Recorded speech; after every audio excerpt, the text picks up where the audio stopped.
Ladies and gentlemen, we are live from Seattle.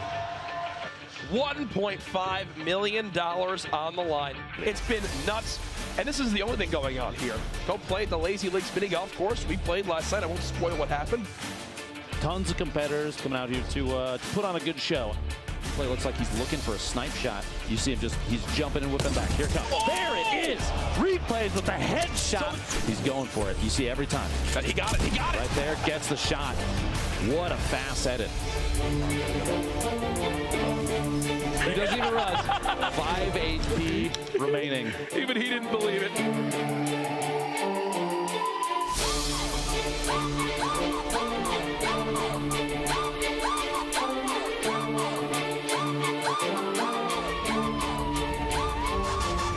Sneaks inside against the Elon, puts him at 6. The second one on Powder, 2 HP remaining. Are you kidding me? 7 limbs this game, and there he goes! Goes down to blue tee. What a finish. Wow, look at the extreme joy that came from blue tee. He's a pro. Confident. 2 players remaining.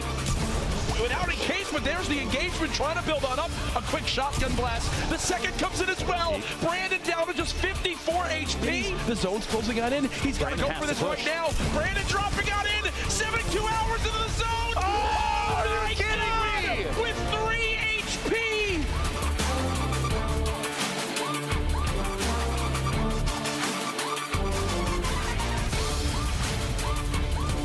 Second layer. Third layer. Trying to spot where he is. Nothing yet. Here comes the spray. He's in the 1x1. The spray down.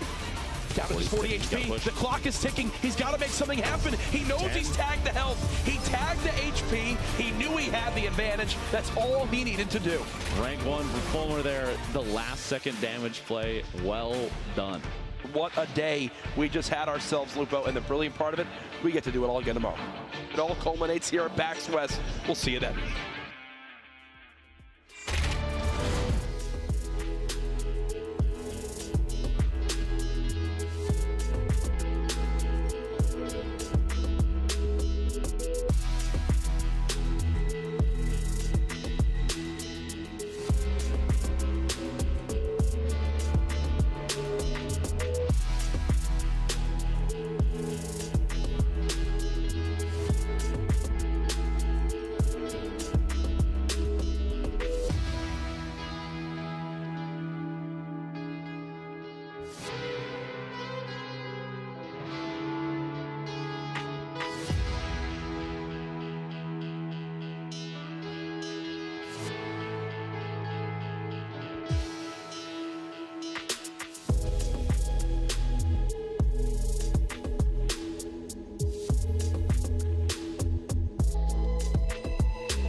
We're back for night 2 of week 8 of the finals of the summer skirmish. He's only got 60 HP. He's got to force these fights. He's got to make something happen. He's looking to make it happen towards his low side, down to just 1 HP. Can he make the greatest play happen? I don't think Sean drops. Good effort, my friend, but Sean knows there's the reason to force it. There it is. The shot in Sean, an excellent play, 6 eliminations. We've had yet this weekend. There's a shot. Oh! The edit from above from Animal. Built up, like you said, build a second layer. It's a shot. Weak. There it is. The victory there for Sen Animal in game number 2. Any final thoughts for all the people out there that love you? I just want to say, hi, Mom.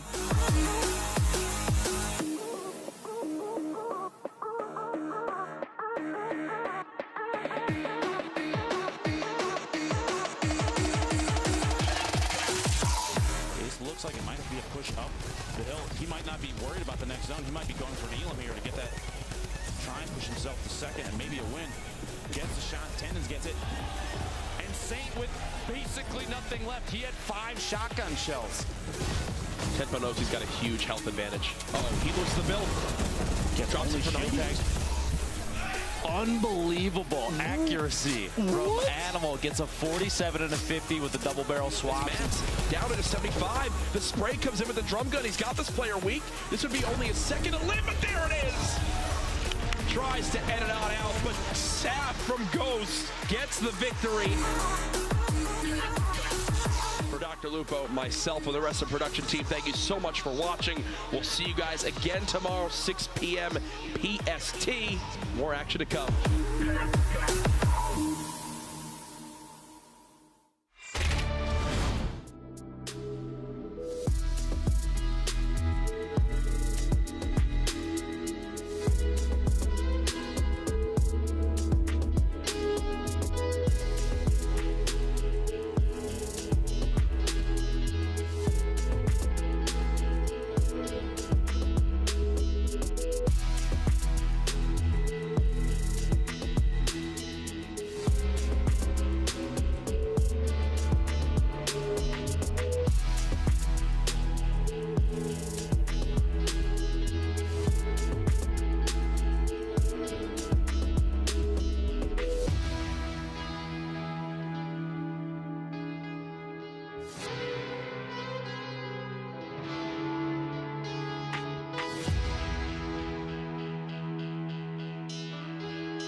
gentlemen, we are live for day 3 of the Summer Skirmish qualifiers.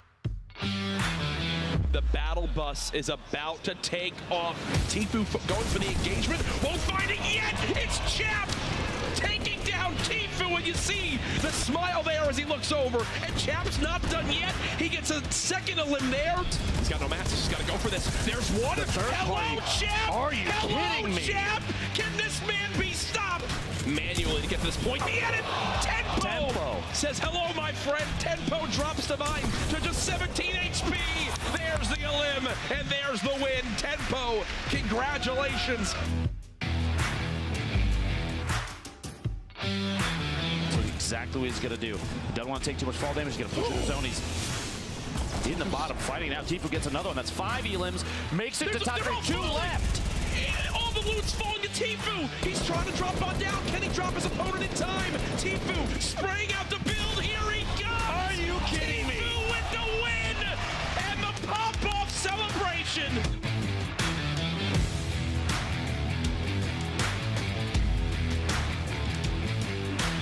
This is the first zone move. Tyler's actually has 7 eliminations. He doesn't even care. Goes down to Storm. 5 left.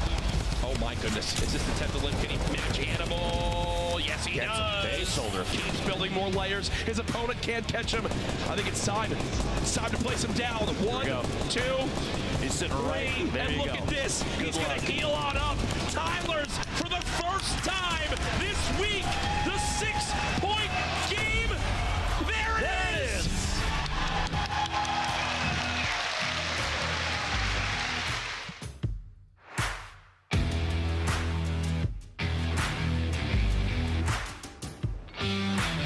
Layers there. Here it is from Gyre. Oh my gosh. And look, another rift to go was just used. Babe Jesus eliminates one. He's got to watch this trap on the other side of the wall. Drops on down. The quick tag. Shotgun in the hand. Him around the corner. J-Amok with the victory. It's been incredibly exciting. We've had some really solid shots. And we're not even done yet, Courage. We have 6 games left, and I cannot wait for tomorrow.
Ladies and gentlemen. Oh, it's nice and early here in Seattle, but this crowd is already electric. The day is here. The grand finals of the Summer Skirmish. $1.5 million on the line today, and I couldn't have a better co-caster for it. Dr. Lupo joining me up here. I'm so incredibly excited. Last night, I'm going to be honest with you, I think I woke up with night sweats. The lobby today is absolutely stacked. This might be one of the most competitive lobbies we've ever seen. Okay. The Summer Skirmish culminated. This is week 8. $8 million over the course of the entire event. This weekend, $1.5 million, and first place takes $225,000 home. It's We've got a week of action, too. We've got a week of action up to this point. So many legendary moments.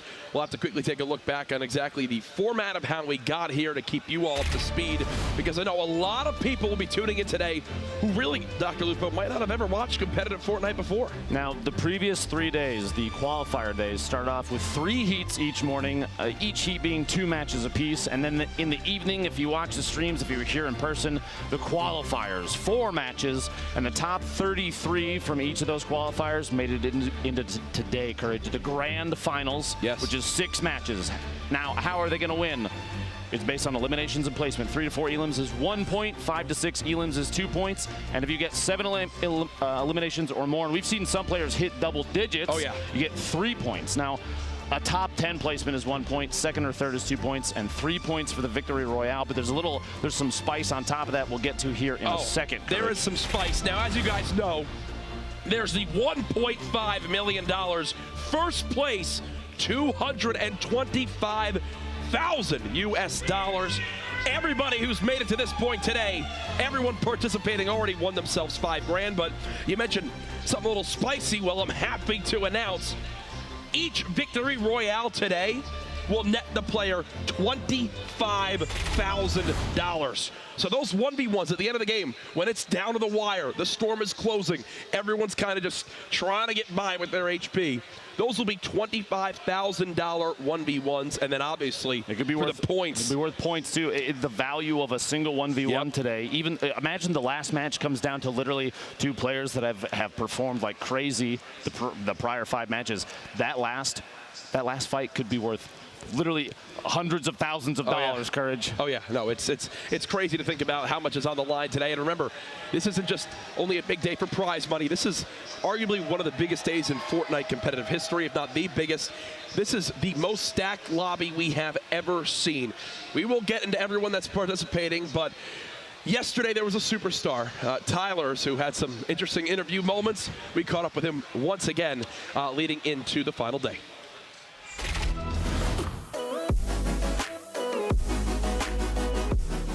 So when I would see people, I would be very scared. I would get nervous. I wouldn't want to fight them. I would avoid it at all costs. But today I went in there. I said I'm just going to give it my best, and whatever happens is what happens. This is my first LAN tournament for any game ever. The environment is amazing. Epic Games does an amazing job with everything from the viewing area outside to down here. I never had a problem with any of my setup or anything. Like it was amazing. Like I was genuinely and happily surprised. I did not think that I would be standing here, to be honest. My expectation was to place today. I gave that my expectation was to get into the nightly qualifiers and to do my best. Whatever happens from there, I gave it my all. The weak spots that players are having right now is that they are playing much too passive. If you watch even Ghost Aiden yesterday, he was rushing everybody. He didn't care. People, when they see that you're confident, they get less confident. That's like the main thing that I exploited today, and I plan on doing tomorrow.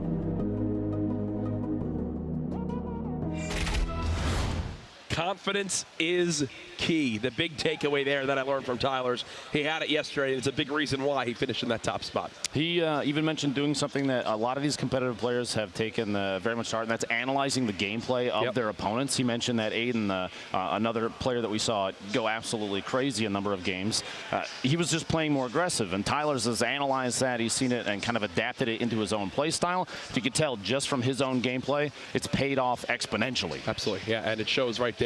We've talked so much about how aggression pays off. He mentioned Aiden too. Different play styles. Because of the rule set we have this weekend, playing passively and going for victories, victory royales can be your key to success. Playing high energy, going for those early elims could be the key to victory. But either way, we have a ridiculous day ahead. It cannot be stressed enough. Get involved in the conversation on social media. Use the hashtag #SummerSkirmish. Give us your predictions. We set it back on day 1. We're here on the final day. This is your last shot to show everybody that you called who was going to win today. And again, these events would not be possible without our incredible partners. We'd like to extend our thanks to Logitech, Astro Gaming, and Respawn Products for supplying the peripherals and gaming chairs here at PAX. Major thanks to you guys because, again, these events so incredible. If you've been here to experience in person, you just see this is unmatched in esports right now. What a blast. It's absolutely insane. And if you're here in Seattle, if you're at PAX West, do yourself a favor. Yes. Come down to Lot 73. That's where everything's happening. So we got 6 games today to play out. The story today is going to be incredible. And I thought, honestly, Courage, I thought after day 1, it was so exciting. I thought to myself, there's no way that can get better than this. And then day 2 happened, and we had even crazier plays. And then day 3 happened, and we saw Chap versus Tfue multiple times in a single game.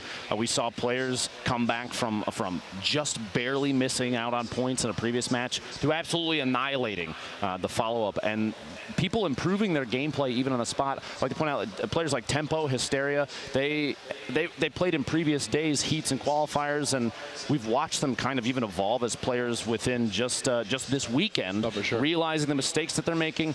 Those are signs of extremely competitive players, but it's not just the competitive side that's represented here. There are one-offs. There are people that we haven't seen on the summer skirmish side or competitive plays, scrims maybe you've watched online. There are people that are showing up out of the woodwork, and those stories are ones that are incredibly important as well. I could not be happier if someone that was not tied to any team, anything like that, no disrespect intended to anybody, but imagine one of those guys came away with $100,000+ at the end of the day. It would be quite the life-changing experience. Either way, there's been so many announcements, so many things going on this weekend. If you've been watching, you know, each day we've been teasing a little bit of the upcoming high-stakes limited time mode, and obviously the getaway and everything coming along with that. Today we have more to show you guys as well. Again, Fortnite presents high stakes.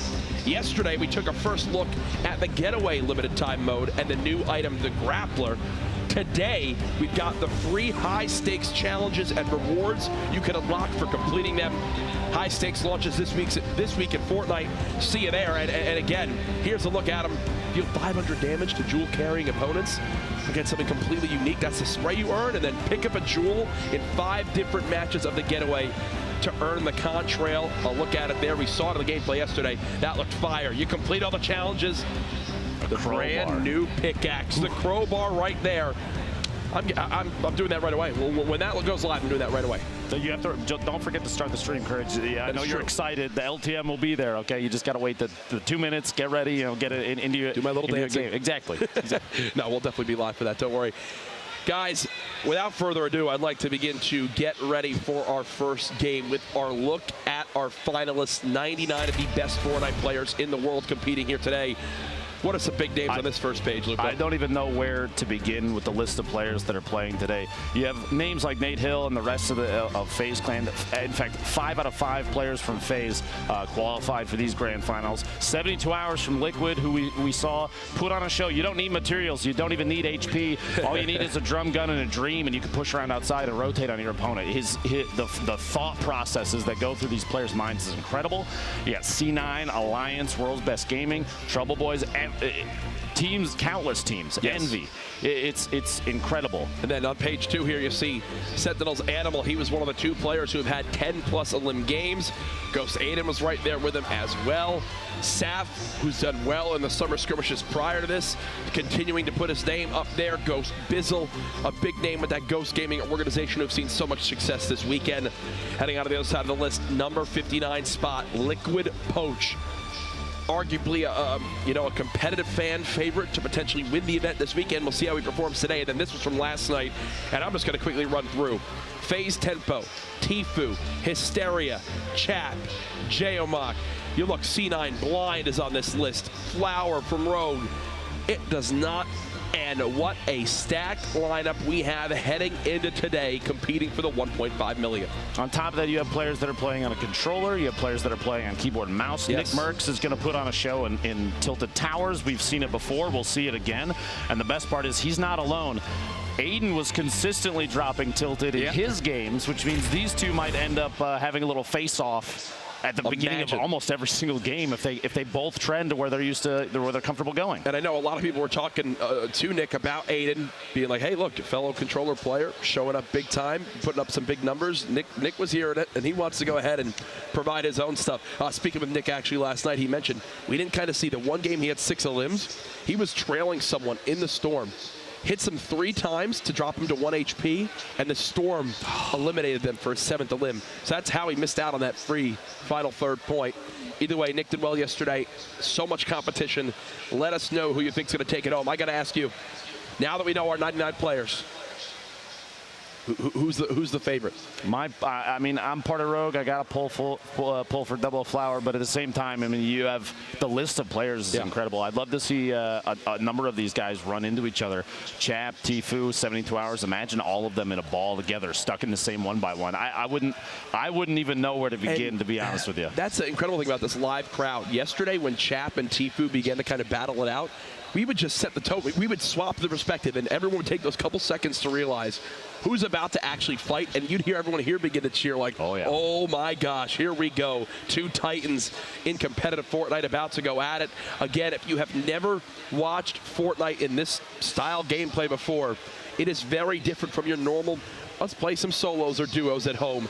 These lobbies will be stacked with players from top to bottom who are at the top 1% in skill, and it changes how it's played too. You're going to see as we get towards those later zones, instead of there being like 10, 15 players left, well, there's going to be like 40, Lupo. Very different. And like you said, these competitive lobbies, if you're looking to improve your own gameplay, these are the kind of matches to watch. You're going to see people changing their trajectory depending on who's going to be around them. Rotations for these are incredibly important, and players know the trends, where other players tend to go, where to gather the best, the best material locations, still come away with a number of chests. Because dropping directly into POIs is not the most common way to play these. People play safe, especially because the top 10 gets you a single point, and 1 and 2 eliminations, while those help with tiebreakers, which don't get me wrong, those are incredibly important. The points matter. Oh yeah, points matter big time. And the crazy thing too is a lot of these guys have experience playing against each other in some of these solo scrim lobbies.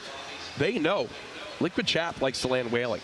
Tfue likes to land down to the desert area and kind of the outskirts of paradise. They're going to keep that in mind when they're going for their drops. You saw Tempo the whole day yesterday was going Snobby Shores. Hysteria loves to go Greasy. Nick Merckx loves to go Tilted. You can kind of see how the minds of these players are going to be running with, okay, we know, well, this guy's here, this guy's here. I've got to be a little bit careful on exactly where I drop. As a competitive player, do you think that they're going to make choices and decide to go to those locations thinking, you know what, I think I can beat Chap or Nick Merckx or whoever trends, like you said, Hysteria goes to Greasy quite a bit. Do you think players are going to choose to go to those locations specifically to try and get an engagement against somebody that they may think they have an upper hand on? Maybe early on. We'll have to see. There's Saint, who had a pop-up celebration the other day. Everyone's in the lobby. They're getting ready. A look at the beautiful stations they have there. Folks, the battle bus is launching. It is time. In the next 6 games, we will find out, well, who is a hell of a lot richer. Let's get into it. Game number 1. Who will come out on top? Remember, Victory Royale. You win this game, you automatically win $25,000. But let's be honest, everyone here is already a winner this week. And you see in the bottom right, we're going to rotate through a number of top performers from the previous qualifiers just to take a look at where everybody's dropping. The map already getting a pretty solid spread. You got a lot of players. I mean, this is a bus straight across the middle, basically, which means everywhere is eligible. Snobby Shores, you see players dropping outside over the coast again to try and get as low as possible. Ooh, Tilted. Tilted's actually very light landing, only 4 players. 4. One is rotating in from Shifty, actually completely unoccupied. I would almost, you see one is cutting back over the river, potentially seeing nobody else is going there, saying, okay, I'll gladly take all the loot. Let's go get as many as we can. There's Tempo and Snobby. No surprise there. Morgoss had some crazy scenarios in his day of playing. If you remember, so low HP, was able to get some limbs when you thought it wasn't possible. 99 players in this lobby. And no surprise here, Aiden is in Tilted. The man who surprised so many people, said the other day was arguably the best day of his life. And look at Nick Merckx, already tagged up and weak and Tilted. We'll keep an eye on him later on, but this is in Viking Village. Saf going up against Cryo. Cryo, if you remember last night, won a coin flip to make it on in today. A lot to see here up against Ghost. Saf is an excellent player, very, very good at quick reactions and quick edits, and Cryo hopefully can take advantage of his coin flip. Does not make it out the first game here. Viking Village pretty ruthless when it comes to loot at times. The building's there's a lot of tight quarters. They're playing out in the open though, and the exposure costs Cryo. This is Jack from United going up against Bartonologist. You see using that ramp edit to get a clear view. Tries to farm some extra materials, doesn't quite get a chance yet. See the feed Poach picking up an elimination. On the Povesy. This Jack clears out that sight line. Still just watching his back for a second. I don't think, does he know Bartologist is He might not right on the other side of realize. this wall? Yeah, Bartologist is just looking for the drop here. He's just waiting. It looks like there's an engagement about to go down. Bartologist peek in the corner. Hasn't jumped out yet. Well, he's got to know That he's blue there now. submachine gun, though, can absolutely shred this early on. He does have a health disadvantage at the moment. Trying to break on in. Maybe get a sight line of his opponent down low. Is he hiding into the pyramid? He is. He uses that time to pop into the shield, it appears. As now you've got to think Jack has a ton of health advantage and gets the hip-fired spread. Beautifully done from him. Yeah, he popped a big shield to go to 200 HP. And that's when it's kind of out of reach for Bartologist. It looked like it took just a couple crits there with the AR midair on his opponent, Bartologist. Now this is the fight. I saw the elimination of the feed, but here's Posey going down to Liquid Poach up here. Ooh, a quick midair burst. The only weapon Poach was sitting on, a gray burst, and that was enough. Now just north of Flush Factory, you see Takada looking for where exactly Snood could be. Very low on materials. At least he's quite healthy at 175 HP. Snood had a major disadvantage there. Looks like he'll go ahead and just kind of leave this build for now. Maybe try to farm up some trees, get himself some wood here, Lupo, to build. Didn't want to get caught in a 1v1 in a tight quarter situation against Snood. Not enough materials early game to engage inside a building. Players typically use like a wall or a ramp mid-fight to stop even just a single shotgun blast if the timing is perfect. You saw there quickly the circle Courage almost perfectly centered, maybe a little south side, which means pretty much everybody, unless you're maybe in Junction or the very top right, the northeast corner is going to have to, they have plenty of time to farm up materials, which means I would expect late game fights to be very competitive. Typically if the circle is shifted hard the one side or the other, you know, top, bottom, east, west, wherever it is go. If it's very far away from players, those players are almost easy pickings just because they don't have the materials. And in competitive games, Courage materials you almost choose over anything else. Turkey Lips, who led day one with eliminations in the qualifiers, looks like he hasn't skipped a beat. Catches Trouble was X's off guard there through the doorway. Looks like Jay Cuddy's trying to bait with the trap here. Somebody must be in the area. World's Best Gaming's Unicorn rotating around the outside. I think I saw him yesterday wearing actually like a rainbow sweatshirt. It's pretty cool. Nobody with 2 elims yet.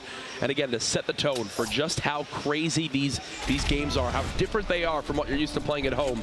There is still 78 players left in the lobby, and the first zone is about to begin to push. That was Punisher cutting down his opponent there. But yeah, look at that, Lupo. I mean, at home, right? You probably have, what, 35 players left at this point? Maybe 30? 78. I think players are taking the passive route for this start to today. Now, there's a high number of players that have 1 elimination. Nobody right now has 2 currently. Horrify goes down to Mac from Soar. The accuracy on the shotgun shots from a lot of these players today looks fantastic, which means it's gonna come down to who makes a mistake first. Goodness. Look at the ramp block from Aiden onto Crunch. He blocks the rocket, it damages Crunch, and then he follows up with the elim there. Aiden still in a good spot. Nick Merck still alive. These two, the 2 kings of Tilted that we've seen so far this week. It does make me wonder. We've seen players analyze each other's gameplay. Aiden most likely very aware that Nick Merckx goes to, I'm going to be honest, the same building almost every single time. Do you think he's purposely avoiding an engagement if possible? Listen, Aiden's gone at basically everywhere around there, but in the engagement feed, Emad just took down Tempo from last night. Phase of the 4 games. Phase won 3 of them. This was actually Tyler's in an engagement with Painful PvP, and right now Painful looks like he had all the advantage, and yeah, he did. Tyler's down early. Our kind of outspoken player from yesterday unfortunately drops here early in game 1. Now, there's still 5 games left for these players, even after this one has been completed. So a bad game or 2, it doesn't spell the end. Is this Nick versus Aiden? Is this Nick versus Aiden? Shot to Nick Merckx goes down. Aiden says, "Welcome to Tilted." And there, oh, Aiden letting him know. I gotta say it, hi Twitter. That honestly. Right there, folks, is what it's all about. Aiden knowing the reputation of Nick Merckx. Nick now seeing a new controller player trying to claim his Tilted area. And well, I feel like that's a battle we're gonna see a lot today, Lupo. Psalm building up against, I believe it is it Levake here up in the sky. A lot of layers here, and there's a kind of a third player potentially entering, maybe 3 or 4. They're very exposed right here. I'm surprised. I was going to say, I'm surprised no one has begun shooting down the structure here. It looked like it was built extremely vertically. They're kind of exposed. Yep. Psalm's got to be very careful that it doesn't look like he has a bounce pad. I would expect him to kind of have it out. Aiden has just claimed Tilted Towers as his own. Takes out. Ladies and gentlemen. Ecstatic. There are about 15 players at least who have won a limb in this game. Aiden, the only one at 3, has earned our first point today. Aiden continues his tear as he has claimed Tilted Towers. We said 4 people landed there at the start of this game. Everyone was eliminated by Aiden as he's now at 3. The zone is starting to, it's going to have to start pushing players in. You're going to see people that are, this is kind of the beginning of the mix-up. You know, chaos typically happens. The storm closing. Now we're going to see where the next circle is. It's centered over Tilted Towers, which means Aiden doesn't even have to move. He's big chilling right now. There's a drop coming on in as well.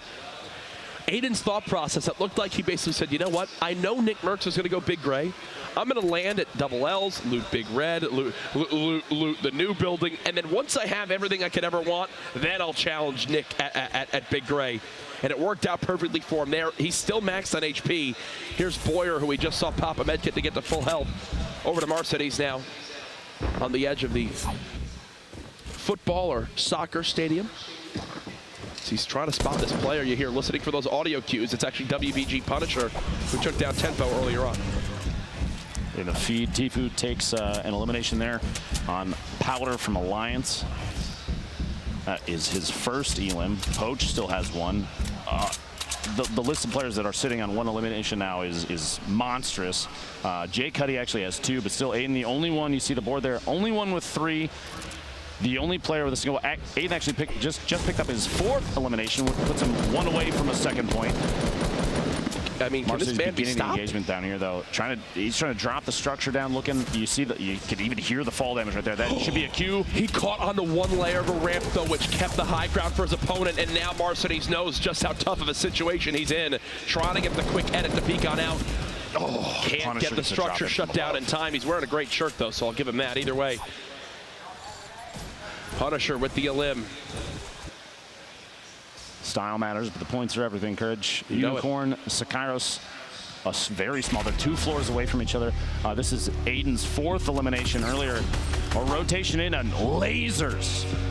Absolutely lasers. That gold AR is incredibly powerful. Chap building up here. It did look like Aiden picked up a Chug Jug right as he cut away, which means he's full health, full shield, ready for the next engagement. He's still safe inside the zone, but Chap here just on the west side of Dusty Divot, stuck in 1v1, but we've seen Chap build. We've seen Chap take advantage of height and all of the structure here that he has ownership of, and we're going to watch players still continue to do that. They're going to break out anything they can, take ownership of it. He puts the pyramid up to block any push. The player underneath, just trying to keep Chap away. And I'm going to be honest with you, Courage. A player like Chap, I don't think that's necessarily going to work. No. Chap is going to look for an angle, the weak spot in his players, the way that they're developing this strategy against him. He's going to take advantage of it. I almost expect at this point maybe a drop down, a knockout, and Chap to go just for a shotty shot on mid-air. He's got dualies as well. Quickly to mention, E-United's Jack just knocked out Liquid Poach from this first game. So Poach eliminated with about 61 players left. This is by far the slowest game we've had to this point this week. How many people are still in play? Here goes the battle. Chap versus this enemy inside Dusty Divot. Both players getting hit heavy, and Kayun. Well, Chap falls right on into the window, and well, Kayun's shotgun wins that engagement there. Both players, it looked like we're going for the floor replacement. Kayun got it and dropped Chap in. Now the rift to go, typically not necessarily taken by your opponent, but Drummond says, you can't get away from me. He's going to drop down. He also had the zone pushing. Fly in. Yeah. He had the zone there as well. Might as well just go ahead and skirt on out of there. Tilted Towers looks like it will soon be the only thing in play. And folks, Aiden has 10 minis and a Chug Jug. Could not ask for more shield healing. He's near maxed on each type of material. Gold heavy shotgun, gold legendary assault rifle, or the legendary assault rifle, sorry.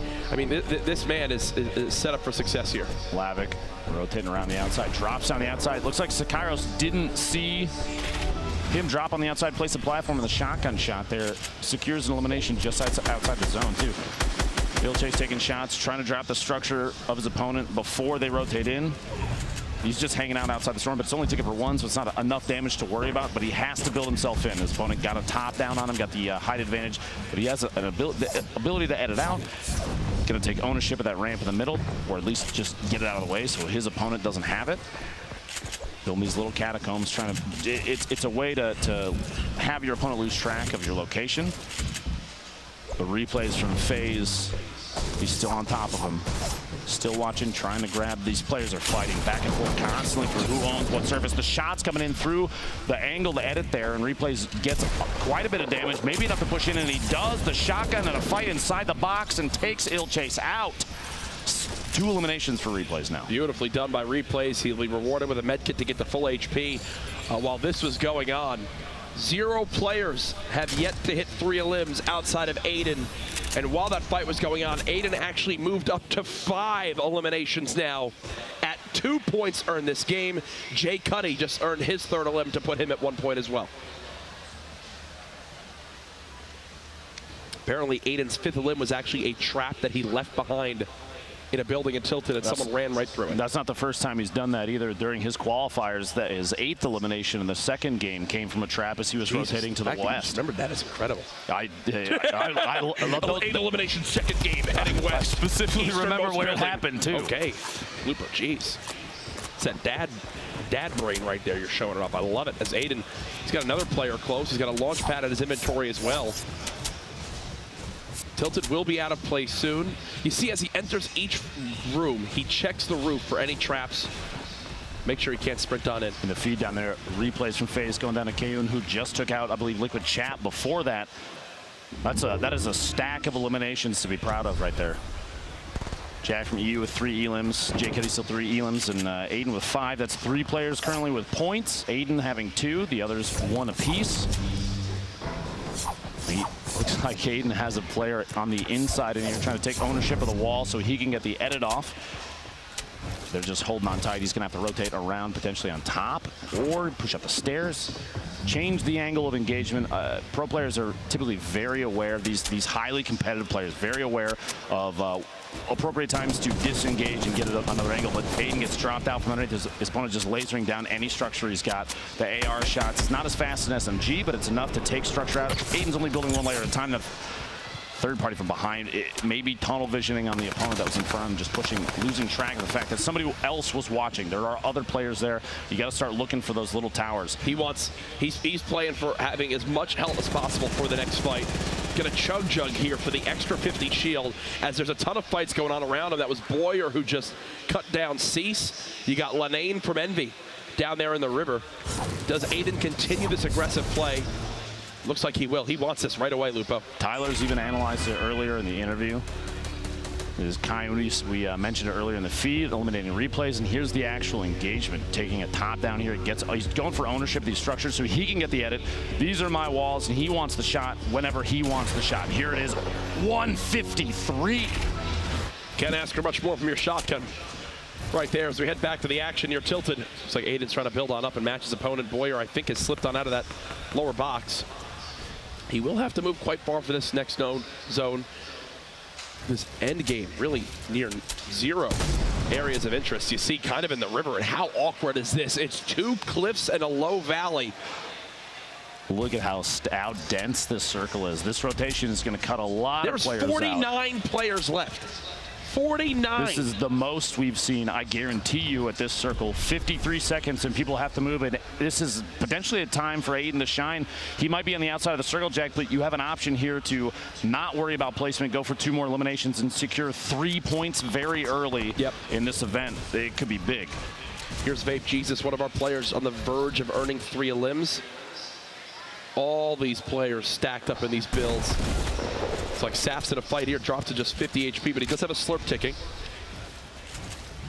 Just so people are aware, looking at the map right now. Oh, the rocket from Saf down through the edited hole gets Vape Jesus underneath him. That's 2 eliminations. But on the map right now, there's 1 player on the far west side that is not moving. I would almost anticipate it's somebody that has a rift to go.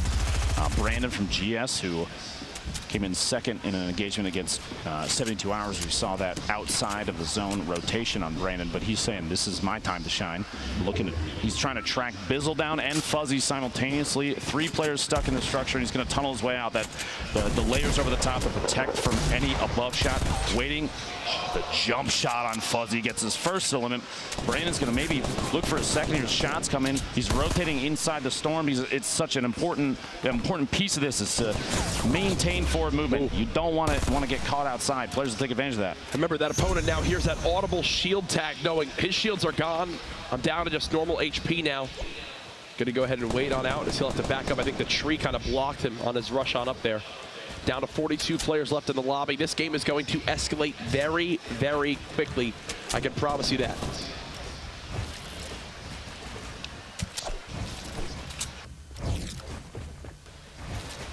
Brandon just sitting inside this box.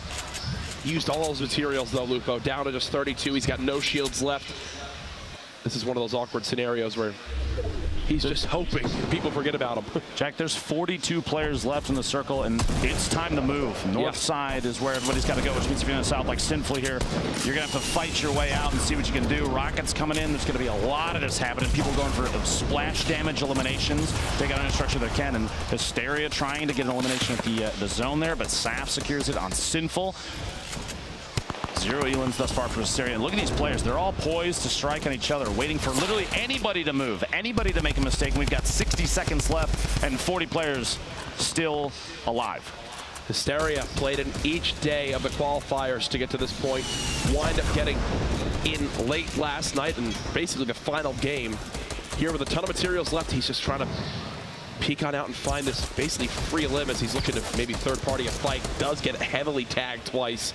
Not happy to be in this scenario now, I can promise you that. He's got enough materials maybe to push against this here for a little while. 38 remaining, 30 seconds left until the zone moves, and then I'm telling you, when this thing starts, this is when chaos ensues. The zone move is one of the deadliest moments in games. And it's like this. Down this mountain too for all these players up top. Everybody's got to slide. Yeah. Jumpman does have 2 launch pads, which I'm expecting him to use here. He's going to fly right on into the next zone. He's already got the natural height over it. Here, continuous tags. I think that is Hysteria being sprayed by like 3 or 4 people right now. United's Jack just got his 4th elim of the game as he's looking to catch up to Aiden. Aiden was eliminated earlier on. We've now got 5 players with a point on the board. Looks like these were 2 players fighting earlier on, Lupo and Shifty. This kind of shows just how they both fell. Don't stick the landing on the way in. This kind of shows how players are. Oh no! Oh no! You see in the feed, Jumpman eliminating Aiden. We at least know he hit his head went down to on a tree and was knocked down. Here's that move we mentioned, down into the river. What an ending to this first zone. Hysteria there. You see the shotgun elimination on the knees. 32 players still remaining. Typically at this point, we're at like 13, 14 players. And we're at 31. This is a good example of how high the nerves are here. He just got a drop. We have cheers from the crowd here for that one. He's got remote explosives and a rocket. That's huge. Against all the players that are playing incredibly slow, they're all built up in structures. Explosives are going to be, I mean, that can be game-changing. He could come away with a bunch of eliminations, even just to knocking structures down with that. And he's going to start pushing up. He's going to get up top of the zone. He owns all of this, too. You see he's making quick edits on pretty much every piece he's moving through. And this is Hysteria's first elimination thus far today in game 1. An opponent, surprise, falls inside and catches Nice off guard. You know, that's when the double barrel is quite good, just as a pro tip, when they're inches in front of your face. Literally right there. Yes. Here we go, folks. Our move to our next zone about to begin. 27 Tifu players. has been inching across all of this build. I was wondering how he was going to do this with little materials. Somehow he's claimed this entire top area, it seems. Nate Hill still in it. J-Omok still in it. Here we go. This game is about to escalate very quickly. The moves coming from everybody now. Chris 2 elims. Can he earn his 3rd to put a point on the board? Gorilla just cut down J-Omok. You see Nate Hill using the bounce pad. Everyone surging forward. The common enemy of everyone is this storm. And you can see they're all afraid with how much damage it does. Somehow Tifu not being shot. He's made it on in and secured a nice little structure to heal on up. Literally no one wants to engage anybody else right there. You saw Tfue drop the C4. I think the idea is if somebody's pushing up underneath him, he can edit it out and drop the C4 down. Brandon gets caught off guard, and Jack secures his 6th elimination and a med kit. He's got a med kit now. He's got to use this right away. The zone is 25 seconds. Pop that med kit. Get above 6 HP. Tfue one elim away from earning himself a point. Remember, top 10 in the game earn themselves a point as well. No fall damage. Honestly, kind of surprisingly, so many explosives. He's out of materials. I think he's just got to kind of go for this. That's all of his mats left. One more elim is a point for Tfue, and he's going to look for one. There's still 10 players that are that have to go down before rank matters for points, which means now's the time, and he gets it, catches Shrugs off guard through a little tiny window. That green drum gun coming in, and another one. Tfue going for his 4th elimination. He's got to move. The zone is there. He's got to move. He's trapped on in. Tfue choking on out. The storm ticking for so much. And there he goes. Tfue out from game 1 as the storm claims another victim. You got Nate Hill basically sitting on nothing, no HP, no shield in the bottom, and he had some minis. He's going to patch himself up. When Nane's stuck inside, basically in the middle of the, there's a player sandwich here. 11 left, one more goes down. Everybody that's left alive gets 1 point minimum. Whoever is a limb next, heartbreaking stuff, as they will be just on the verge of a free point. I know one thing, Nate Hill has no plans of peeking on out with that little HP left. 3 medkits for Morgoth, so you've got to think he's in a good spot if this goes to a heal off. Uh-oh. Fight about to go down. Morgoth with a shot. There it is. We're now into our top 10. A quick trade. Trades happening back and forth. The hype there, that was 3 limbs, and he made it to the top 10. That's 2 points there. Landjock, we mentioned, you can have all sorts of play styles. This one, not go for any fights. He's in 6th place with 0 limbs, but he's out of mats.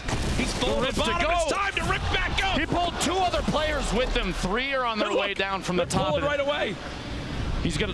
I think the goal is to try and land as fast as possible. No, he's gonna rip again. Oh my God! No! Oh. That was almost 200 IQ. It could come back to bite him. Gets the shot on Gorilla. Top 5. Top 5. Trades going down. Nate Hill with an elim. Prodigy Aces. Looks like he's got the high ground right now. Only 1 elim to his name. Remember, top 3 earned 2 points. He's made it. 2 points now earned. So many medkits. The storm is pushing on in. This is it. I believe it's going to come down to a heal off right now.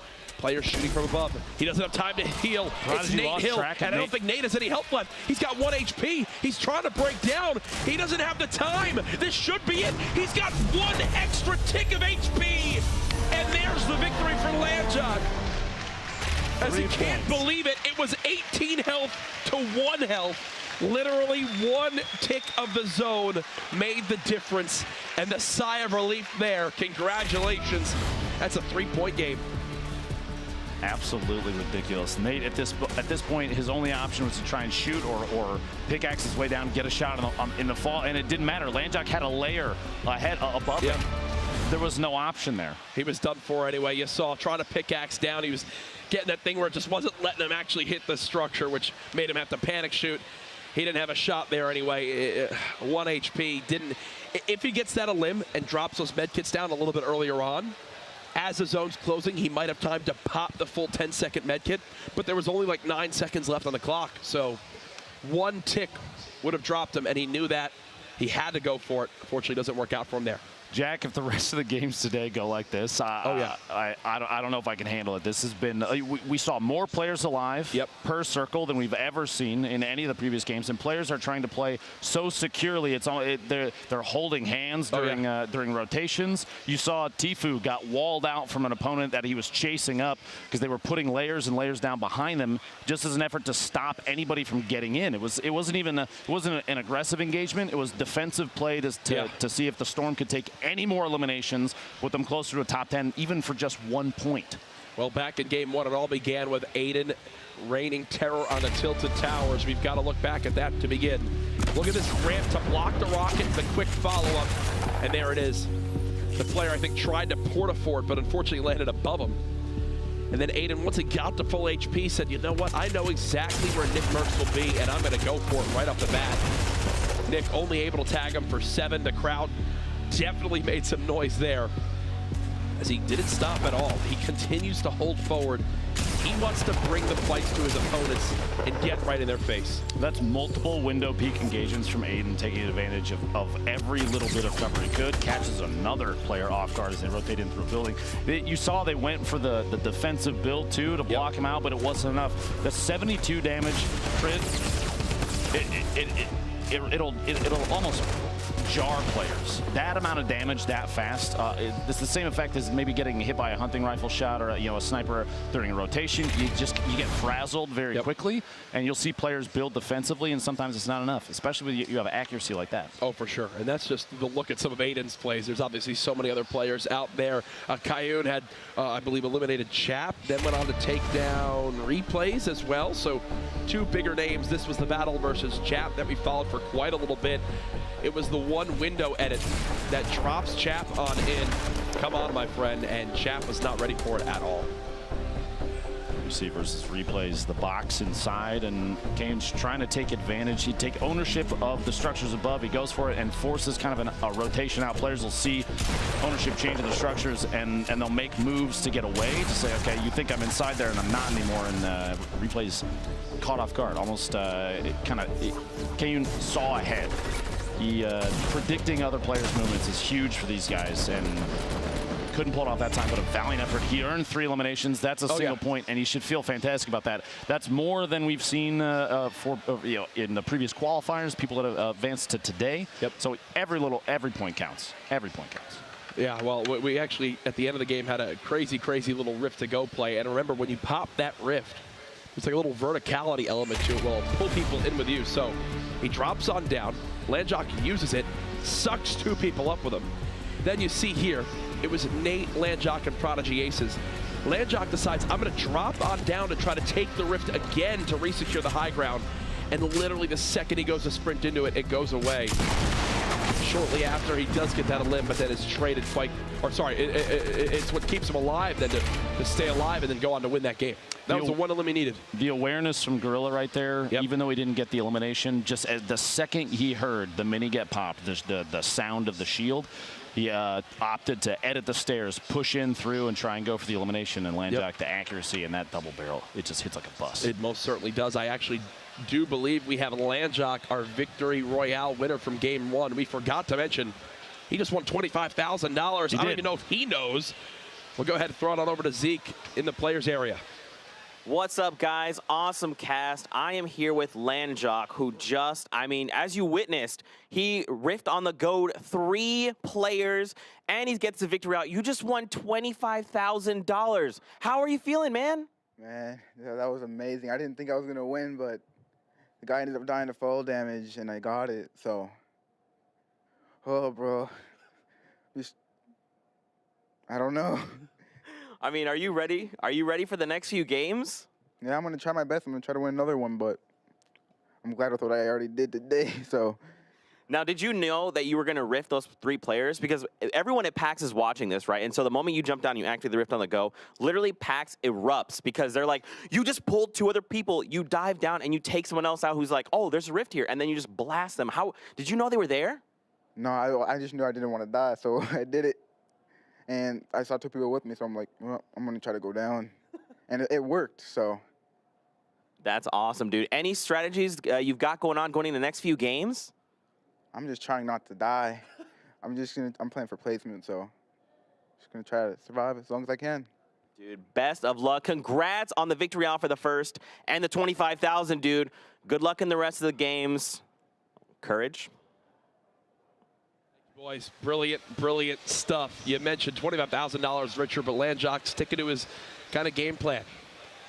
I want to survive. I'm playing my life, and it worked out perfectly there. Literally the only limb he had to get, he was forced. Like, he had no option but to fight him there. Yeah, and it's funny, the playing to stay alive, it seems like he's not the only one. We've seen circles with 40, 50-plus players remaining, and the number of builds that happen during a storm rotation, when the circle starts to move, that's one of the deadliest moments in the game. You literally see the field get cut in half. 100%. Because people we saw multiple players eliminated by fall damage at the same time, rotating over Shifty. We saw people landing inside boxes next to each other, not realizing that there's 1, 2, 3 players above them, and they're forced into engagements. And right now I feel like people don't want that. People are trying to avoid fights because there's a chance if they miss a shot, if they don't build at just the right time, any little mistake is gonna cost them.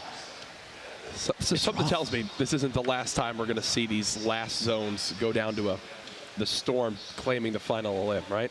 I feel like this is going to be the theme of today. Strap in. It's going to happen more than once. And honestly, it's so exciting and so hectic. There's so much happening.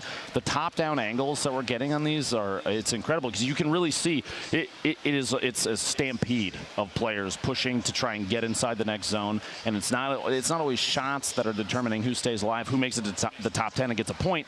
It's appropriate builds. It's intelligent positioning. It's foresight and reading your opponents, and it's happening every single time. These players are processing information so fast. So much stuff going on. It's crazy. As we get the next lobby ready, we will be hopping into game number 2 very, very shortly. I can see it getting updated on my screen. But there's so much stuff going on. Families here attending this event. We actually caught up with a father and son Fortnite fans. Let's hear what they had to say. My name's Sean Shevlin, and my gamer tag is YoungPrism98912. We're from the Portland, Oregon area, and this is my son Rylan, and he plays under the same gamer tag, but he earns all the points. So you had heard about it at school? Yeah. Yeah. And he kept begging me and begging me and begging me to play. So finally I told him if he did his homework for 2 weeks straight and didn't whine about it, we would download it and he could play. And so we did that, and he started playing, and now I play a pretty good amount with him. And I teach high school math also, and so I brought it into my classroom actually a lot, and the kids love it. So like this week we did a lesson on graphing, and I took the Fortnite map and we did quadrants and we graphed on there. So that was another reason I came up, was I was like, I'm going to tell all my students that I competed in summer skirmish. My go-to strategy is camping. Where do you like to land? Tilted towers. Oh, my favorite gun, the bolt action sniper, because I am a terrible shooter. So if I can't get you in one shot, I'm probably dead. I like the clingers because you can just like throw it at someone and it just like sticks them, and then they just blow up. Really want to win $5,000. I feel like I might have a chance of making it through some qualifiers, and maybe I can get there. So You're gonna get wrecked.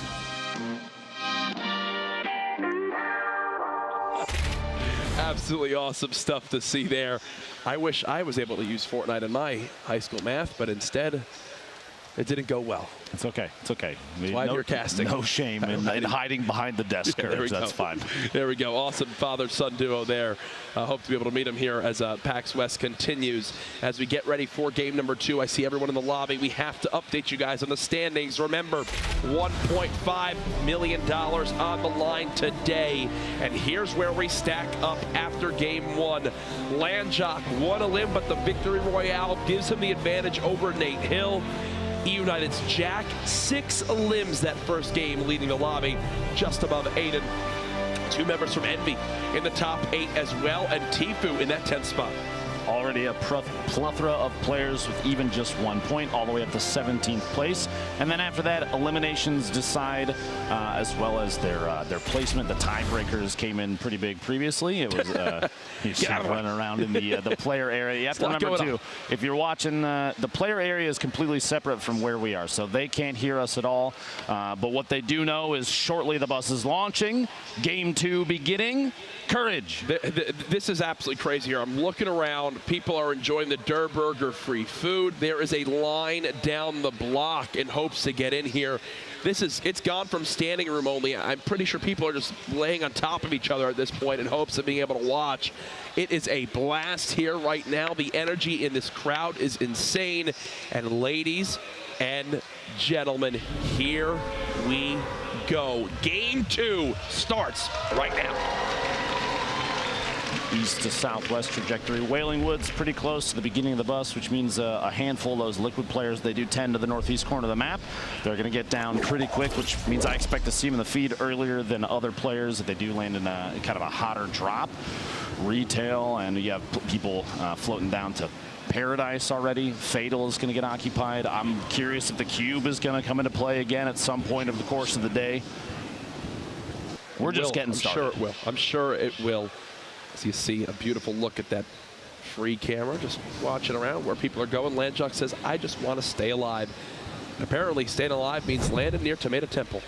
Flower, I think, picking up potentially the first elimination of the game gets Prodigy Aces. Topboy and Fade both picking up an early elim as well in landing zones. And right there, instantly picking up the ammo box. That's something that's actually so key in these games because we reference ammo so often. And what, already a 3-person Rift use? In a panic situation, it looks like, if I had to guess, Cryo started engaging people with this TAC shotgun. And then they popped a Rift to try to get out. One of the enemies popped a Rift to get out, and it looks like it was a good way to disengage the fight. They'll live to see another day. Cryo, you have to remember, was the player that won the coin toss from day 3 qualifiers. Hoping to put on a good show. That coin flip determined whether or not he was making it in here. Gave a coin flip for $5,000 as well, no matter what place he lands. GS Brandon here, a number of players landing here at retail, and they kind of all chose their own home and said, okay, I'm going to loot everything here before I push out. Everybody else, please stay inside your homes as well. It's like a gentleman's agreement almost sometimes. You very rarely see someone drop in at a house in retail and competitive games, get even just a single chest, and then immediately push to engage, because you might be missing out on other loot in the house. They're going to take their time, you know, smack all the furniture inside the house. Hysteria here. We talked about Hysteria lanes greasy very consistently. It's our spot. We're the greasy boys. Northwest corner, and actually the first circle, kind of a northwest focus. I'm probably fired. But no, either way, over towards the racetrack. Multiple clingers coming on out. Remember, clingers recently updated. Now act a little bit differently when you stick 2 on a wall. As instead of them both instantly exploding, once the first explodes and destroys the structure, the second will fall down from there and then cling on to the next thing that's there. So instant explodes are a little bit tougher to have happen now. That's Tyler's from yesterday, just backing on up. Didn't have the best game 1, looking to rebound here. Punisher in Pleasant Park, we had a look earlier. It looked like roughly 4 players were out here. You see there, wow, what a quick swap from the player inside the box. Punisher takes control of the wall, but his opponent re-angles the ramp inside to act as like a second layer to protect him just from that window peek that Punisher was going for. An excellent play there from Rio, but he's going to rotate around underneath, and Punisher is tracking him, following, trying to get another wall replacement. Rio staying on top of ownership of those surfaces, and Punisher's going to have to find a second angle, and he almost does the window there, but Rio's edit there. He swaps and changes the angle of the ramp to act as protection from Punisher's push. Yep. Punisher's going to have to find a good angle here. Rio's clearly on top right here with his edits. The top down. They actually bounce off each other. Punisher swapping back to the shotgun. Another tag. They're both so low. How many HP? 38. Rio with the elim. He'll go ahead and bandage on up. This is Wheats. Wait, what? The Kobe nade kill shuts it down. A single one gets the Chris. Grenade kill from 81 meters. Goes for a second. If he gets this, are you kidding me? No, there's no way. Close, close, close. Aiden, tilted towers. Not surprising, which means Nick Merckx. Oh my goodness. 1v1 round again. 2. This is going to happen all day. Aiden, each time he's fought Nick so far, has been at max HP. He continues to put himself in great positions to have the advantage. Nick now waiting, listening, knowing it's got to be Aiden nearby. These guys know what skins they wear. They know the routes they like to take. You think whoever wins this fight will claim Tilted Towers for this game. When Nick hears that chest open, he knows exactly where Aiden is. Here comes the engagement again. So far, Aiden eliminated Nick back in game 1, and Nick looking for vengeance right now, trying to spray on down with the LMG. Aiden building walls. Nick in the engagement. The tag. The shield's now gone for Aiden. Nick with the advantage up to this point. He's got to push the agenda here. The crowd getting behind Nick Merckx. You hear the chant going on in the background. Nick has matched the build. Aiden with the high ground. Nick 132 HP. I believe Aiden has just a little bit less. But as I say that, you see Nick with a little bit of a grimace there as he gets tagged for 60. The 1v1, the quick block there. The battle of the century. 2 of the best controller players in the world going at it. Aiden down to 2 health. He's going to have to big shield here. Nick wants this fight. I can tell you he wants to tie this 1v1 battle up at 1-1. Aiden now on the high ground of the building. Nick, I believe, is disengaging for the moment. I'm sure he heard that big shield, Lupo. And that might have been enough to scare him off. What comes to the chest to slurp? As the crowd knows just how good that'll be. That'll put him up to 77 HP as they've just disengaged. They'll both live to see another day. Oh my goodness, Lupo. Players of this caliber, are you kidding me? Players of this caliber trading shots like this, disengaging. We're going to see these two, I guarantee you, before this circle closes, the next time. They will end up having to fight each other again. Round 3 almost, and Aiden's going to drop on the outside. These drop downs, placing the floor to stop himself from taking any fall damage. He's going to end up 176, 177 HP total here. I feel like this crowd is fine with just a $1.5 million Nick Merckx and Aiden only in Tilted tournament. 1v1 in Tilted all day. As they're both going to go ahead, reset. They're the only two here, I think. You have a couple There's players a couple people now on the outside. But that's why they're just like, there's so much loot still on the map that they know, oh, this hasn't been touched, this hasn't been touched. Will they come across each other again soon? Last we saw, Nick still didn't have shields. Here's 72 hours. Let's see how this went for him. He's got the Chug Jug ready to go. Oh, no. Oh, no. Oh, no. Well, that is... just a heads up, that's not good, actually. Blowing yourself up with a Glimmer. Oh, replays with a quick scope the other day. Feels some of the counter shot there from Painful PvP. We've got Flower from Rogue. 2 eliminations already, which means the third one will pick him up a single point. Aiden still back here. Oh my goodness. But round 3. Round 3. Nick Merckx versus Aiden. 2 controller titans hanging out in Tilted Towers. Here's the thing though, Nick has no shields. He basically needs Aiden to walk on into the double barrel and say hello. He's waiting. They are 1 pixel away. Aiden charges in. The spray! Aiden again at 20 HP. And this crowd erupts again. Look at the loot next to him too. He already has a rift to go, a second rift to go on the ground, and the bait to swap there. If Nick has any shields or if Aiden doesn't have 200 health, you gotta think it's done. And look at Nick, realizes just how close he was. Aiden chant going out. There was a Nick Merckx chant. This is the battle of everything right now in these early games. Absolutely unbelievable. The launch pad and escape against Laser. Dremen trying to make it away, but the accuracy of whoever, the multiple players down there in Salty Springs say it's not time to leave yet. You got to come back, and he's going to have to box himself in, make numerous layers so he can get a couple of these heals off. He has a slurp, multiple minis, so he can get a good buffer back up, but there are people around him. He's got Wheats underneath. Vactor's taking shots from a distance over there. He has an opportunity now. Looks like they left him alone. Now, this is Tyler's, a player we've had our eyes on after previous gameplay, but we'll see here Jay Cuddy.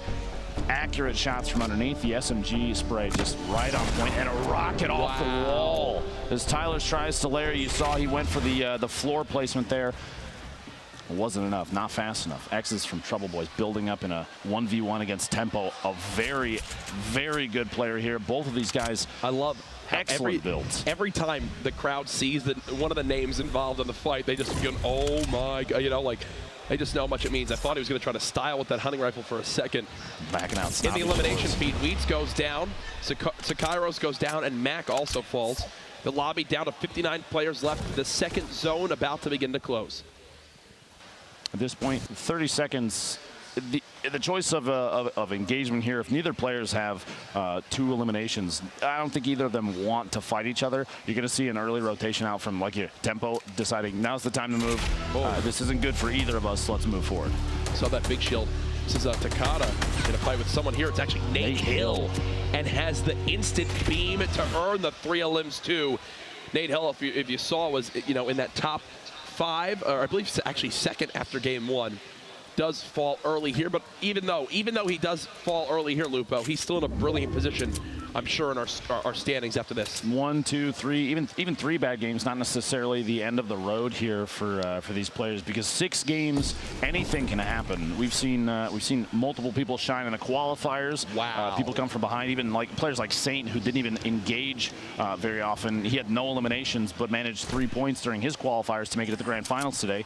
It's still anybody's game. Going for the snipe midair. Are you kidding me? And as you guys saw for a second as we pulled up the map, this is a loot lake ending. Kayun continues to fight these big names and continues to come out on top. as Poach just got sniped by Kayun to be eliminated in game 2. That's Kayun's second elimination, which means 1 point soon for him if he manages the third. Fails the build. Drop down. Uh-oh. He does have medkits. He can survive through the storm, but that's a quick tag down to 70.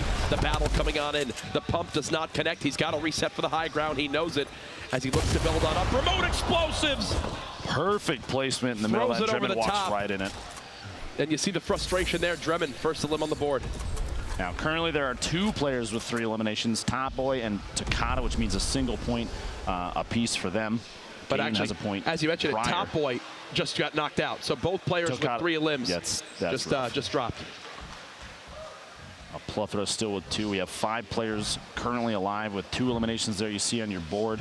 A lot of them relatively close to the zone, except for Rio, 400 meters away still. He's sitting pretty on HP and shield, but he's going to have to rotate relatively quickly. Might have been the most replaced structure I've seen at the factories there at Loot Lake. We took a look for a second, but Horrify stuck up top, taking a moment. Any seconds he has to pop any heals possible, they're going to go for it. And he tried to place the bounce pad on the way down to prevent any fall damage. Didn't need to. Takes the bounce pad in that situation though. Tries to rotate away. Gets tagged midair as this 1v1 against X is kind of flirting with the edge of the zone. X is going to try and layer up so he can sneak in underneath Horrify, and Tempo is there as well. And this is a beautiful spot for Tempo. Both these players pushing out of the zone. They've obviously been weakened quite a little bit. He drops Horrify down to just a couple shots left. X and Tempo are both like, hey, I want this. No, this one's mine. As they continue to spray down, Horrify is just in a terrible spot. Tempo not really peeking too much from the other side. Can't drop down this structure as of yet. There it goes. No, it's still locked. It looks like it's attached to the 3rd point there. X is hoping to drop Horrify out in the open. Actually, during that, as Horrify was building up, X has had a moment there where he could have, with the shotgun shot, and if Horrify was very low HP, it could have been an elimination already and put him at 2, but it looks like a hesitation caused him to not go for it. And he's going to have to back out of this, I think, 60 seconds. And looking at the potential zone movement here and the chance that there's a 3rd player, if he knew Tempo was there, saying that I need to move away now and secure the safe zone rather than go for this. And nobody that is currently alive is shining with 3 elims yet. There's a lot of players with opportunities. They've used 51 players remaining and moving in past the lake. Very open play here, and he sees the target in front of him is getting shot from within that brick structure. So kind of a sandwich situation here. He could be the 3rd player here and go for elimination on someone that may be caught off guard. Brandon is the player up top. He's got Unicorn in front of him. He's going to push up, maybe establish himself as basically a neighbor here, seeing we're at the very edge of the zone. You see on the map in the top right, he's going for a gatekeeping situation, watching for people rotating in, and that's why he's sitting up top. He's got the edit active on the triangle so he can look through the structure that is currently established there. Nobody can see him, but he can see everybody. It's a pretty good spot to be in, especially in a battle royale. A look at Blue T, J Cuddy on the edge of the storm. They'll have to move on in. There are 49 players left, and this zone is getting very, very small. You'd expect the lobby to begin to drop quick, and here's the gatekeeping you mentioned. He's got the edit ready to basically be able to peek on up out of there like whack-a-mole at any moment. Almost expect an edit and maybe go for a hunting rifle shot on that player that was rotating across the river. Horrify we saw earlier. I almost expected him to go down. This means he rotated out past Tempo, moving towards Loot Lake, trying to go for the safe zone. That's the key right now with 47 remaining. And we haven't really talked about it a lot today, but you see these players, where they hit these trees, they drop them down to just 50 HP. For the viewers at home who might not realize, what is the thought process behind that if you're a pro player? So if you finish a tree, the leaves kind of get kicked up in the air. There's an animation that plays that gives away position to these players that are extremely attentive to their surroundings constantly. So you see a tree go down, you know someone is harvesting that area. It's giving player location. That information can be incredible. That one, an easy knockdown because it's built within the structure, so it's not gonna give away too much. Plus, any materials are important. The players will opt to not finish trees very often, just so that they can remain as hidden as possible. Kevy here, 0 Elam sitting inside, well inside the safe zone, watching outside this little window, using the camera angle to look around the corner, not exposing himself, and watching for player rotations, an opportunity to take shots at literally anybody. You see Jamok in the middle of that with popping a med kit, almost no HP remaining. Kevy in the feed, Vape Jesus getting an elimination on Turkey Lips, who we saw go absolutely crazy. Turkey Lips did have 3 Elams though before he went down. For everybody at home, that is a point secured, so we should feel great about that. And there's still 4 games left after this. He has has many chances ahead of him. Blind in the feed getting elimination. Before we cut away to this very wide angle shot, you can see this shot is so important. You can see how many players are starting to build up around Loot Lake, a very uncommon location for players to favor because it's so exposed. Courage fighting in the water it slows you down, and you have to have that extra floor layer. You see even where Caroz is sitting here, there's nothing built underneath him. If you're on Loot Lake, you've got to use more materials to even build the same established location, and that can be tough, especially in late game situations where building is everything. Jay Cuddy spraying with the SMG. Ecstatic was so weak, so that's a quick cleanup. Aiden just didn't stick the landing. That is Jay Cuddy's third elim, which will put him with a point on the board. I believe that's 2 so far for him today. Blue T chasing this elim down. Look at how weak he is. He's got him down to just 1 shot. You'd expect Blue T to clean this up, but no, the launch pad to disengage. I think he's going to live to see another day. I'm going to be surprised if he doesn't pick that double barrel up. There Look it at is. the loadout. There My gosh. 7 minis, a big shield, 3 legendary weapons, and oops, drops them on in. And well, when you got a drum gun from that close and you'd have no shields, you're dead. There's no other way to put it. I like the comment. Blind, the tracking on his opponent there. Powder went for a jump over the top to try and pull like a jump 180, and Blind, the accuracy during tracking and players that are moving that fast, that close to you, very high sense players, just because the rate at which they have to build with Blind is so accurate. This is Animal, who's just hoping he can get a mini off or 2. Hysteria's still live. He's already in the next zone as well. 1 elim to his name. 38 remaining. There's this wide angle shot in the top right. You can see multiple players engaged already in the modern building over there. You have Hysteria kind of taking a look, gets the elimination on the Animal you see there in the feed. And that's the right idea. He sees that fight, and he's saying, wait, that guy's probably weak. Let me try to spray this down in hopes he stopped for a second. That player, Bolt Naga, only had 25 HP. Yes, he's not able to finish the elim, but it's the right idea when you try to third-party one of these fights. This is the 3rd elim for Cuddy from earlier on that we did see. Just sprays down with that SMG to put another point on the board.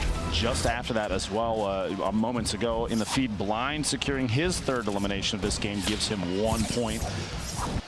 He's very close inside the zone, but this is what we've seen. We saw this last game. We're going to see it again. A high player count in a very tight space. The next circle is when things are going to move, so chaos will unleash in here. You're going to see a lot of players holding hands. Blind getting another elimination that puts him at 4. 1 more is a 2nd point. The stink bombs coming out. These are very common for rooting players out. Competitive players, they don't necessarily use it in an aggressive manner all the time, but it's kind of like a way to track targets. They'll chuck it at structures that maybe someone's hiding inside just to get a location, because you can see the 5 damage numbers pop out, and it's like being able to see through walls almost. But this is Aiden. So when we watch the fall damage in Loot Lake. There's the live reaction again. He's got a smile still on his face.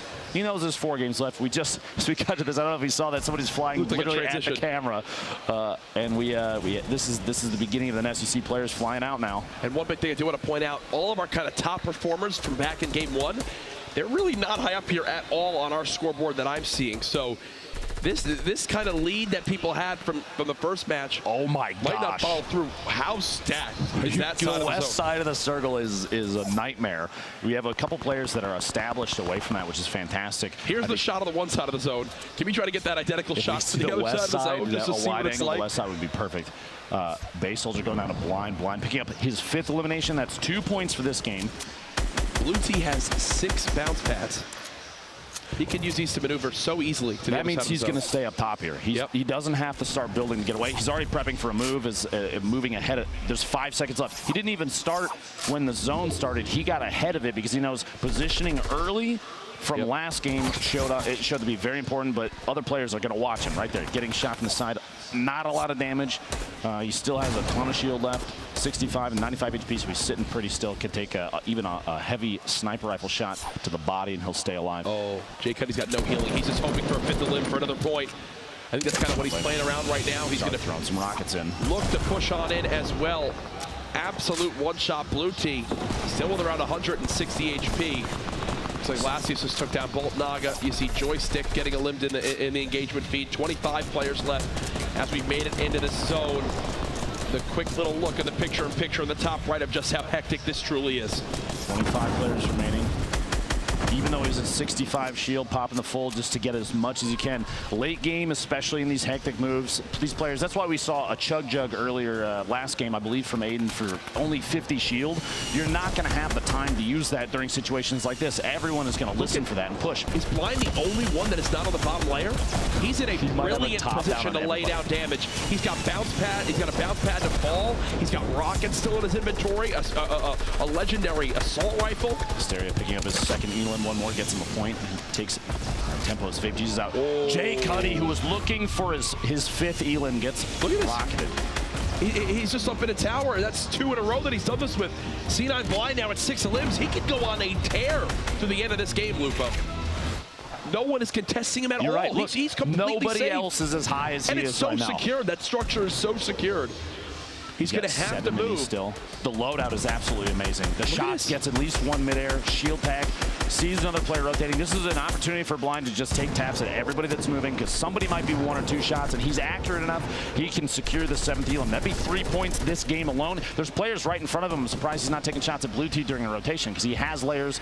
Even he could defend himself while moving. Looks like there's going to be a challenge. Drops himself down, takes a little bit of fall damage, but it's not enough to change his mindset about this engagement. He can still be aggressive. Gets a shot. The jump shot.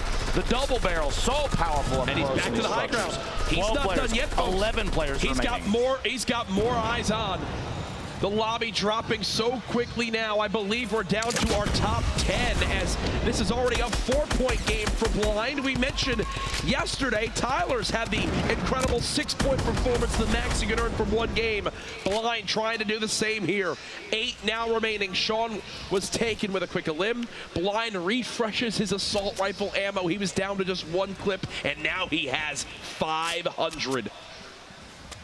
It's not the only thing in his repertoire, too. The rocket launcher in the previous, 3-4 eliminations for him has been absolutely ridiculous. This amount of structure and how powerful. No one can contest the ability here. to destroy. It's crazy. Oh, maybe a Portafort can. Spoke too soon. Looks like somebody with the Portafort pushing up and taking an advantage. The Portafort destroys all the structure that it should, that it will break through. And Blind. Look at how fast that was. Another Elam coming on in. Blind dropping all the way down. He's at 8. It's a 1v1. This is it. Can Blind win this game with a perfect score? Blind panicking. There it is. A 6-point game for Blind. As this man is now sitting pretty at the top of the standings. I can't handle this courage. This is absolutely amazing. The plays, the plays. It's too much. We watched Blind earlier. Track targets. Look at his shaking. Look at his hands shaking. Here it is again. The drop down. His drum gun wasn't loaded. His double barrel wasn't loaded. He had to spray with the Scar. That's how caught off guard he was. His hands shaking. But guess what, my friend? You just did the impossible for what a lot of people would imagine. That is a full 6-point performance, immediately skyrocketing up the standings. C9's got to feel real good about picking him up. I definitely would. What a set of plays. Yep. He had perfect positioning against everybody in Loot Lake as they rotated out. He had a top-down view the entire time. We had the Portafort came out and kind of mixed things up, but he reacted appropriately as so many players went down so quickly. That last transition, it caught us off guard. Suddenly there were only 2 left. It was a 1v1 situation literally on top of each other, and Blind took advantage of it. 9 eliminations. You remember back all the way at the Ninja Vegas event was the first time I've ever heard of this guy. The first time I've seen him. He wasn't even signed yet. I believe he won back-to-back solos. C9 then picked him up, and then now look at what he's doing for himself. Congratulations to Blind. Incredible performance there. We've got replays for him, as you'd expect. Top limbs in the game, top spot in the game, and not only again does he earn those points, the 6 points, he just won $25,000 for the Victory Royale. Absolutely ridiculous. There's moments up here sitting atop the tower. You see in the mini-map, he's positioned extremely well multiple times during these rotations, has clear opportunities to drop rockets on players. That rocket launcher paying off huge. One of the most powerful tools, the jump shot. Blue T, you potentially Blind hearing the reload going off, and so he goes for the edit and the quick jump shot, and down here, the very last elimination. You see, he was trying to swap through. He was. Was it Chap? It was. It was Chap? Oh, yeah. Oh, my goodness. 2 titans of Fortnite fighting it out basically up close. And there's his teammate from C9 giving him the quick little high five. This venue is packed right now. People enjoying the free food over at the Der Burger. All I know is the beauty of this, we are playing 6 games today, not just 4. So instead of being halfway done with the action, we're only a third of the way done. I think we have to go to this right now, though. An interview with C9 Blind, 6 total points, a monster performance, and he's now $25,000 richer. Guys, what an incredible game. I'm down here screaming my head off. I'm here with Blind. Blind, my man, you just slayed out 9 eliminations in the Victory Royale. How are you feeling, dude? I can't believe this, dude. This is amazing. Wow, wow. I mean, how does it feel? So not only did you get 9 eliminations, you get the 3 points from that, the Victory Royale was just 3 points, and 25 grand. I mean, what's going through your mind right now, dude? Nothing. I can't even, I'm speechless, dude. I can't believe this at all. Like, at one point, like, I don't know, just my instincts just kicked in and I just did what I did. That's pretty much it. Dude, you were full bore there, gas pedal. I mean, what's the strategy going to be like going into the next few games? I mean, I think I'm going to play probably the same, just pretty passive toward the beginning of the game and then just go aggressive because, you know, the beginning is kind of sketchy. Yeah. Do you want to say anything to your fans? I mean, PAX was here in an uproar. Do you want to say anything to them and everyone at home who's watching? Just thank you guys. Thank you guys. Congrats. Best of luck in the next few games, Blind. Ladies and gentlemen, we're going to take a short break, but stay tuned. We've got more action heading your way.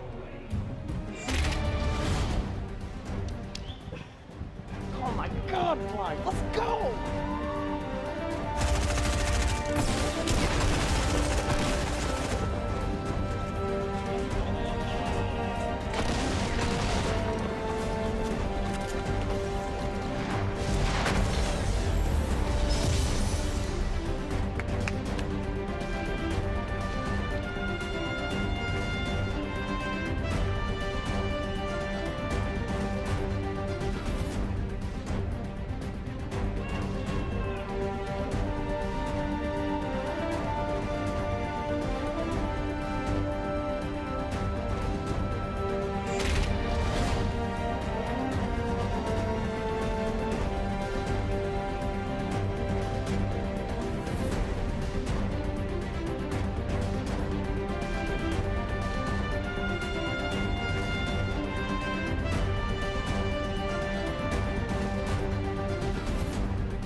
Ladies and gentlemen, it is a packed house. We are at capacity as people are lined up down the street live for the biggest spectacle of PAX West, the grand finals of the Fortnite Summer Skirmish. This has been 8 weeks of competition leading up to this point.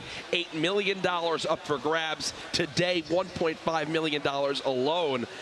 And it has not disappointed at all so far, Lupo. We've actually got to look at the standings right now. I'm assuming Blind is sitting pretty at the top. No? Oh, okay, wait. He should probably be sitting pretty at the top. We'll get that fixed for everybody at home. As Jay Cuddy, though, still in a good spot.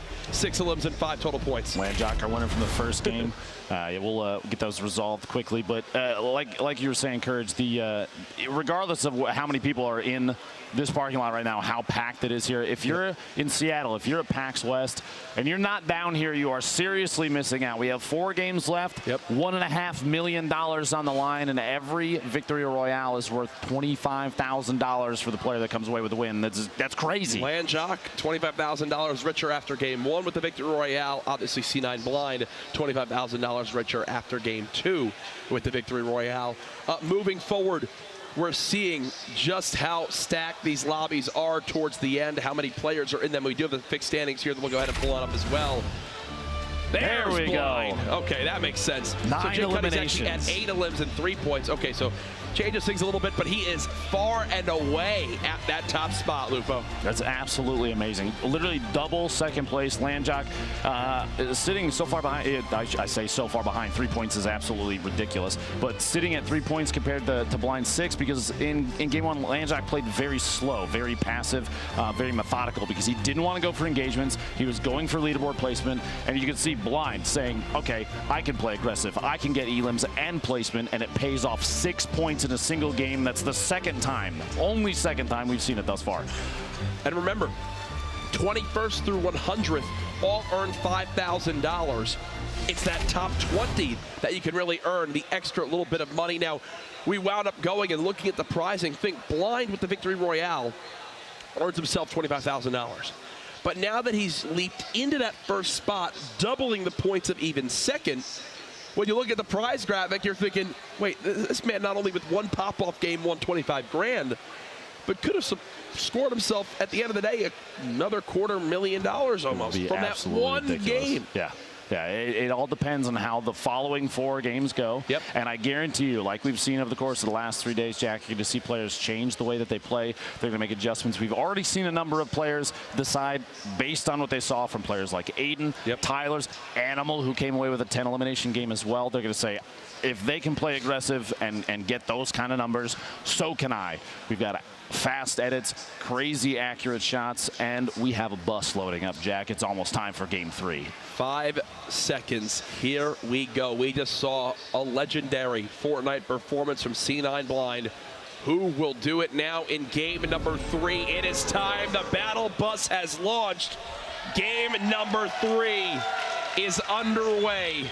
Who will join Landjock and Blind and become $25,000 richer with a Victory Royale here? These early engagements, I guarantee you, we're going to see, what, round 4, 5, 6, whatever it is, of Aiden versus Nick Merckx and Tilted Towers. I almost wonder if one of them decides they don't want to face the other again. Maybe Nick Merckx. He's lost both thus far. And I'm going to guarantee you, though, the crowd here wants to see it again.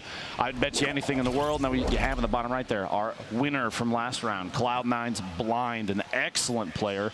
Very, very good awareness and ability to track opponents. And we're going to see where he drops versus everybody else flying through that little zone there. The low grab zones, man, those change things up. I feel like you kind of put yourself in an exposed position, but we're going to have a very early 1v1 Blind. Somebody lands up top. Wow, the blue SMG, an excellent early game weapon. And the shots coming out, taking it. Blind doesn't have the ability to build those, so he's got to rely on accuracy alone. He's got to go for a reload, and it seems like he lost track. It doesn't matter. Gets the shots and the fast reload. Ooh. You see, he shakes his head like, that was not a fight I wanted to have. Nate Hill is just on the other side of the hill with a little tack shotgun and shield combo. So look at the loadout. Yeah, unless he's able to heal up real quick, Blind, I think it's going to be in a tough spot, as Nate Hill might just push this right away. Could go for a hunting rifle shot up. Makes me wonder, Blind must not have realized that Nate was over there. There it is. Go for the hunting rifle. Oh, he doesn't get it. Very close shot, but Nate Hill comes away with that. I think he... That's what we're talking about, right? He's so low. Nate Hill realizes that I just got a big shield. I'm at 150 health. I can just push this right away. You know, we heard the engagement earlier, too, sure. so there's no reason to not go in on that. Cryo, our coin toss winner from yesterday, can get shots off here at Gray AR. Quite a bit of materials for an early game. He's sitting on 13, 12 builds now as he's trying to wall off and rotate away. Looks like he's trying to get a different position. You don't want to repeat the same spot twice. You don't necessarily know if your player, unless you saw them rotate through their weapons, especially somebody like Saf. This is not the first time they fought each other here. Farico taking a shot, that hunting rifle. Literally, as I was going to say, you don't want to repeat the same spot twice because players might have a hunting rifle. Yeah. Or look at Saf. He's got a semi-auto sniper. They can take a very quick shot if they know you're going to come up in the same spot. A crit could mean the difference between 89th right now and making it on maybe to the next circle. This is Saf's fight. I mean, you have to think top down shotgun, an LMG. He had the top down for the moment. Low build count, though. Only 5 layers you can put up, and players use those very quickly in 1v1s like this. He's peeking through. Look at him look through the angle at the top. Trying to track his opponent. The trap play potentially goes for it. His opponent backing out inside. There we go. Using those materials as layers. It's like an extra defense. It's almost like a shield. He's he heard a shield tack with those nades. Turns around. There's the quick shot on the Farico.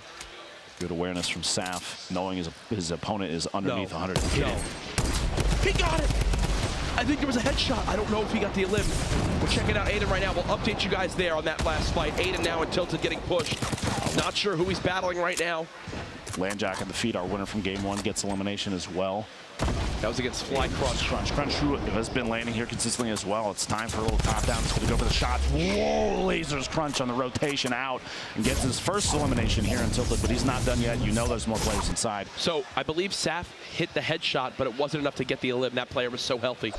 Remember the semi-auto sniper. The only of the snipers that doesn't instantly drop the opponent. Yeah, Cryo got dropped HP. To like 10 health. He hit that shot. Now he's got to rotate away. He's looking. He's hunting. Saf is hunting him down.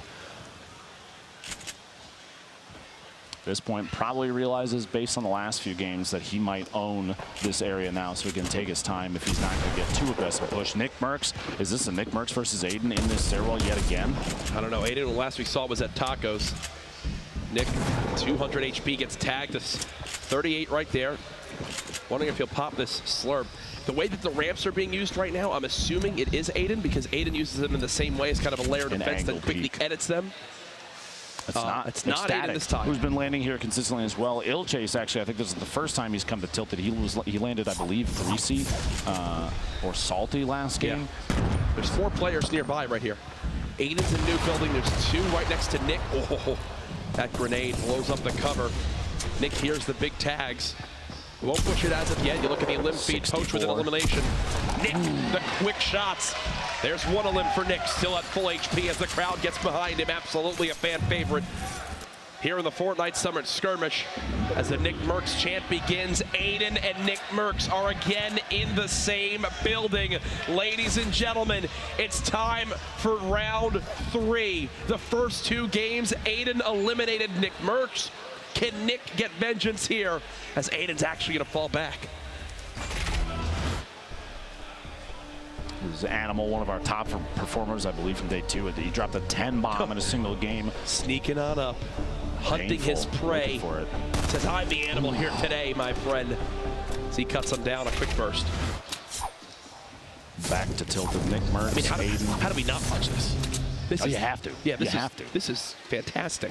Like, Static is still the 3rd player in this engagement, and I believe they all know that they're in there. They're watching. They're looking to see who's going to make a move first, maybe catch somebody rotating or not watching out a window. Tilted is very, very, you're exposed. There are so many angles because all the different windows and the positions you can see through them. That's why we've seen Aiden peeking through windows with those builds on the outside, just trying to take shots and use the pillars in the middle as like a separator. It's natural cover. Morgoss. C4 from a 3rd opponent there, gets the shots from above, almost gets the elimination, gets one. Ooh. As Flower from Rogue goes down, Morgoss pushing down, trying to get the double. He sees this player rotating around the outside. He had just been dealing HP damage. There it is. Takata goes down as well, gets 2 eliminations. 1 more means a point. Back in Tilted, Courage. But these guys, they're gonna go after each other here. They have to. There's no way. There we go. There it is again.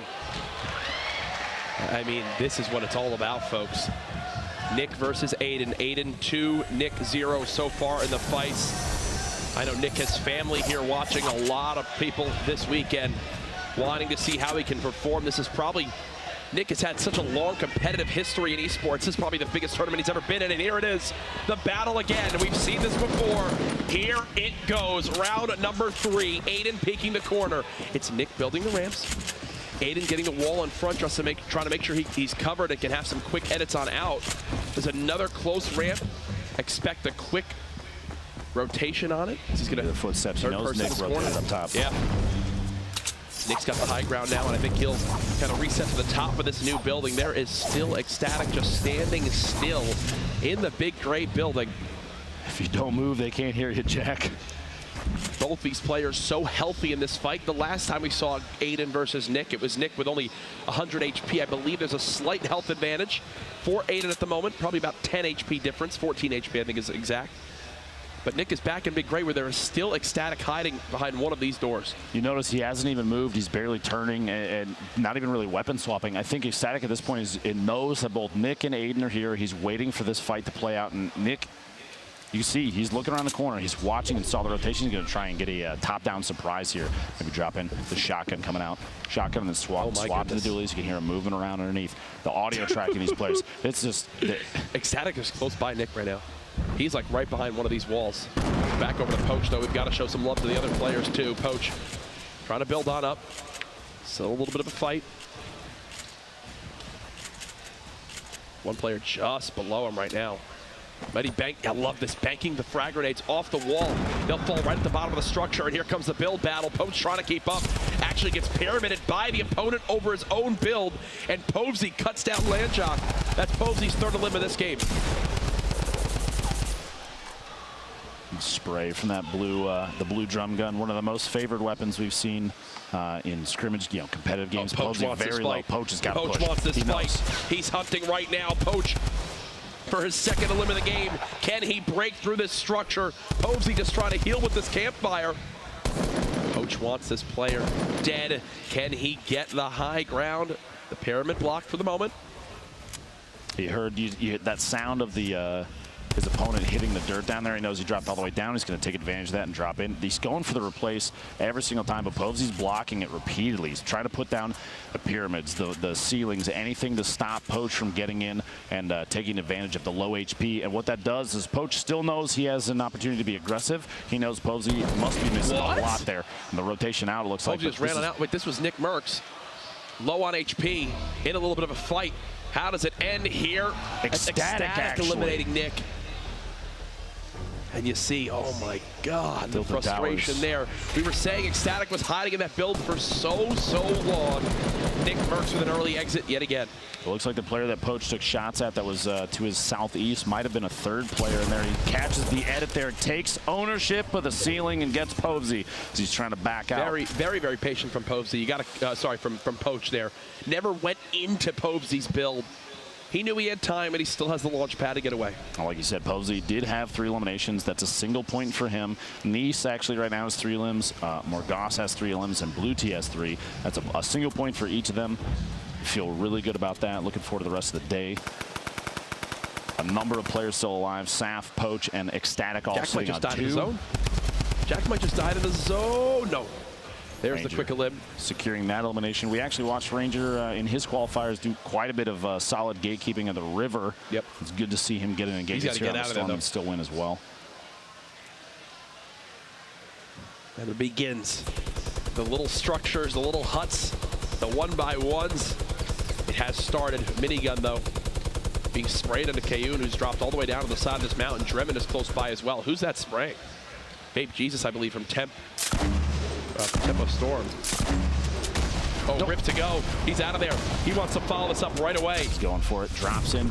Not a whole lot of HP, but he's playing very aggressively. I think the thought is that minigun would have torn through his opponent's materials, thinking he can't layer up against me anymore. So, a heavy shotgun right into the drum gun, that back and forth combo, and players like Vape Jesus are going to be really good at timing their shots on that. He can get the elimination if he pushes. He can catch this player unable to build.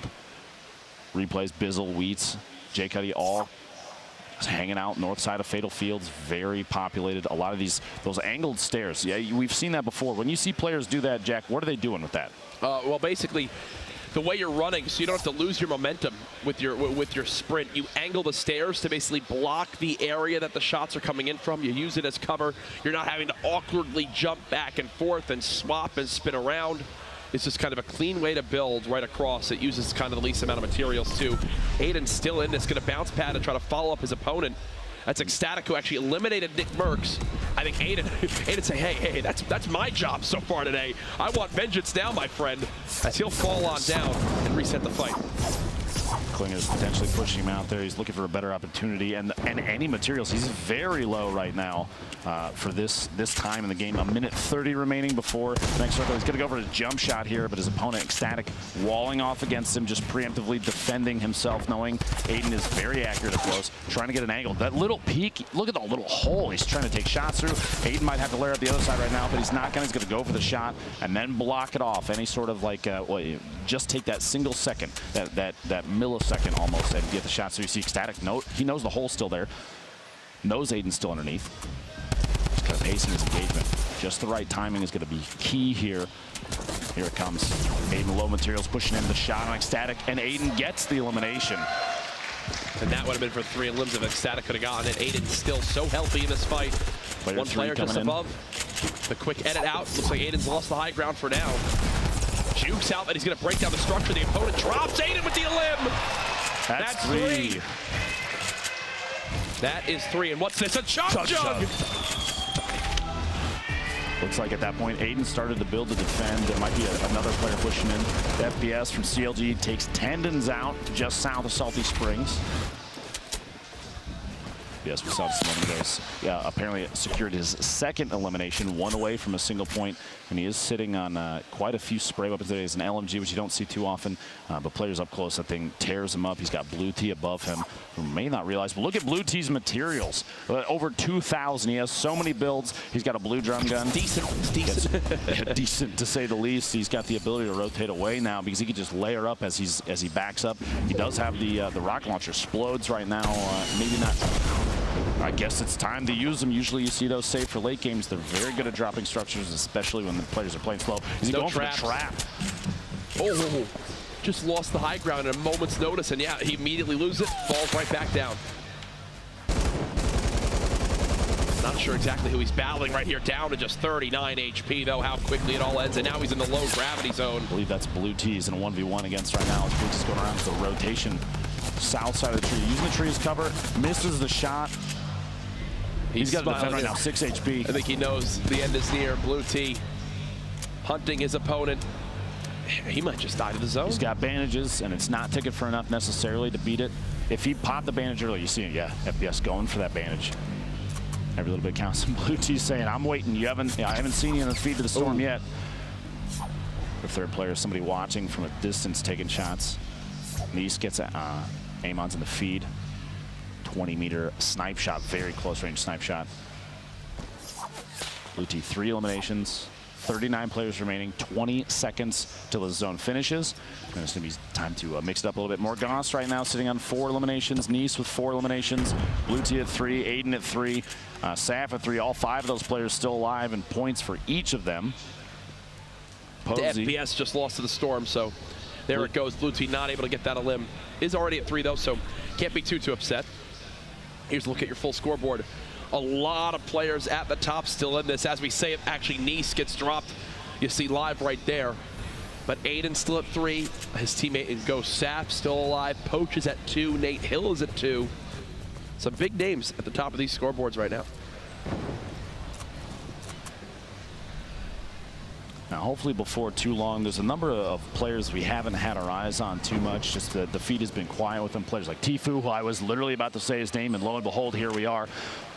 You got a top down on Kayun. Now, if he's been watching the feed from previous games, he's seen Kayun has eliminated a number of high caliber players with ease almost. Poach, Chap, a lot of big names. Replays as well. Replays, yeah, exactly. I would be concerned if you know you run into him.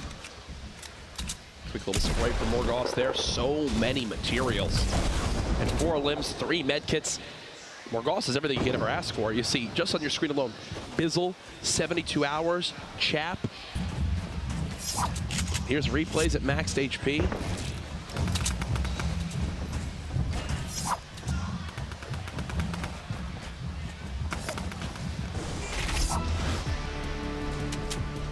Here's an update on Aiden where he stood up to this point.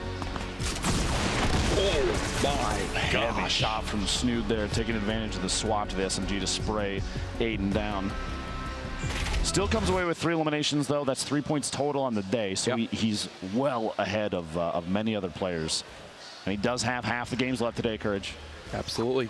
Morgos looking for his 5th to secure a 2nd point.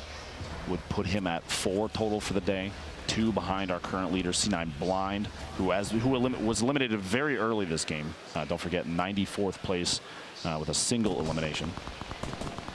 Cryo and Nate Hill taking shots at each other. Nate knows he's got him on the outside. Just did damage, knows there's no shield left. That's why Nate's pushing. And the Porta-Fort might actually catch Cryo off guard. He's looking for a rotation here. Gets the shot, and Cryo goes down. And those are the shots you just have to hit. He's got an opportunity to snap with that heavy shotgun. The prize of a gold double barrel. Oh, he gets everything. He gets the drum gun, the gold double barrel, legendary double barrel. Here's Cryo again against Nice.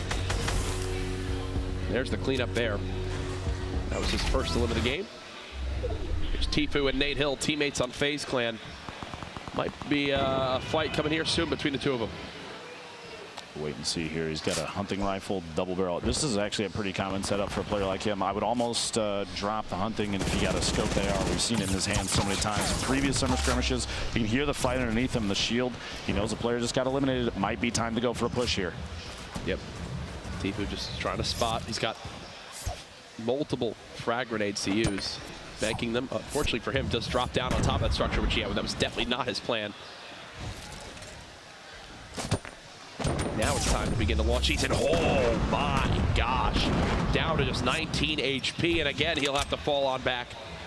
Getting caught tunnel visioning with those grenades, not really moving too much. We've even mentioned other players kind of wiggling back and forth. Even if you're doing something like dropping frag grenades down below, you're going to get punished when players are watching every single structure. Knowing somebody's up there, they're going to take shots at every opportunity they can. And Tfue was kind of caught off guard. Like I said, tunnel visioning, not necessarily your best friend in a situation like this. You have to think the end must be near. Whoa! A look of disappointment on doing his best Tfue's impression face. of Tim the Tatman there as he falls to a swift death. Way the road. A very wide angle shot here. You have a ton of players hanging out at very close quarters. This is going to be a theme for today. People are going for placement, knowing full well that if you get the top 10, that is even just a single point that can mean the difference between 21st through 100th for 5K and pushing into the larger prize pools. Plus, knowing the Victory Royale is $25,000. That buffer is insane. Sap with 5 elims, already 2 points, and the Rockets are going to come in and kind of chase him out of the structure he's built up, but he's going to layer back up. You see even putting floors and ramps down to reinforce anything he's sitting in. That heavy sniper, I'd love to see just an edit, like a window edit, a quick peek and a body shot on somebody for an elim from Saf here. He's got the accuracy to do it. The zone's starting to push the remaining players in. Saf, the only one with 5 eliminations right now in this game. Snood sitting on 3 and a very close combat fight. He's taking, like we've seen this a bunch of times, every opportunity for these players, every second. He has 18 explodes to use right now. 95 health in total, just staying alive, waiting on out. Now might be the time to use those. Go for any knockdown you can get right now. Especially the higher up structures, stuff that might be connected to only 1 or 2 things outside of the storm. Oh, look at the window shot. Right into the window. Will it inflict any damage? No, I think there was a quick edit by the player inside that 1x1. Sap, 5 elims, top 25 right now. He has the heavy sniper as well. Here's a look from the top down. Sam all the way up top. Sap using another bounce pad to try to move towards this next zone. This time he gets clipped. Looking at our scoreboard right now on our screen, Morgos still alive with only 4 limbs. What I mean by 4 is he hasn't moved up to that top 5 quite yet. Nate Hill at 3. Poach still at 2. And Geomac just got his first elim on the blue tee. Here we go. The storm's starting to move. We got 23 seconds until it finishes, and now's the time. Everybody, you can see even through these materials get placed down as they're building. They're kind of see-through still, and you can see just silhouettes of players moving every direction. Tempo even down low, going for a bounce pad just to push as fast as he can away from an engagement that he knows he's not going to win. He does have the Portafort. Look at the layer of players to the left side, middle left side of your screen. There's so many in one spot. You know these guys are going to run into each other in some way. It depends on who gets the shot off first. There's so much movement, and traps right now, Courage, are going to be incredible. You heard one place down because you can catch players rotating through structure. Chat. Chat. Had a down drop, somebody put layers above himself. Is that Chat on the other side of this wall? You see more silhouettes. He's got the Portafort out. Maybe thinking about putting it down to try and get a drop on somebody above, knock everything down. Gonna take ownership of this. Look at the zone. Everyone hugging that close side, getting ready to move. 10 seconds away. Remember, top 20 earn a point. And you're not happy with something you just saw. What was it? The ridiculousness of this position it's terrifying to think half of the players are going to go down most likely during this rotation. And here we go. People flying through the air. Nate Hill getting laser, landing outside the zone, ticking, and that's going to be all she wrote for Nate. Too far into the storm and takes literally all it took was 2 ticks. Yep. All it took was 2 ticks. Rift to go. Someone going to the high ground. I think Rex just got eliminated by a trap. You see Chap still with under 20 HP. Tempo with 2 elims. This could be the difference between 2 points and 0 right now. If he can make it to the top 10 or find the next elimination. Sam has not left this high ground at all. Only 1 rocket to his name. He's got to use this wisely. 13 players still left. Who will secure the victory royale and $25,000? Tempo's got nothing left right now. He's just hoping, Lupo, that he can make it in the top 10. A switch on over now to Ghost Fizzle. He's got 1 elim, but a ton of healing in his inventory. 10 minis and a slurp, and still a lot of materials left. In the feed, you saw Poach get his 4th elimination. This is a player that thrives in these very close combat 100%. Engagements. He knows his way around these little buildings. You see all the way down the bottom. This is a position we've seen him in a ton of times. Gets tapped a little bit in there, but he has an opportunity to capitalize on this. Morgoth secures his 5th elimination. That's 2 points. Chad making a move, super low HP, and goes down on the move right there. That rotation is going to be tough. Everybody's moving simultaneously. 5 players left, Courage. 72 hours, eliminates base soldier. Geomac dies to the storm. Poach is out of materials. He can no longer build. He's hoping people have to drop on down. Morgoth now at 6 elims, 1 away from earning the 7th, which would be another point for him. You see he's on a low level near Poach. Poach will wind up trapping all these levels as people try to drop down towards him. 10 seconds until the zone begins to close. He's got bandages to work with, but it's going to come down to a heal up, I believe, ladies and gentlemen. Who will make it out on top? Poach trying to take matters into his own hands. The storm slowly closing. 19 seconds, 18 seconds, 17 seconds. The fight's just a layer above Poach. He cannot even build up. That's 72 hours. His teammate getting dropped. Morgoth trades the elim. That's his 7th. Morgoth has a med kit. Sam has nothing to heal with. They've made it to the top 3. Morgoth has a chance to have a 6-point game himself to match that of Blind. Who will out-heal the most? Morgoth with another med kit. Sam dropping on down, trying to spray. Morgoth in the 1v1. Will he get the perfect game? He does. Morgoth with the victory. And look at the hype. 7 elims and the victory royale. Back-to-back 6-point games. Blind, then Morgoth. And is he phasing up? All right, fine. I guess he's like, Banks, send over the contract. We see you. He's waiting. Send over the contract, please. Like you said, back-to-back 6-point games. And we only had 1 during the entirety of the heats and the qualifiers. Does the back of his sweatshirt say 1v1 me playground? That is incredible. It's a DM I get from you quite often, Kurt. It is. But either way, congratulations to Morgoth. $25,000 richer. A 6-point game. And I think that moves him up to the top spot today as well. Based on the previous 2 games, if I recall, he had 2 points. That makes a total of 8 for him over the course of 3 games. And we're only halfway done. We are only halfway done. But he's in an incredible spot. $25,000 richer as well. That's got to feel good. Most certainly, I can promise you that. The man just moved right up the scoreboard. What a performance from everybody there. Poach tries to get it done towards the end. You see, can't out-heal that zone. Not as good as a med kit, but we've got some replays to look at first, starting with none other than Ghost Aiden. I think he secured himself another point that game with 3 limbs. This was the quick beam of the drum gun. 52 headshot damage with that crit. Back to back, just shreds his opponent. This was that second limb onto Ecstatic. That's the player who actually eliminated Nick Merckx in the game. And then here, swaps around. Nibs falls to his death as well. One of the best controller players. I mean, there's no argument here. Aiden has established himself.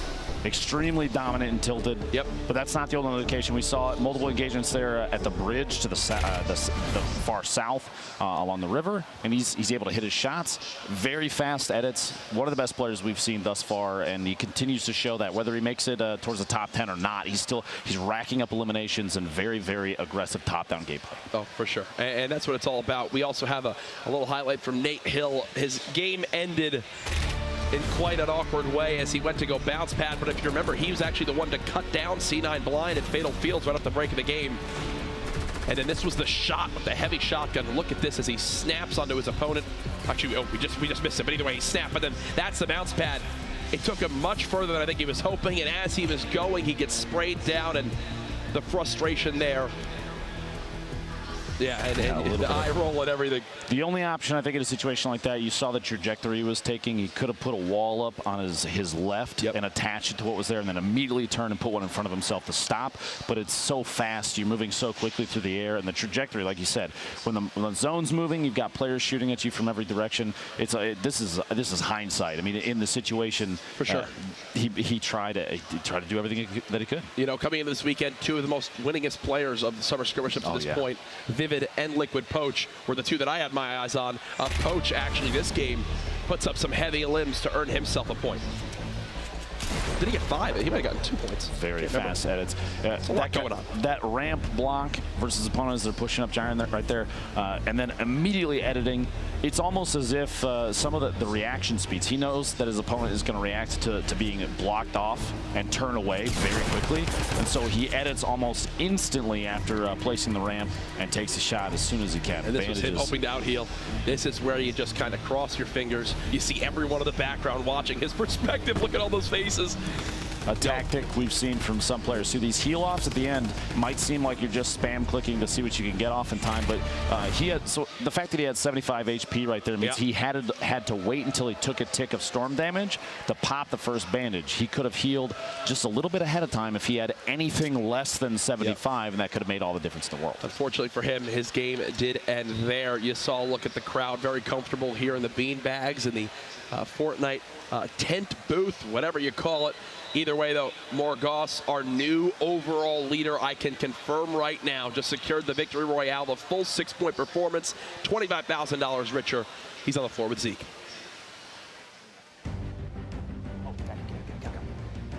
Just trying to get the 4-1-1 on the new grappler item. Ladies and gentlemen, I'm here with Morgoss. Come on over, dude. I'm getting word you are now the overall leader. So not only do you get all the eliminations, you get the 6 points, the victory out, 25K, and the overall leader. Dude, how are you feeling? I'm shaking right now, honestly. I can't believe it. I mean, I've been practicing for 5-6 months now. It's just a crazy feeling to finally pay off, you know? I mean, so what was practice like leading up to this? Was it just, you know, how many hours a day? What were you doing? Were you running scrims? Yeah, it's the professional scrims. It's probably around 10 to 12, maybe even 14 hours a day. But I think the biggest thing, the hardest part for me was sacrificing time with my family to practice and be the best. I mean, but obviously this paid off, right? Sure, you sacrificed time, but then you show the world, guys, I'm Morgoss. Hello, 25K here at finals. I mean, how do you think your family's feeling after watching you do this? They're crazy. They're crazy for it, I know. I wouldn't be here without them, for sure. They sent me out, they flew me. They've been supporting me for a few years now. It's a great feeling to finally make them proud, you know? Now, what do you got to say to all the new fans that you've just made around the world, dude? Phase up. Best of luck, Morgoss. We'll see you in the upcoming games. Courage, Lupo. They got it. They got it figured out. He might be doing well with in-game, but apparently still needs to learn how to have a handshake. 12 times the charm, Jack. Yeah. Takes a little while. It's okay. It's okay. You hear him, too, basically calling Banks out right now, saying phase up. No, he's going to keep plugging phase and then get every single opportunity. time that he like, can. you guys have open rooms out there in Los Angeles. I'm trying to move it. I can appreciate the hunger. Well done. Oh, it's fine. They'll drop Cloaksy. It's okay. But either way, we've got our standings update for everybody at home. There you go. The man right there at the top, tying the Alimza blind, but he's got 2 more points. Nate Hill, frustrating into that last game, but he's still in third. Sap and Aiden, both top 8. Still Poach with that performance moves into the top 8 there as well. And Liquid Champ, top 10. You take a look, even the top 10 right here, 3 Ghost players representing Ghost Gaming. It's crazy to see how just recruiting for some of these teams, they're so good at it, spotting players that they know are going to perform well. They put on basically a clinic on how to perform in competitive games, and all these teams got to be feeling good about the placement right now. Now remember, 21st through 100th all get $5,000. It's the top 20 who then have those incremental, is that a word? Incremental? It is. Yeah, it is. Increases in how much they pay out.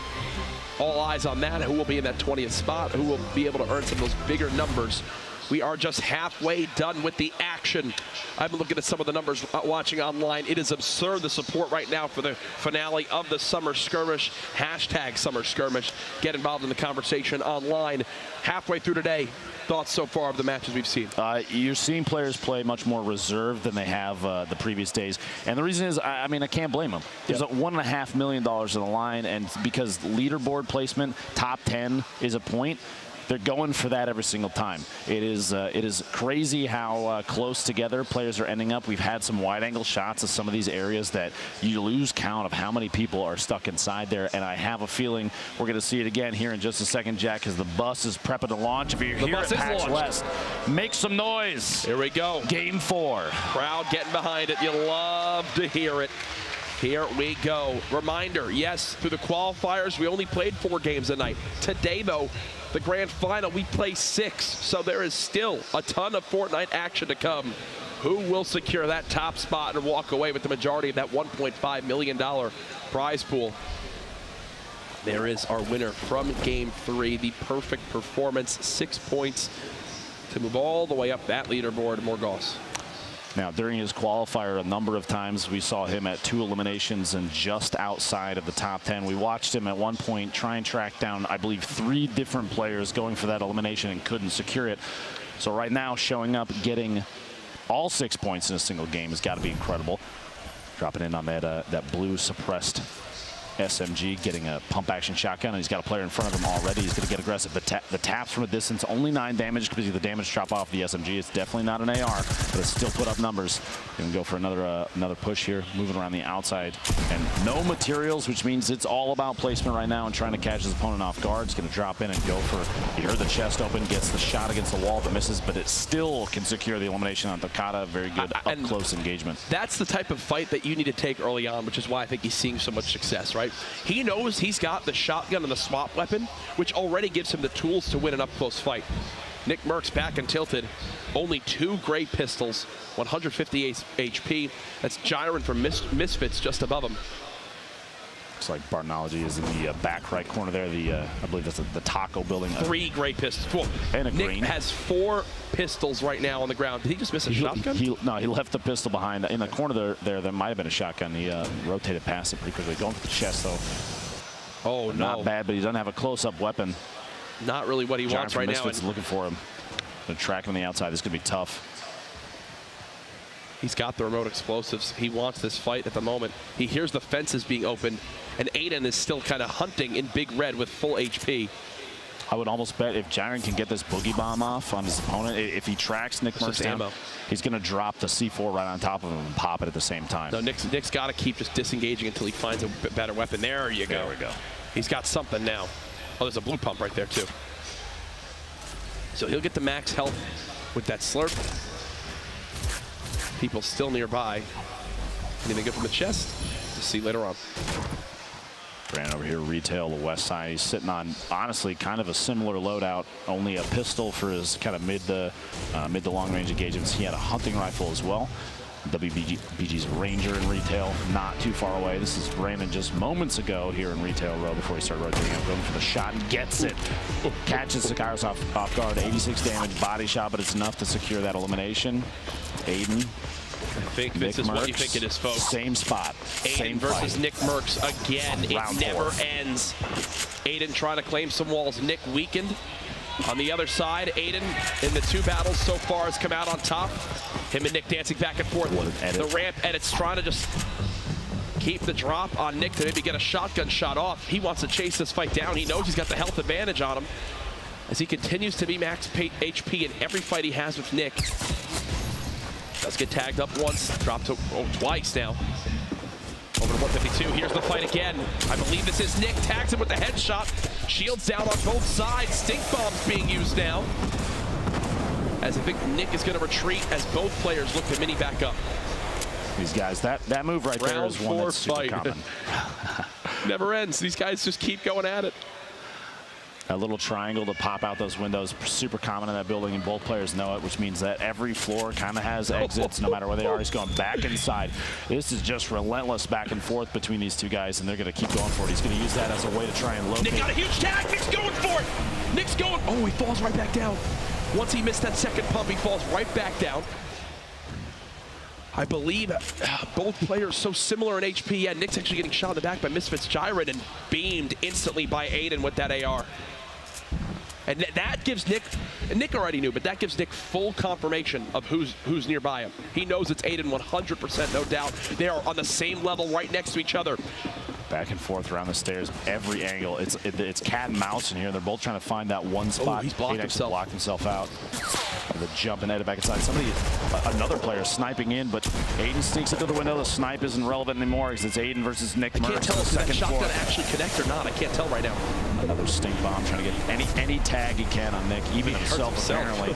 The rotation through there is trying to catch Nick is getting so low. Those stink bombs have chunked away so much HP. He's down to just 99 health. Aiden still hunting from above. Only 4 builds left too, which means Nick can't defensively play against him too much inside here. He's got to go for it soon. And here we go, 93. The shield shot, and Aiden catches him off guard. Did Nick just swap to the wrong weapon and he claps? Are you kidding me?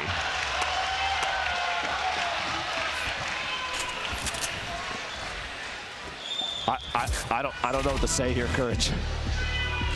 Look at this 3-0, baby. I hear from the crowd as Aiden has yet to lose a fight versus Nick. And you thought Nick had the full advantage, but it looked like he messed up his swap or something because he just stood there and Aiden said, hey, friend, good stuff. But unfortunately, we've had 3 battles and I've won every single one. Rangers still back over here at retail. Is a wide angle shot in your top right just to kind of show you where these players are against each other, what Ranger has in front of him. And there's quite a bit of built up structure here. We'll have to find out if he has ownership of a lot of this or not. He doesn't necessarily know. You saw he was looking all the way up top trying to track Brandon, thinking he's top of that wooden 1x1, but potentially little does he know Brandon dropped down already. He's going to keep checking, taking shots in, just kind of trying to, it's like trying to flash a flashlight over some bugs, get him to run out from the structure, see if we can watch Brandon on the move. Maybe doesn't realize here at Retail Row, Psalm is also on the far east side of the blacktop buildings, the stores. Ranger go for any materials he can, even on the move here. It might be mid-engagement, but it doesn't necessarily matter. Now blind, Tfue, look at this 1v1. Shots from Tfue, gets a couple accurate ones in the long range double barrel, 7 HP remaining. He's got bandages to patch up. Sigh of relief, I think. Solid 1v1. Aiden right now, by the way, the only player in this game with more than 1 elim. He's sitting on 2. A score of 3 total over the course of the day today. Tyler's someone we've seen put on a good show in the past. We interviewed earlier today, and he's had a few rough rounds and hoping here southwest side of Shifty he can make some plays. Flower in the feed, getting Reigns knocked down back to Aiden and tilted. Looking for his 3rd elimination, Courage. Maybe tracking Coop Train on the rotation out there next to Loot Lake. All the materials he can gather. He's not sitting on a whole ton either. Is this a fight a push outside. This is the far southeast corner past Paradise. Rifts actually spawn off, basically off the cliff out here, and players will use that as a way to rotate back into the zone if they're forced to. Flower, by the way, picking up his second elim. Another player now at 2 eliminations. Cryo and Top Boy flying past each other, almost like a synchronized swim maneuver there. Morgos picking up an elimination, our winner last round on Jack. The Top Boy gets the shot on Cryo. Both low HP. And a Klinger actually would have eliminated Top Boy right there if he stuck him once, but couldn't actually connect. This is STDX Vide. Close range, build fight there. Triz tries to go for the quick edit, but not able to snap fast enough. Nate Hill in the elimination feed again with another elim. He's already top 5 today. Rogue 00 Flower, our first player this game to reach 3 eliminations. He was already, I think, top 12 in the scoreboard of standings as well. Prodigy Aces looking for a shot. Those little boxes. Put himself inside a shack. Whoever his opponent is over there. Aiden back here still untilted. Gets the shot and takes another elimination. That's number 3 for the game. Puts him at a single point. This one. A stack on top, that puts him at 4 total for the day. Nate Hill also tied at 4 points total for the day thus far. Like tempo here. Gonna make some moves. Low HP, barely any shield. He's got bandages. He's gonna take an opportunity while his opponent here, Boyer, isn't necessarily pushing. XD.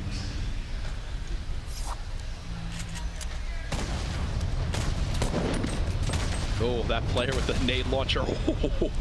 Almost just eating an explosion there, yeah. He's right next to the cube, which means shield is actually getting added to him. But his opponent, Turkeylips up top, knows if you shoot the cube, it lashes back out at whoever is closest. Yes. Turkeylips knows his opponent is sitting right on top of it, so if he shoots it, even though he's the one dealing damage, the cube is going to lash out at the player basically sitting on top of him. Again, when they're near it, they're gaining some shield.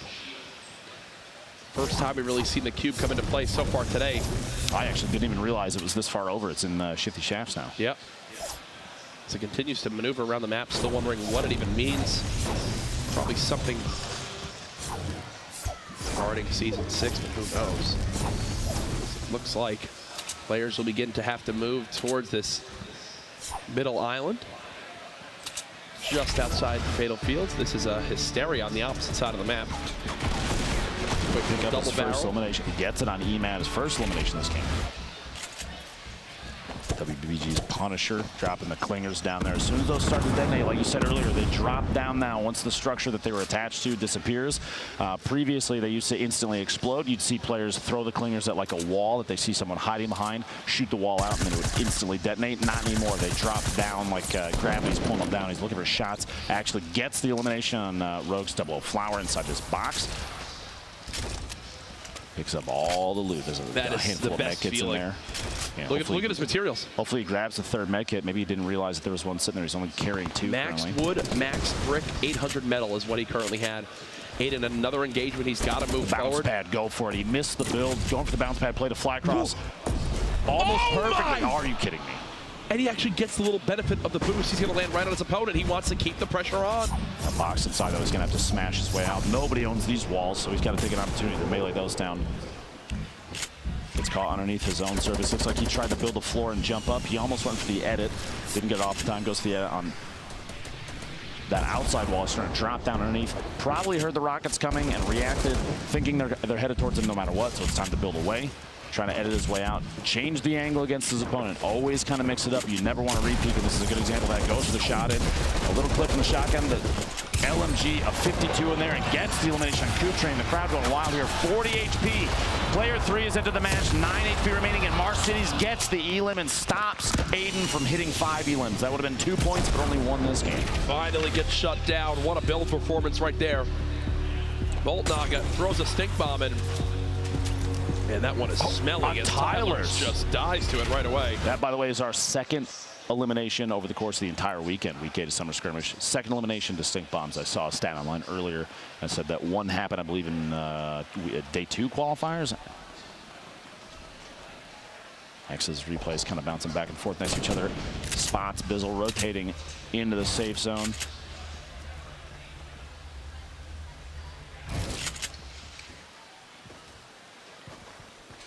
Just kind of moving around, trying to track down anybody in these areas, looking through these builds. If there's anybody left alive here, if there's anybody watching, Replays wants to know where they are, and this looks like he is pretty alone here. But this wide angle shot, this is where the field starts to tighten up. You've got nobody right now that's currently alive with more than 2 eliminations. Diggy, Nate Hill, Punisher, and Wheels 960 all have 2 eliminations. He doesn't have a lot to work with. I mean, look at his inventory. He doesn't. Thermal assault rifle, a gray SMG, and 5 bullets and a shotgun. He's going to get to a point where he kind of has to force something here soon. Here's our scoreboard of the players alive right now. No one remaining in the game has 3 elims yet. Yeah. The shots from the side. He does have quite a few builds, at least for a little engagement right now. He could use the launch pad to fly away if there's any concern. And the shots coming in. He's going to have to try and build and defend against that. Over that edit to get out. Missing those edits, those fast edits like that, it can cost you if players are right on top of you. Imagine missing an edit like that, having to go for it a second time. Somebody's going to fall in and get an Elan on you if you're not watching. That's how Diggy got a second. Ranger outside the storm. No HP, no bandages, no med kit for Diggy, so he's going to take a little bit of damage. But coming away with an elimination of that, probably a good idea. As it's a worthwhile trade. Look at the high ground from Snood and Fulmer outside Fatal. Saw him, the player launch pad, so he's just going to follow suit. But he's got to be worried about the player up top. Uh-oh, down to just 48 HP. Should be safe for the moment. All he's got left is Brick. He's half in the low grab zone, half not. Nibs literally in a box right next to him. He might not have realized, he was getting shot from the player up top in the tower on top of the hill. He might not realize that Nibs is also hiding inside. I'm sure he saw the structure, and it's clearly one that has capacity to hold a player. There's no edits for anybody to come out of it, so I would almost assume he knows there's somebody's right there. Plus the footstep movement from Nibs right now. He's in a tight spot here, though. Low HP, not a ton of shield. He does have a gold double barrel. You see him with it out right there, and Nibs is the player up above him. They start a rotation. Wow, just gotta watch for each other. Farico blocks Lassius as he looks to build on up. Look at the inventory. Drum gun. Oh my. Gold double, or the legendary double barrel. 3 remote explosives. Chug 9 minis. But, it's all great to have, but you got to live through the fight to be able to heal with it. Looks like he went for a double barrel shot and whiffed it just over the top. The bloom on those things, sorry, the spread pattern, how wide it is on the double barrel. Plus, we talked about the damage drop off of those things. You have to be in bludgeoning distance for it to be at max effectiveness. And if the opponent was so far away, it might not have even been worth it to go for it. Jeez, listen to the build speed from Haste Farico. Steal. He's been shot by 3 or 4 players that aren't involved in this direct close fight. I guarantee you he wishes he had the time to get that chug jug off, but all he has time for is his opponent underneath trying to pickaxe his way up through, gets the build, still owned that staircase. Lassius pays the price, gets caught off guard as the edit drop down. Quick double barrel shot. That thing in the same box, man. That thing's lethal. That's a huge moment because that gives him the ability now to chug jug, assuming he's going to pick up that heavy sniper rifle. No real updates from Sam yet as he just is trying to stay hidden with how little health he has. Prodigy Ace is yet to get an elim this game. He's top 43. See Animal, I believe, in the webcam there on the right side watching from the side. Looks like he must have been eliminated earlier.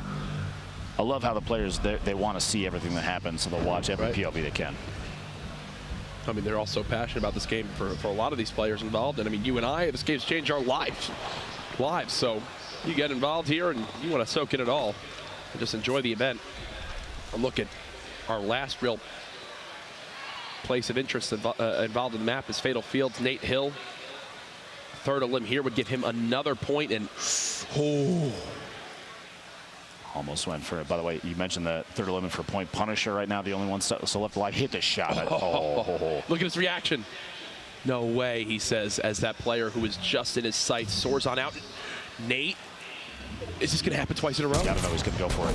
Whiffs the shot there, tags some shields.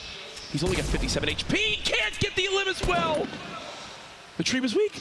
No follow-up. He's going to chase it. I think he's going to go for it. He's risking the game on this. He's hungry for that 3rd elimination. Securing the point would be pretty big. This would be point number 5 for him on the day. He gets control of the wall. His opponent building up the edit coming out the top. He's trying to get a top down on Nate. can't hit the shot. Could not track Hysteria on the way down.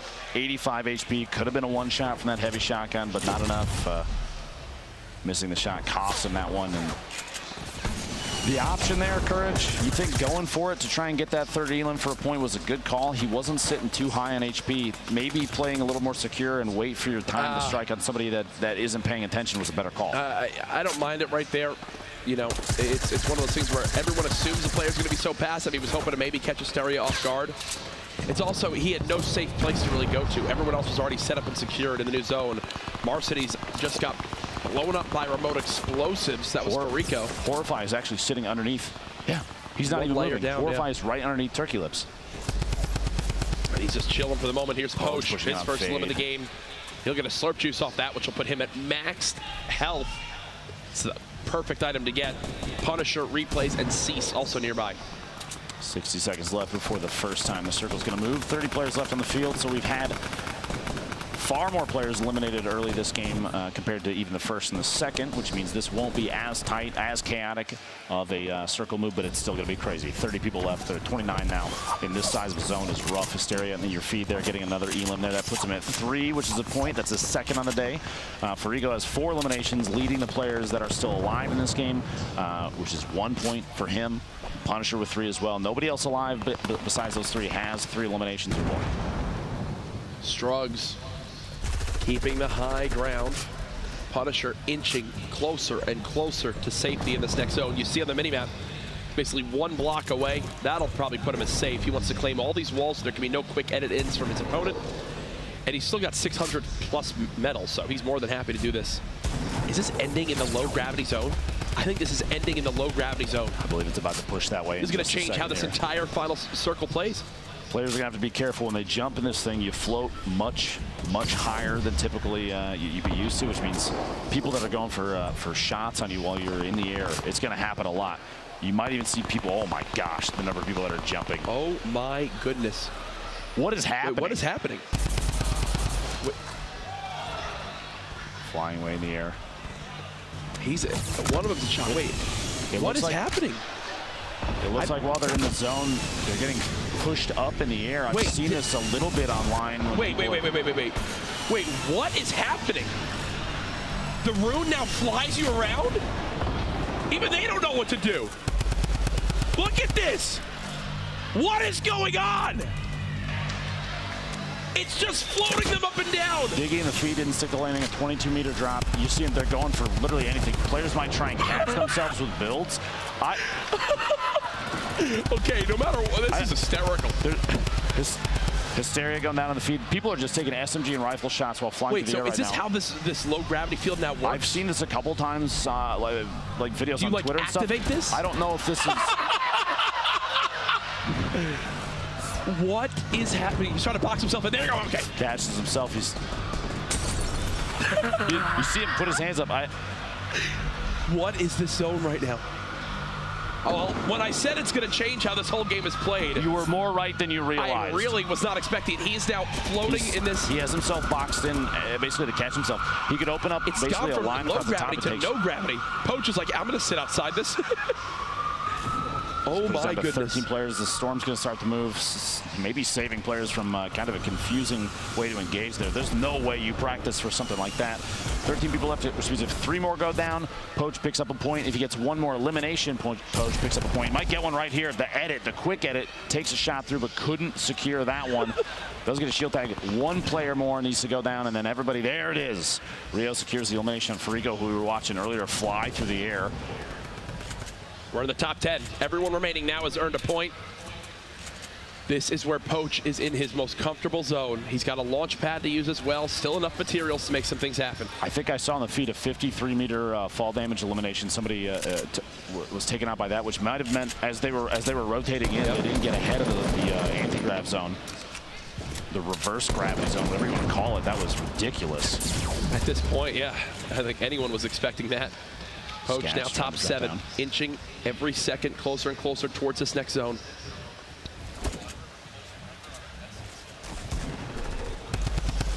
Poach taking shots out, trying to do anything he can just to try and get a tap here.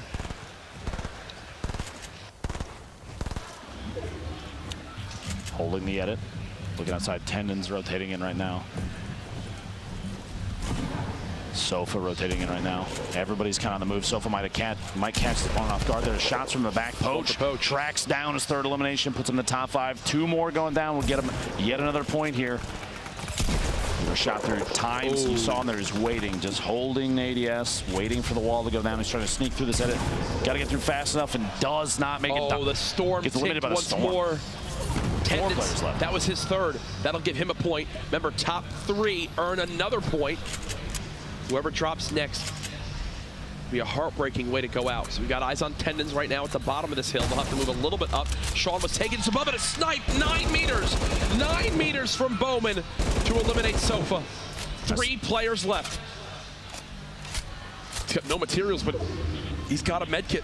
At this point, he has the bounce pad. He's probably going to build 1 layer out and bounce his way down. If he's going to go for this, I don't think he could drop down just based on materials alone. A 1v1, drop it in. Sean going for it, takes a shot with shot. He gets it midair, 49 to 77, and misses the Tendons with the trap play. Are you kidding me? Tendons with the trap a limb. Like he's going for Twitter clips. Look at this. Tendons spams the walls. Oh. That was his 5th elimination as well. That ending of that game a 5-point game was one of the wackiest things ever between the whatever the hell the zone was. Welcome to Fortnite. With the people floating around. What do you I have say? note cards. That's my notes after that one. That's where I stand. What a game 4. We thought yesterday was insanity. The weather's Look at nice this. out. Yeah, it's gorgeous nice, really nice out today. Yeah. I don't know what to do with my hands yet again. Wow. That was incredible.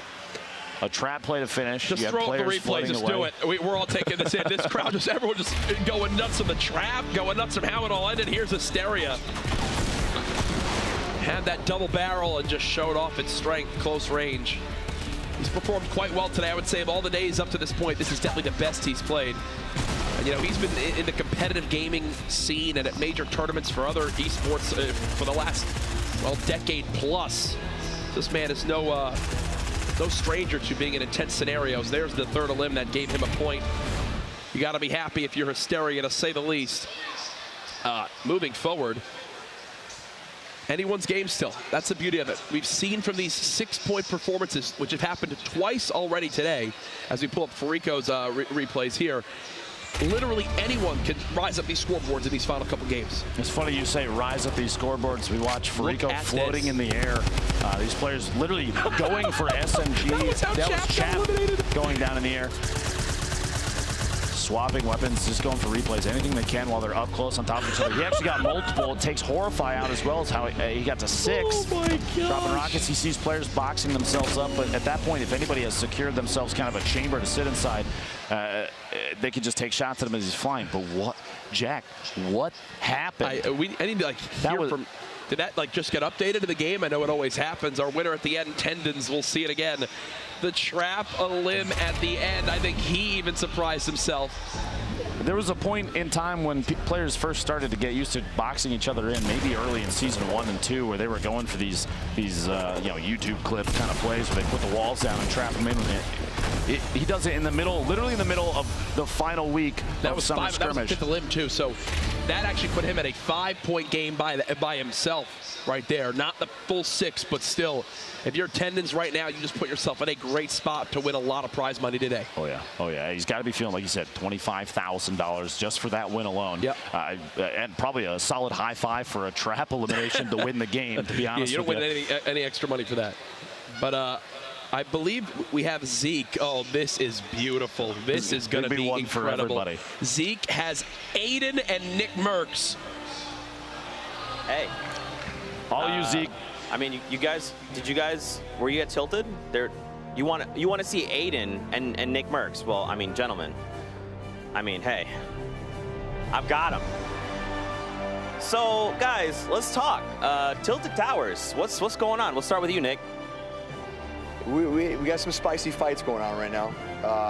The first one, I didn't put up too much of a fight. He had a great right-hand peek on me. The second one, I swear I thought I hit him for 500 health. El Taños over here, the limited time game thing. he had so much health. I kept cracking him and cracking him and cracking him. And then that last one, those poison nades you threw on top of me, just, man, again and again and again. But it's been good. This is the first time I feel like I've just been really pressured and tilted. It's going his way right now. But yo, I still got more, and I'm gonna give him my best. You know? What about you? Dude, they've been close fights. First one, you know, was a tricky window shot. Second one, you know, he got me at like under 10 health, something like that. I was like, oh my gosh, this is a PC player. This guy's nuts. He was shooting me through the windows, everything. I was like, dude, I'm definitely dead. And I kept getting chests. I got like slurps and everything to keep me alive. So then the third one, you know, it was tricky. We were in Nick's towers, and I had a couple gas grenades, you know, to make him move around. So we're having good fights, man. We got 2 more games. I'm sure we'll meet each other again. Towers today, but hey, I'm gonna try to take him back. All right, I'm trying to take him back. Yo, I hit you for 500, man. I'm telling you, I counted it. I'm no mathematician, but I got him for 500. You just kept staying alive, man. So I mean, is it fair to say you guys are gonna keep Lightning tilted? I mean, yeah. We already know, man. Yeah. All right, so who do you? We got 2 more games. So I mean, is it going to be you two? Is it going to be you two? Is it going to be 1-1? What do you guys think? Dude, truly, man, these fights are long. There's a lot of ins and outs. I guess it's just who plays better, who's quicker to the punch. He loves it. He's really aggressive, you know. But if he falls into my trap, it should work, you know. What about you? I think he's going to get me a game. I like to just, you know, get the mats quick and just rush him before he can get what he likes. And yeah, I'm gonna just keep putting the pressure on him. I mean, and the final question I want to ask you guys are playing on controller, and you guys are showing up everyone. Do you guys have any tips, any words you'd like to say? No, man, I'm super happy to be here. I feel that it's a very unique and cool thing that him and I get to compete against PC guys and stuff and kind of put on for an entire community that I know I care a lot about. I'm sure you do as well. And you know, we're both doing very well today, especially you. Just keep on carrying the torch, and thanks for having me. Thanks for having me. Yeah, man, it's an honor to be here as well. You know, we're doubted as console players, so to come in here and compete and, you know, play so high, it's awesome. And to meet Nick, it's awesome, man, having some good controller players in here. Fantastic, gentlemen. Best of luck to you guys going forward. Courage, Lupo, back to you. Ladies and gentlemen, live in the venue, could we make some noise for those 2 great competitors here? People have been going Absolutely. nuts every single time they run into each other. They even threw together a quick like round 3 fight graphic for the screen, which was awesome to see that. And honestly, like Nick said, we've got 2 games left. I have a feeling he's going to turn it back into Nick Towers at some point, my friend. Right. Damn fam will be very proud when it happens. Oh, you know, they roll deep out there online. What a day it has been so far. I know everyone's talking about the ending of that last game. What a funny moment. But either way, I think we should have the standings updates for you guys here very, very soon. So actually, first, this is a good little TV, little technique right here. Standings right after this. Quick break. Don't go anywhere.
Ladies and gentlemen, welcome back to the continued coverage of the grand final of Fortnite Summer Skirmish.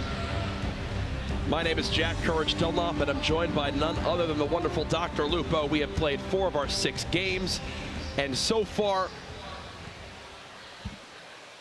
things have been crazy. We've seen some insanity, Jack, and we got 2 games left. It's not even close to done yet. Yes. $1.5 million on the line. Players starting to establish pretty significant leads in terms of points, even eliminations. We've seen aggressive gameplay. We've seen people playing very secure. We've seen, honestly, some of the fastest edits and replacements of materials to just make windows and take shots at people that I've ever seen. Yep. The number of players that we've seen people flying now, which is insanity. And I mean, this is Fortnite. This is one of the things that drives excitement for a lot of players is just how aggressive people can play a game that is so open to so many players. I feel like everybody plays it. No, everybody plays it. For sure. Everyone knows what it is. Everyone plays it now. It's a quick update for you all at home. I know that last game was absolutely crazy from top to bottom. We have some a little message to share. So all Fortnite competitions are played on a live server environment. Players last game were in an anti-gravity zone. The anti-gravity zones have been disabled for the rest of the competition today. So in games 5 and 6, we won't be flying around nearly as much. It was exciting to watch. Don't get me wrong. And we both kind of didn't know it. You threw a card in the air, and no one got hit by it. Exactly. No one. Not even remotely. You can't prove it. It's not anywhere on the internet. But for the following 2 games, the last 2, Game 5, Game 6, that stuff, like you said, it's off. On the ground. Jack, you said before, stick around till after the break for the standings. Well, guess what? We've got them. Boom. Let's take a look. Let's see where we stack up after 4 games. Morgoss in that beautiful top spot. 12 elims, 8 points, feeling darn good. Tendon's last game, though, with the elims, which was nuts. And then you see Liquid Poach actually moving to that 4th spot. No, Morgoss, like you said, the leader there with 8 points, but there's a number of players very close on his tail. We have a ton of people here with 3 or more, even 2. Boyer down there in the 16th slot. A lot of high elimination count. We already have multiple players, 4 players with double-digit eliminations, but that's not all. Here's your 17th through 32nd. Tons of players. We've seen Kayun putting on a good show, taking out a lot of big-name players, people you've seen all over the place in Summer Skirmish the prior 7 weeks, even the last 3 days, and he's starting to assert some dominance. Punisher here starting 33rd. And all these players, it is terrifying to see the list of names here. And you have to remember, too, we've seen already multiple people in the grand finals drop 6 points in a single match. That means, I mean, the leader's at 8. Anybody can catch up. Anybody, nobody's safe. It's absolutely crazy. $1.5 million on the line, 21st through 100th. All take home $5,000. So the top 20 obviously see that leap in prize money. That's going to be kind of our thing we look at. Another thing to keep in mind, a victory royale is $25,000. I saw Cypher actually tweet out and say, that was a $25,000 trap elimination. And that's exactly what it was. It's absolutely wild. Now we're just getting word in. There's actually an additional change on top of what Courage mentioned earlier. The anti-gravity zones being disabled. Are you strapped in? Ladies and gentlemen, do we want another announcement? I think we could give another announcement to the folks at home. We are adding a 7th game to today now, so everything stands and we get even more Fortnite action.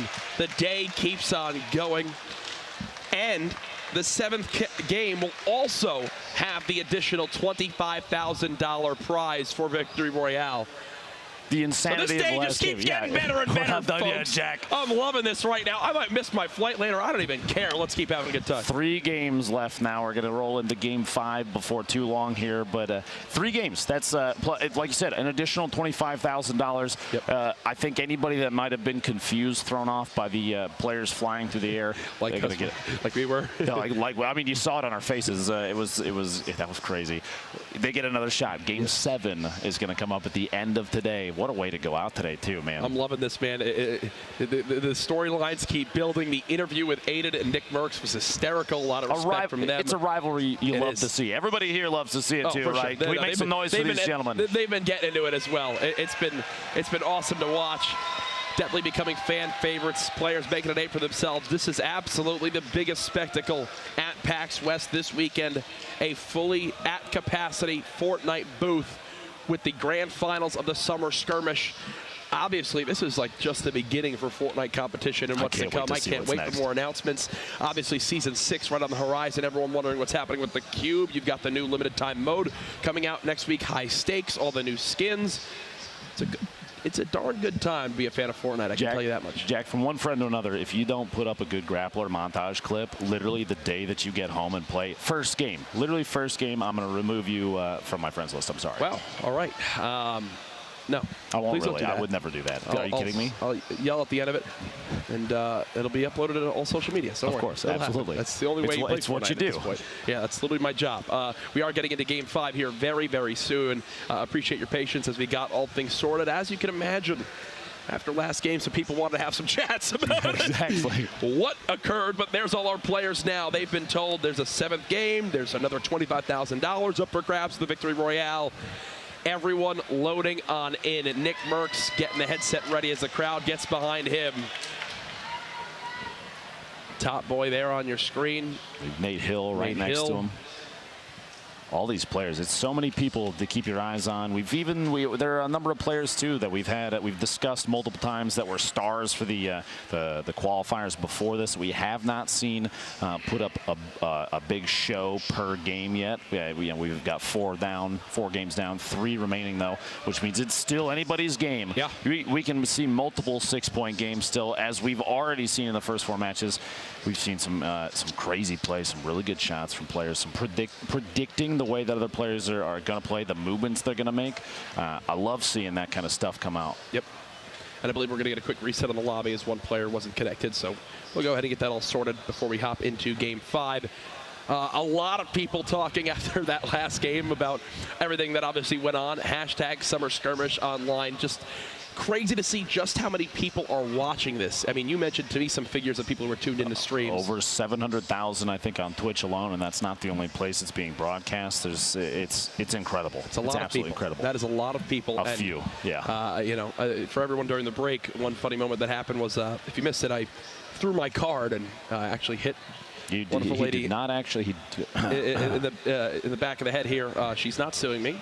I did give her a bunch of exclusive PAX codes for the spray in game, but funny moments like that. I think it was between the anti-gravity and that, we had a lot to talk about during that break, so it went by pretty quick. It did indeed. And you have to remember, if you're here at PAX West, if you're in Seattle even, Jack might have mentioned earlier, it feels like the place is packed to the brim, but please, make your way on down here. We have 3 games left, and you don't want to miss a second of what's happened so far today. Fortnite they're setting the standard for events like this, and Summer Skirmish, I feel like, is only going to be the beginning of what's to come. I'm sure Epic has all sorts of shenanigans up their sleeve. The competitive scene is only getting started. 100%. We've got all sorts of, like you said, we've got a new mode coming down the pipe here. This is only the beginning too. We've seen a trend from them even at events like this, like PAX and everything before this. We saw the Pro-Am at E3 was outside in a stadium. Yep. This is only the beginning. There's so much more to come. No, for sure, and it gets me excited just to think about the future. Either way, we talked about it a little bit earlier, but to look back at our games so far, we mentioned how every break of these games, we can basically just wind up seeing exactly these same players fighting because they're all landing at the same areas for the most part. You know, we were looking at Aiden and Nick fighting in Tilted, Cryomi as well as Saf fighting at the top of Viking Village, Hysteria getting into engagements down in Greasy.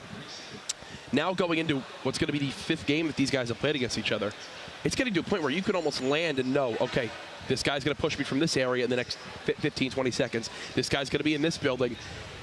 I'm wondering if we see any strategies change now to kind of make it so they can potentially get the drop on their opponent that lands near them in their drop zone. Well, some of them, like you said, I mean, Aiden and Nick Merckx, we'll use as an example. It's been a highlight moment every single game thus far.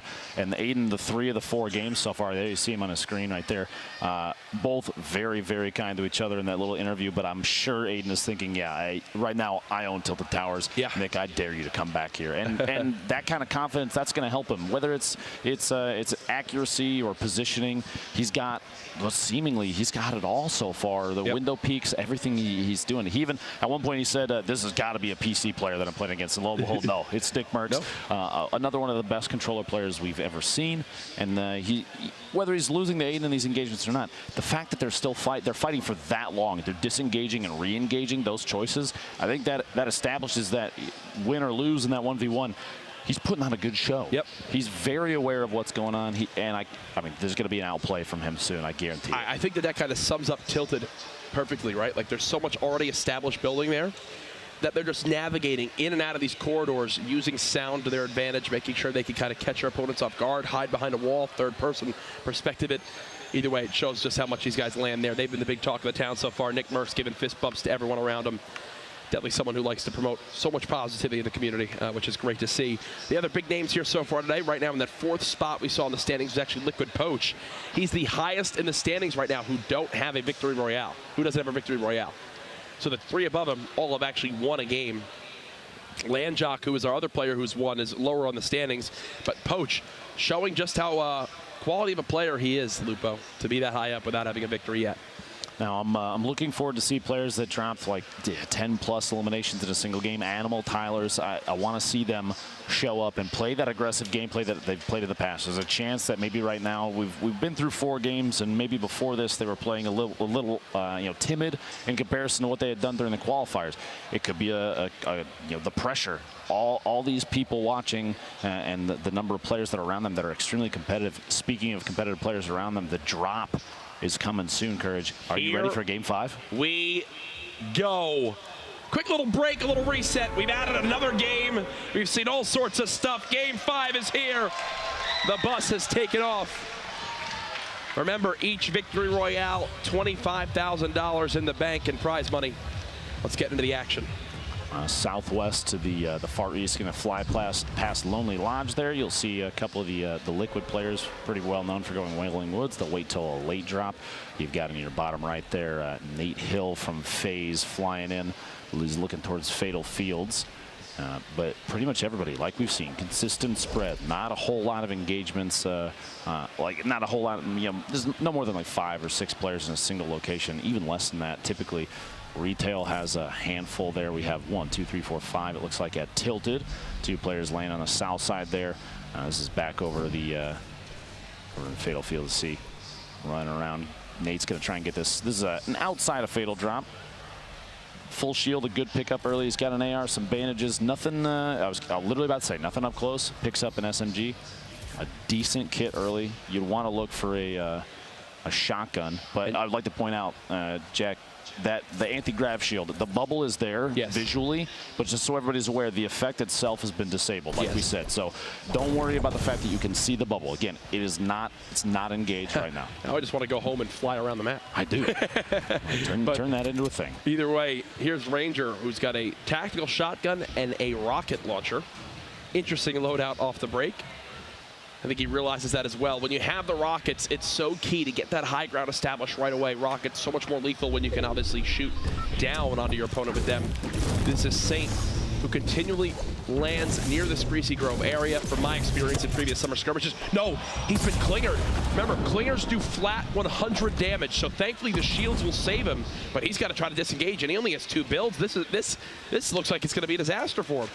Looks like he got potentially a little distracted by looking for Nice down underneath, and Bowman took it. Yeah, it was Bowman from the backside coming from the south, chucked that clinger. But Bowman now focuses on Nice inside the building. And another! Player 4 is into the match. Bowman very low here. He's tossing the remote explosives. Maybe take an opportunity to pop that med kit. You're not going to have another time to do it. Gets the mini, a faster use, so the mini is going to take priority. Wants to get any buffer he can. Tyler's in the feed, by the way, getting an elimination in there, but Bowman gets that mini use off. Crashy, the player pushing up here. Oh, Nice with the eliminate of Bowman. Crashy's got to follow this up quick because, I mean, look at the health he has right now. 200 HP. That was his last build. He's got a great swap combination between that heavy shotgun and the drum gun, which still has a full clip, and there's all sorts of loot down low. Saint dropped the rocket inside through the building, explodes. Oh, Nice. So now this is from the outside. So Crashy may not realize if that was Saint from up top of the hill. The player inside, he knows is gone now, but he's got to try and figure out where it came from. Saint sliding down for a little bit of fall damage there. This is Aiden back in Tilted Towers. Look at his first elimination. Catches Kairos off guard, both dropping on top of the big red apartment building. Comes away with a purple AR too, which is really good pickup, but it doesn't even matter. Look, he already has a gold AR. He's going to push inside with his chest, and the hope for shield, and I think he just pulled one right there before it got away. It's interesting. This is probably the first game where Nick has actually reached max shield before Aiden. I think Aiden will catch up, though, here soon. Ecstatic, the typical third party in the in Tilted. Here's your leaderboard for right now. Aiden with an elimination there. We get sorted by elimination count. Morgas, though, you see the score. This is your leaderboard sorted by score on the far right side. Morgas was at 8, Blind in second place is 6, Nate Hill, Aiden, Bizzle, and Saf rounding up that top 6. Already the French 500 material. Such a good med. 3 remote explosives. He's got a swap weapon and upgrades his shotgun. And just for everyone at home, when we say swap weapon, we're talking about the submachine gun. So you can take the pump shotgun shot, and then because there's that delay before you can fire the second shot, instead you swap to a spray weapon, whether it's an SMG, a drum gun. Some people even just use an assault rifle. That's all you have. You know, you got to take the opportunity. The reason being, during that like cooldown period after you take a shot, you see it. Swaps off, and now he's tag right there. The FPS knowing exactly how to utilize that. Timing basically the right amount of AR spray and then swap back to the shotgun to try and go for another shot. Shotguns hit so hard up close. In these up close fights, every single point of damage matters. If he's accurate, he's in the right amount, he's the right range away before damage drop off takes over. The timing on that can be key. It could be the difference between a one shot and maybe your opponent spraying you down while you're trying to get the shotgun shot off. The FPS is, instead of building himself, he's just going to reset to the high ground. And he's dodging these clingers, so it looks like he's kind of read his opponent perfectly. It's Alpha Amons just inside the build and brick. And look, he's shaking his head. You can see in that camera, frustrated with the position he's in right now. Not a lot of health, very exposed, and the FPS is maxed on HP. And he's going to match the build right now. I think the end might be near for Alpha here soon. Alpha pushing up against the top down on, trying to get the jump shotgun shot. FPS kind of layering away. He's got multiple layers there, basically right at the perfect spot to lay a floor back up a step, lay another floor. So there's multiple wood platforms being Alpha Amon's deciding to go for it. He's trying to get the top down. He's got to hit big shots here. It's 100 HP, 100 shield on his opponent below him. It's almost to a point where like Alpha has to hit like a snipe headshot or something. A ridiculous scenario he finds himself in. The FPS just rotating all around, bouncing. Looking for that perfect... It's also a thing where if you're the FPS, if you're wondering why he's kind of playing this slow, yes, he doesn't have the high ground, but he almost doesn't want to take any damage either. Right? He knows he's got a heavy advantage, but he's looking to just get that perfect opportunity. Now might be his chance. It might just be time to spray this player down, shoot that top left structure, and it might all fall. He's got it looks like there's 2 connected points. If he goes for it, which is exactly what he's going to do, he's got that the arch, the half arch is all that's holding it up, and here it comes. Alpha's got to drop down and save himself with a build. Lands on top of the building, just barely got down fast enough to not take any fall damage, but he's still basically one shot at this point. One pump shot is going to be all it takes. Bush catches him in the corner, and there it is. First elimination for the FPS. An excellent set of plays there. Choosing just the right time to push. Here's another side of the map. Gripmate. Not much useful weaponry in his inventory. What? An 82. I take back everything I've ever said. Catches Landjock, our first winner off guard there, Takata. Right here in shifty shafts, jumping around trying to get the top down on his opponent, drops in and a big hit, 2 HP left. The crashing, he does have a med kit and minis, so he's still, you know, give him 20 seconds, he's back to 150. No, Fade went to drop the porta-fort and it actually spawned above him, so he wasn't safe. It's so key when using those porta-forts, especially on uneven ground, that you jump as you activate it, so you land above the layer of the porta-fort. Here's Aiden at only 100 HP. Seems like he's been tagged up quite a little bit. Who's nearby? Nibs is nearby. Marksman's nearby. Ecstatic is here. No idea if Nick Merckx is still in this game or not. We'll have to get you guys an update on that. Looked like he might have still been inside the big gray tower that he tends to. If it's anybody in there, it's going to be Nick. But once we can see that, we'll let you know.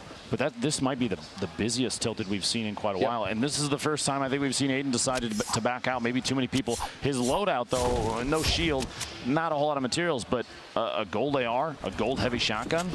Yep. Train here.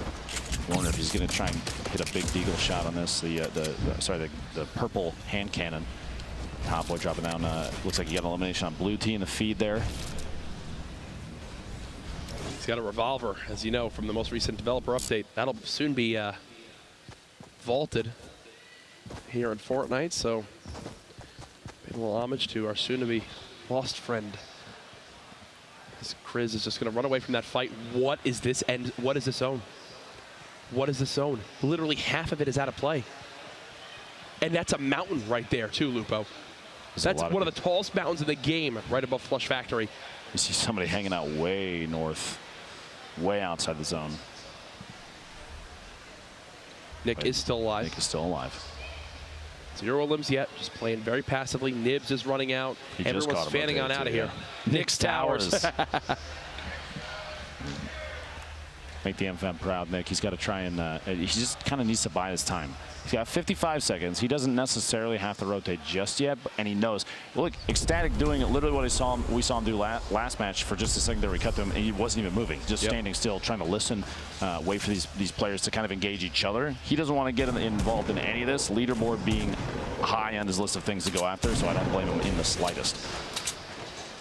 Nick deciding he heard some shots. Might be time. Gonna drop some grenades in there, hoping for a single or a double. Ecstatic goes down.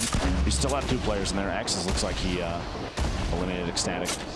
Grenades don't catch any damage. Looking for maybe even just a damage number. Even if you're not on top of it, you'll see the number pop up when you get a hit with it. He's gonna have to make a decision soon. I was about to say he's either got to move or he's got to push this, and I think he's gonna do the latter. Here he goes. Nick Merckx now moving on in.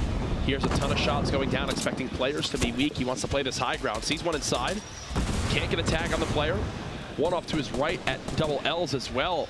Nick obviously doesn't know exactly where Exis is with that little HP. There's a third player as well down here too. I think this is Envy Gorilla, I believe at least. It's a shotgun shot off on him. Looks like it was still shield damage. He's going to know that his opponent still has some sort of defense there. He has the weaponry for this. Between the drum gun, the blue pump shotgun, the rare pump shotgun, but he's going to go ahead and fall back for now. He just ran out of explode ammo too, so he's got nothing left in that grenade launcher. Maybe 3 or 4 more explode ammo. He could have just kept dropping them in there, kind of expose. And I can tell you, Nick isn't happy to be leaving Tilted at 0 limbs. This is the first game where him and Aiden, I think, both leave Tilted without a single elimination. Jamonka phase out here, trying to rotate. Looks like southeast. He's going up the ramp. This ramp already built, so he didn't have to waste a whole lot of materials. It's a good option to, especially in competitive games like this. You don't want to burn through a ton of resources. You're gonna, in the future, if you plan on going for late game, you're gonna get caught up close next to somebody and have to most likely take advantage of turbo build. Try and keep a layered defense between you and your opponent. You need all the materials you can get. Look at Cease here. 650 wood, 770 brick, 140 metal. He's sitting on a ton of materials. And he's actually in a little build engagement with Morgoth, who, if you remember, is our first place player up to this point. Quick update on the actual eliminations this game. Animal, who's one of the 2 players this week with a 10+ elim game for the victory, actually has 4 elims so far and still a ton of players left.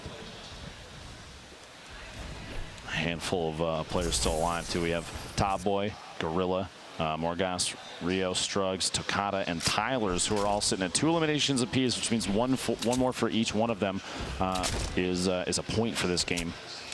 And every single point counts. It could be the difference between you know, the 21st through 100 placement prize of 5,000. You got to remember, everybody comes away with 5,000 if they made it to the grand finals, which is huge. But a single point can push you up in the top 20, and that could be massive.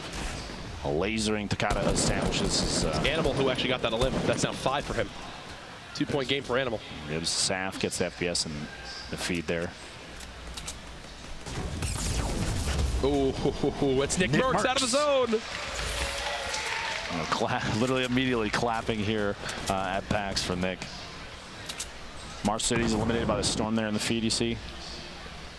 It's kind of a stalemate here at the edge of the circle. Movement's going to have to happen before too long, and both of these players are established in their little box. They have a minute 20.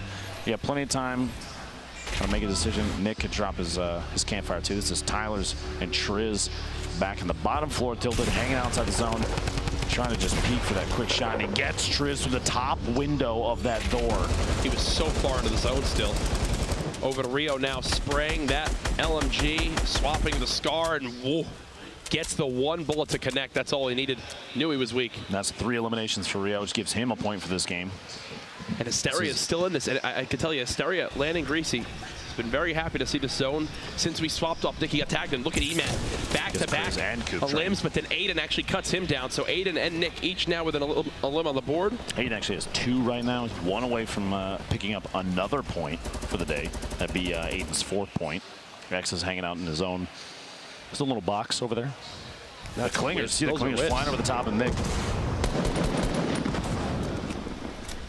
No help from his AR right there, not getting any connects. Gosh, I can tell you right now, Nick wishes he had some explodes left from his time in Tilted to be able to use. And that's a brilliant wall. That wall's going to block out the sight line of the player in that build just next to him, so you can put some pop shots down to this player who's trying to run away from the zone. Nick will have to move forward, and that's when this is going to get absolutely awkward for him. Expect the player up top to probably prioritize Nick here. Got a couple of trees as natural cover, some structure that was built by somebody else, but I think he just saw it. Looks like there was like a window peak to a southwest 240 up there. Somebody might have edited a hole out and try and take shots at him as he's rotating, and he covered himself. This zone is absurd. It is. This is it. What would you say? Like 40% of it is over the water right now. This is Aiden's second elimination. Right on the coast right here, catches a player. It's Emad. We watched that just a second ago. We commented on Emad establishing a double there on and so that was Emad who got a double, but then he eliminated Emad, meaning 3 players worth of loot was there. So now he's added a ton of materials, shields, and a legendary compact SMG to his inventory. I don't think Aiden picks it up unless it's legendary at this point. Apparently. That kid is insane. It's like everything that gets dropped in front of him upgrades out of the person's inventory. Multiple players underneath and making quite a bit of noise. Just eliminated his teammate Brandon. Tempo going for a fast out of the side window there. Aiden with another elimination. I believe that will put him at 3, right? Making him another game with another point. He's been so consistent with that so far today. Kayun just got an elimination in the feed, but Top Boy takes him out. We have players countering players, and this is all very much on the coast. Imagine somebody sliding down to try and be on the outside edge. We'll see, depending on this next circle, there's going to be time to move relatively soon. We got 5 seconds before this finishes. Flush Factory still has a ton. The top of the hill, like you said, one of the tallest hills in the game. There's going to be a lot of players at the top down, and here we go. Flush Factory has to move out. North side has to move out. All these players are looking at right now. It's time to move. Here are those clingers. Way earlier on, that was Crunch who got the pitch on the sat. But this next zone, half of it is on one of the tallest mountains in the game. The other is on one of the lowest valleys. So high ground going to be everything here. Here comes a nice little build engagement. Cease dropping down the remote explosive, but gets shot in the back. He tunnel visions on replays and pays the ultimate price. C4 is still sitting up top, so you got to be careful that nobody else maybe notices that and shoots it if you're moving over the top of it. But Aiden here, very top corner, top of the map, edge of the map. He's looking for an edit down on his opponent. He knows that this player has the double barrel. It's got a unique sound effect, which is so key to listen out for. Bolt Naga also has the Rift to go in his inventory. Maybe in a panic position. He could use that to actually, he might use that here to get the high ground on the top part of the mountain. We'll put him basically all the way up there. They have to move in 30 seconds. There you go, Bolt hiding underneath is the player we were just talking about. Aiden's going to keep watching for him and listening while engaging other players. This is basically taking 2 fights at once, and I think the idea is maybe you can pull an Elim from at least one of them while somebody's rotating. Everybody's in front of him or underneath him at this point. Yep. So he knows he's not going to get caught off guard from the back. He's not going to get caught tunnel visioning from any of them. But the top of that hill, Courage, they have vision on literally everything. This is Cease from earlier on. Saw it. Brandon building on up and whiffs the hunting rifle shot, but thankfully for him, Brandon gets quickly cut down, and then I think there was a second player here. I believe that's Morgoss hiding underneath him. Earlier when he take the shot. Also, the same hunting rifle shot, just barely missing again. One of those is going to pay out, but he clips Morgoss on the rotation. Just over the build, too. Here's Asteria, 0 elims so far. Nick Merckx just eliminated Tempo. That puts Nick Merckx at 4 elims. That's at least 1 point. He needs one more elim to put him at 5. Asteria lasers down Aiden. And look, Aiden got a little scared by that. Nick now at 4 elims. Has a point on the board. Nick's got a ton of family here this weekend. It's funny, keeping an eye on his dad every time Nick gets in a fight. I got eyes on him. And he's listening to Neo, actually, someone who, you know, from Nick's streams. They game a lot together. Neo's telling him every little bit that's going on, making sure he knows exactly where he stands. He got blessed by this next zone, too. Nick, though, only 49 woods. He's got 4 builds total. It's a Cease from earlier who was just putting on an excellent show. But Nate Hill, look at this, hiding in the shadows up here and takes shots at Cease. The tunnel vision kind of caught Cease off guard there. Nate Hill took advantage of it. I think Merckx, like I said, 4 limbs, 3 builds left right now. He can stay hidden here for so long, though. I mean, he's inside the safe zone. Yep. Look, He's like a ghost. People are just not even going to think of him being down here. Hiding in the shadow, too. Players that even rotate past might not see him hiding. He's got... This is actually it's an excellent spot for him to be in. Bizzle on the rotation. See player. This might be the most spread we've seen the field for in quite a while. I think a lot of it's the verticality of the mountain. Look at how awkward this is. Trying to build on up. I love this camera shot right here. Great stuff production. Sean was catching Caruso on the rotation up the stairs off guard. He's hiding in like a little side chamber there. Time for Bizzle from Ghost Gaming to move up as well. A lot of these players, they're going to decide when to rotate, and it looks like more players are going earlier than we've seen in the past. Oftentimes we see a lot of players deciding to wait till the last second, but it's because, like you said, the verticality is deciding that right now you need to move, because you not only do you have to build forward, you got to build up. Unfortunately, you can't use your pickaxe to break down the entire mountain, so players have to move early. Ghost Bizzle doing just that, moving towards the zone. I wouldn't be surprised if he makes it into the zone and immediately just boxes on up. Yep, there you go. He's trying to make it close enough. Needs to get right around this corner, and now he's good. Time to box. Oh, he does take a heavy amount of damage, though, before he's able to get the wall down. You start building those chambers out. Shots are coming out, though. Somebody's trying to challenge this little set of boxes he's building. He's still getting shot from the side. And the reason they're even spraying him even more is his build auto-switched from brick to metal, which is a sign that he's out of brick, which makes you think if he's having to use metal now, he's probably very low on materials. Tfue still in this game as well, alongside Geomach.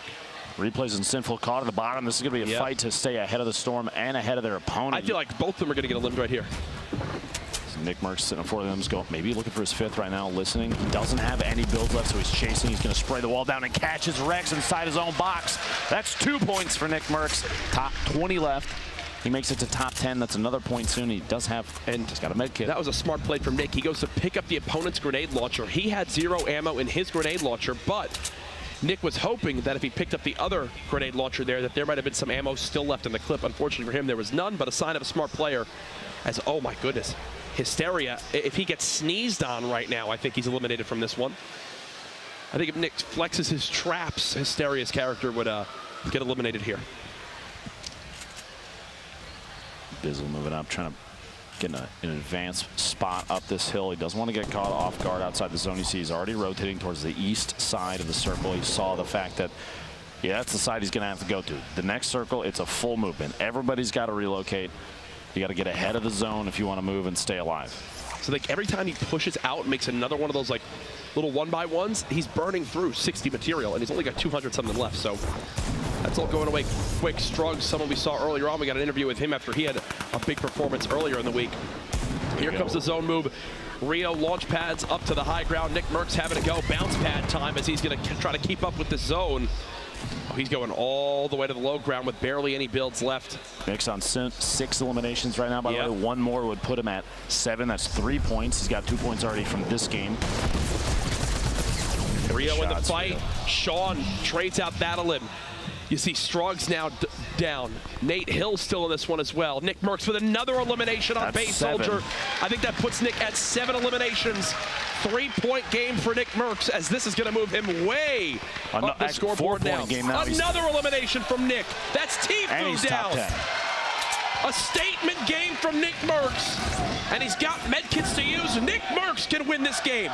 Kevy's super low HP. You've got a whole ton of players above him, and he's sitting pretty down at the bottom. He might have the ability to rotate along the edge of the Storm. You see where the location on the minimap, it's going to carry all the way along the base, and he catches somebody on the way down. He's trying to go for materials. Elim number 9. He needs these materials. Every elimination from here on out is icing on the cake. He's going to push for. He's got a little bit. He's got 7 builds left. Player's just inside. He doesn't realize he's to his left. Nick can only build 7 walls. He's already earned himself 4 points this game. He's got to save those for moving up the hill. He can't waste too much of them right here. Luckily, he's got a little bit of defense here. Somebody already built wood. He's got to move up, though. He can't stay down on the bottom because he's about to be outside the zone. Now's the time, Nick. You got to move. Oh, no. Get inside. Get inside. Here we go. He's in. Solid play. Excellent job staying inside, but he's got players all over. No! Nick Merckx slides down the mountain. No builds left. It's over. 5 players left alive right now. In 72 hours. Nate Hill, Mac, Povsey. Top 5 situation. Nate Hill already in a brilliant position. Spot 72 hours. That's a free elim, which gives him another point. Remember, if he makes it to the top 3, he earns another. Nate Hill, who is already in our top 5, might be making a move up the leaderboards, folks. 4 players left. He's got no builds, so he's got to use whatever he can for cover. Look at the height difference Mac has done. That's top 3. Another point earned for our remaining players. Povesy's got no builds left, so he's going to get dropped on down. He's got a player right underneath him. Bolt all the way up top. Looking down Nate Hill. This 1v1 situation. Nate Hill still left alive, and Bolt's got the top down on everybody. He might even have an opportunity. He's layering up. He's going for a heal off. He can't drop, though. He might be able to fall down to that next level, but if Nate's able to heal on up a little bit, I'm not sure exactly what Nate has. He can maybe shoot him down. Right now is the perfect time for him to just hang out up top. He's at 95, which means he can start the med kit before the zone closes all the way. He doesn't have to push for the elimination on Nate. There's 5 seconds left. Nate's going to have to try to spray down whatever he can. Bolt Naga can build out one more structure. He's got 0 elims this game. He's been playing for the Victory Royale. He's got a med kit he can heal with. You see he's about to position himself on the line to seam between the two. Nate's got to keep spraying. Nate has to keep spraying. He cannot let this go to a heal off. He knows it as well. He's got to keep spraying. Nate, the game potentially slipping out of his hands. He needs to keep spraying the structure above. Nope, he's not going to be able to out-heal him. This one's done. He's not going to be able to out-heal. He does not have a med kit. This should be a heal-off in favor of Bolt Naga. It's going to come down to the wire. Nate spraying, doing whatever he can, but it's not enough. 0 eliminations, by the way. But the Victory Royale, the $25,000 richer. God, because that's some good YouTube clickbait. He plays smarter than anybody else. Waited till the very last second and got the heal off. See Nate a little disappointed in the fact that he got caught off guard. No builds left underneath. He had to just try and spray down, and even a little amount of metal that he had left was enough for Bolt to secure just the platform he was standing on and get himself a Victory That's Royale. the name of the game right there, though. It's a BR. Victory Royale is something everyone wants to achieve. That's 3 points. 0 limbs, it does not matter. He outlasted everyone in the lobby. Congratulations to him. You know, Nate's, I think, his window of opportunity, and it was awkward because the metal was just starting to build as he was trying to heal from that last fight. But once that metal finishes, from that range too with the damage fall, I mean, it takes so much to break through that structure. Now, that, I believe, is Nate's second place on the day so far in these grand finals. But we should still feel good about it. I believe it's 7 points total for him, which, if my calculations are correct, is second place, which is insanity. And he still has 2 games left. We got game 6 and the surprise game 7 coming at you right after that. I think we got some replays to look at as we get ready for the next lobby to start on up. Nick Merckx, big game from him. Got the 7 elims he needed. I believe he finished with 8. He did indeed, and that's 3 points. Didn't make it, I believe, to actually, he did get top 10, so 4 points total from this game. Yep. See, the perfect time, catches Lene pushing up the ramp. So many different angles that players can be hiding in. Tracks one all the way down to the bottom, literally sitting on Poach as he tries to box Nick Merckx out, and it was not fast enough. And this was the big moment for Nick to get him to a 2-point game. You push forward, drum gun in hand, you spray down the wall. And look at, from Nick's perspective, how low he was down on the ground. It's a good job. Base Soldier wasn't focused on him. Nick gets a free elim there in the final moments. No builds left. He knew it was done. He knew it was over, but he's got to be proud of that performance either way. Make it into the top 10 with 8 elims. That's the game Nick needed. 1 pop-off performance. Could be the difference in a $1.5 million tournament between $5 grand and maybe 25 grand. We'll see.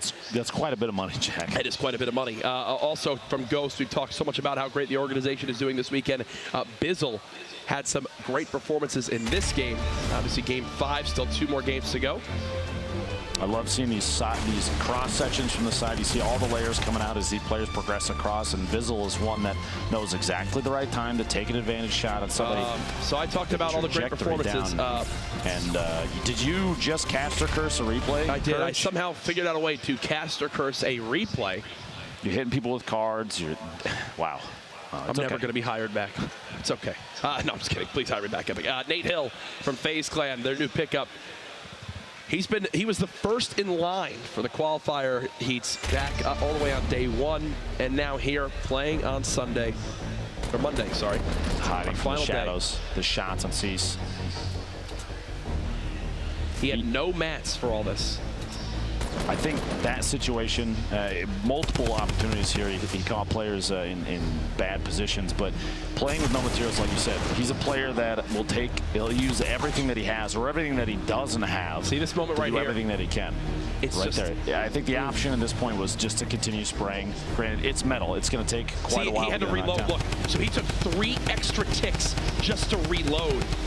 I'm pretty sure if he doesn't try to heal and just reloads his drum gun and just sprays, he's at least got a better chance than that. Because obviously he knew at the end it was all over.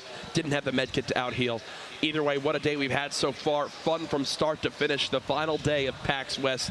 My first ever PAX, and I don't know how it'll be topped, but we actually, the player who won that last game without a single limb, Volt Naga Ops, on the floor with Zeke. What's up, guys? Great cast. As always, I am joined by Naga Ops. Come on over, my friend. So you win a game, 3 points for the Victory Royale, and you take it to a heal-off against the likes of Nate Hill. You just won $25,000, dude. What are you feeling? I was feeling really nervous and anxious, but I guess I'm pretty happy that I get some money in my pocket, but overall I'm pretty confident and happy about that game. So now, what was your early to mid game look like? Early game I dropped the villain lair and I just sat in a box and farmed up all game, and then eventually I got circle and I just played the high ground all game. Now, so obviously toward the end of the game, you were sneaky snaking your way around, being super stealthy. Is that what you like to do, or you think you're going to change it up in these next games? Because you got 3 points now, right? I like to be more aggressive. I think that playing more passive inside these type of games is probably the wisest play, but I feel like if you want to have fun and you actually want to get inside the heat, you can play like Nate Hill and play low ground warrior and just go shocking everybody. Absolutely. Best of luck to you in the next few games. You got that extra one as well. Back to you guys on the desk. $25,000 richer for that Victory Royale, and he got 0 limbs, but hey, it's the way of the game. I literally see the YouTube video title already. $25,000 no elimination challenge completed. I'm going to upload that to my channel. It's not even going to be you playing, but you might as well put it up. 5 mid-rolls on it and have a blast. Ninja will be in the title too, but let's go ahead and get on over to our standings up to this point. There it is. Morgoth still in that top spot, but Nate Hill inching on up. But the big move coming on in, which there it is, 8th spot, Nick Merckx moving on up. Earning himself, that's a pretty good payday up to this point if he can hold that position. Now keep in mind, like we saw, Bolt, the winner from last game, only 5 eliminations on the day, but he's in 7th place right now based on the fact that he has more Victory Royales than Nick. They have the same, they all have the same point total all the way down, 3 places past that too, but he got the victory. You have to remember, a no elimination victory he still made it through a field of 98 incredibly good players. It's nothing to gawk at that. Obviously he knew exactly what to do and he made the right plays. And here we go to the prizing now. Remember, top 20 begin to earn that extra amount of cash. Hysteria right now the odd man out on the 21st spot, but 21st to 100 still earn 5K, so everyone's a winner here, but 225K. That's quite a bit Sounds more. a little bit better in that first place position. Keep in mind too, in addition to what you see on your screen right there, Victory Royale is worth $25,000. We've had 5 of those already, and Game 6 is not too far away, Jack. You see the players getting ready. Everyone's getting their hardware squared away, getting loaded into the game, and prepping for this. We have it's go time. It's go time, Jack. It's time for match 6. Typically, this would be the end of today, but you know what? We've added a 7th game, as we mentioned earlier. Let's get into the action. The battle bus has taken on off. Our players are ready. Ladies and gentlemen in the crowd, are you ready for Game 6? You'll love to hear it. The energy has been incredible as we continue on through. Here we go. Players dropping out already. Everybody looking for their landing zone. Junk Junction, an immediate drop point. Somebody's flying way out over the water, about to cut back for a junk landing potentially. You see a lot of players. People typically avoiding places like Loot Lake. Like I said, fighting the water is not something that a lot of these players want to do. It requires additional materials to build the floor layers up. They can get knocked down pretty easily because you don't often you don't root them too much. So you'll see that relatively sparse, but every competitive match so far has had an even spread. The reason being there, not everybody goes for the hot drops. People know that slow play. You see Tyler's already getting an elimination on Silva with an SMG in the feed. Slow play for something like this. Oh, the C4 play. An early C4 elimination would be rough. No builds from the player that he's up against here, and only one C4 left. Means no elim, and Morgas pays the price. At that point, you land, you get C4 only, and you don't get a tag with it. He should have rotated it away. Had no materials, nothing to fight against it. He hit him once, and the remote explosive does a flat 70 damage. And that's exactly what he hit him for. Tried to get that second to connect, unfortunately just couldn't. Bowman with this early elim inside Greasy Grove has claimed the doghouse. Tempo and Hysteria here as well. That is the exact house that I land at. When Hysteria and I play duos, I'll land at that house and he'll land at Durburger. So looks like he's taking my spot as Tempo has claimed the Durburger for himself. Trouble was Fulmer taking out C9 Blind, a player we had our eyes on quite a bit. Went down early, and look. The only 2 players in Tilted. What is this, round 4, round 5? Nix Towers. Still says Nix Towers production, I don't know. Nick Merckx. After last game, man, I've got to give it to him. He put on a good show. 8 eliminations in the previous match. I think it was an attempt to say, yeah, Aiden, I can do that too.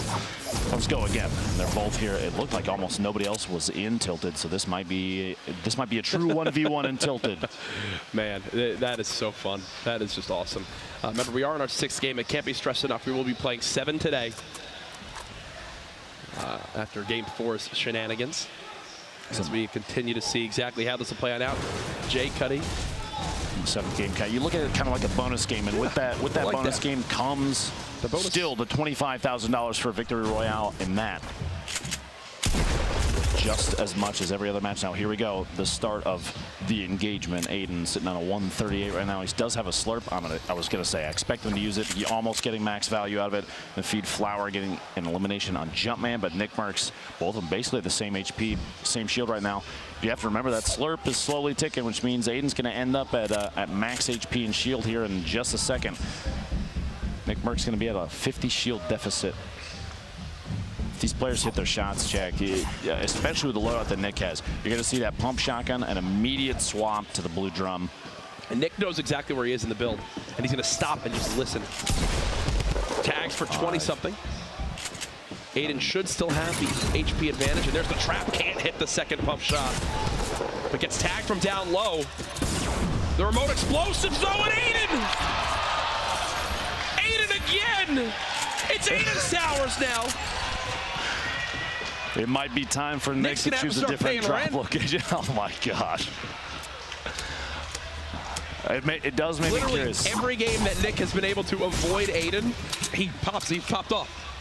But unfortunately for him, Aiden this time goes right back out of it. You see Nick is like, it's like a mental block for him. He just can't get past Aiden. And knowing Nick Merckx, I mean, we've played with him a number of times. He's going to go back there next match. He's got it. He's one of the most competitive people I've ever met. It's almost the point where he says, I don't even care about winning. You know what? It's an ego check. I need to take Tilted back.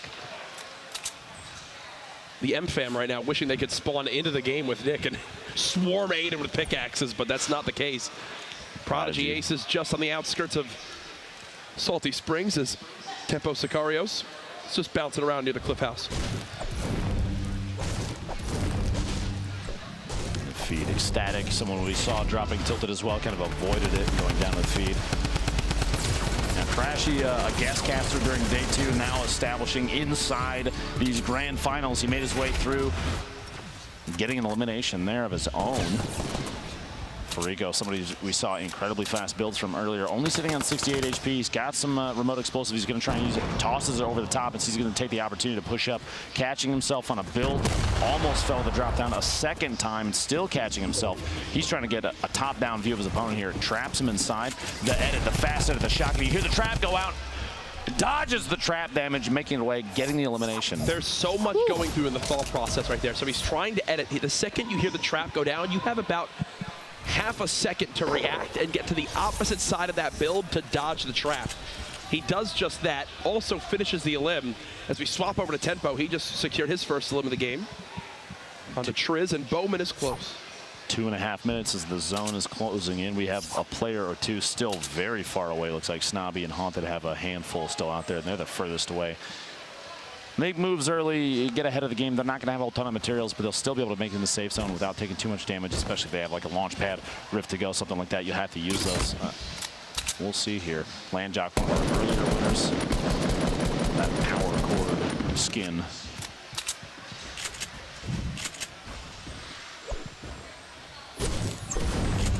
hear him. He heard the shield being used, so he decided that was the time to push, but his opponent got the wall block in place in time. He's backing on up. Backing on up. Expect Fuzzy to use these minis to get as much HP as possible. So keep the high ground on Landjock. Brilliant pyramid block as well. And with the double barrel, you'd think at some point he's going to go for it, and I think this is exactly it, right? Just make the call to push on in, get close range.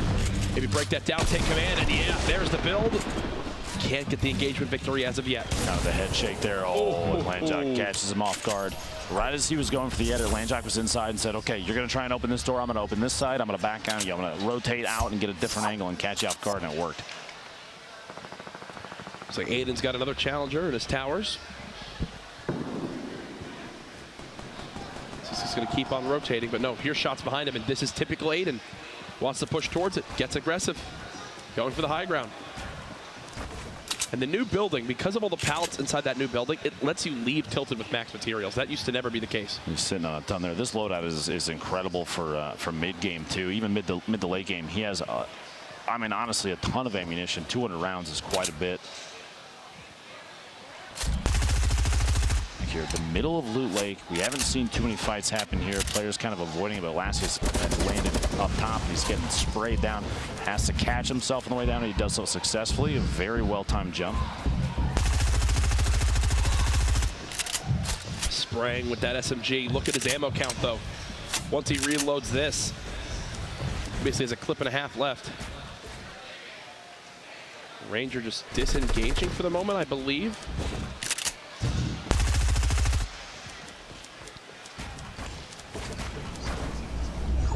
Time to use one of those bounce pads. He's going to try and little trick there. He's got to be coming up from the ramp. It can't be at that. Oh, there we go. Little 45-degree angle. He got it. Those kind of techniques, the reason people do that, Jack, the bounce, the extra lift from the bounce pad, when you land on the launch pad, it almost doubles the height that you fly off the launch pad, makes it so you can get much further inside a zone. There's a couple different ways that people build the structures. There's one with bouncing off the bounce pad into an arch, knocks you down into the launch pad. That one right there, even faster. You put them right next to each other and run up at an angle, the 45-degree angle into the bounce, and it'll shoot you right onto it. This is now Aiden versus Sap, teammates from Ghost. Beautiful pyramid block from Aiden as he's now got the high ground on Sap. Tries to pop a mini, but nearly falls off that. He drops right down, resets. It's not his structure. She'll have to place a floor. Just like that, he's set for the moment. Or maybe not. Uh-oh, he's lost the build. He lost the wall. Look at how fast he edits on controller, man. It is absolutely insane. Yeah, actually, there's no, he's still trapped, so he's gonna go for it. There's a quick edit. The spray! Aiden takes down Sap. And he looked to smile. He knows we're keeping an eye on him, man. I want to point out in the middle of that, you notice he had a window was edited right smack dab in the center of the wall he was facing, and he used the pyramid inside the structure he was on to line of sight, kind of crouch behind it like it's a mini hill. That kind of awareness of the surfaces around you is incredible. He said, I just received word from production that he looked at the camera and said, I'm sorry, I love you. Speaking about his teammate there. Matt trying to wall off here. Ooh, big shot through. That double barrel catches Snoop. Look at the look at his face, too. Wow. With all the shields and the slurp that's there, he should actually get the full. Very cool. Surprisingly, he's leaving a side open. He must know for sure nobody else is rotating in from that side. If he were anywhere else on the map, that'd be a tough one. But look at this circle. It's going to start pushing not a ton of players in. A lot of people are already positioned, which means not a ton of gatekeeping, but you do still have some fights going on the outside. Yeah, a lot of people already inside. As the day has gone on, we've seen more and more players taking the option to move early, because early games, we had a lot of people waiting until the last second just because of the rotation of the storm and when it started to move. It seems like preparedness is higher on people's list. Go, so he's fine right here, and he's got a med kit, so he can literally gatekeep the zone, but from like the opposite side. He's more than happy to just sit in this right now and play for this limb just below him. There's two players here. I actually love this decision from Aircool. Yeah, these players have no choice. And Jock taking Bizzle out.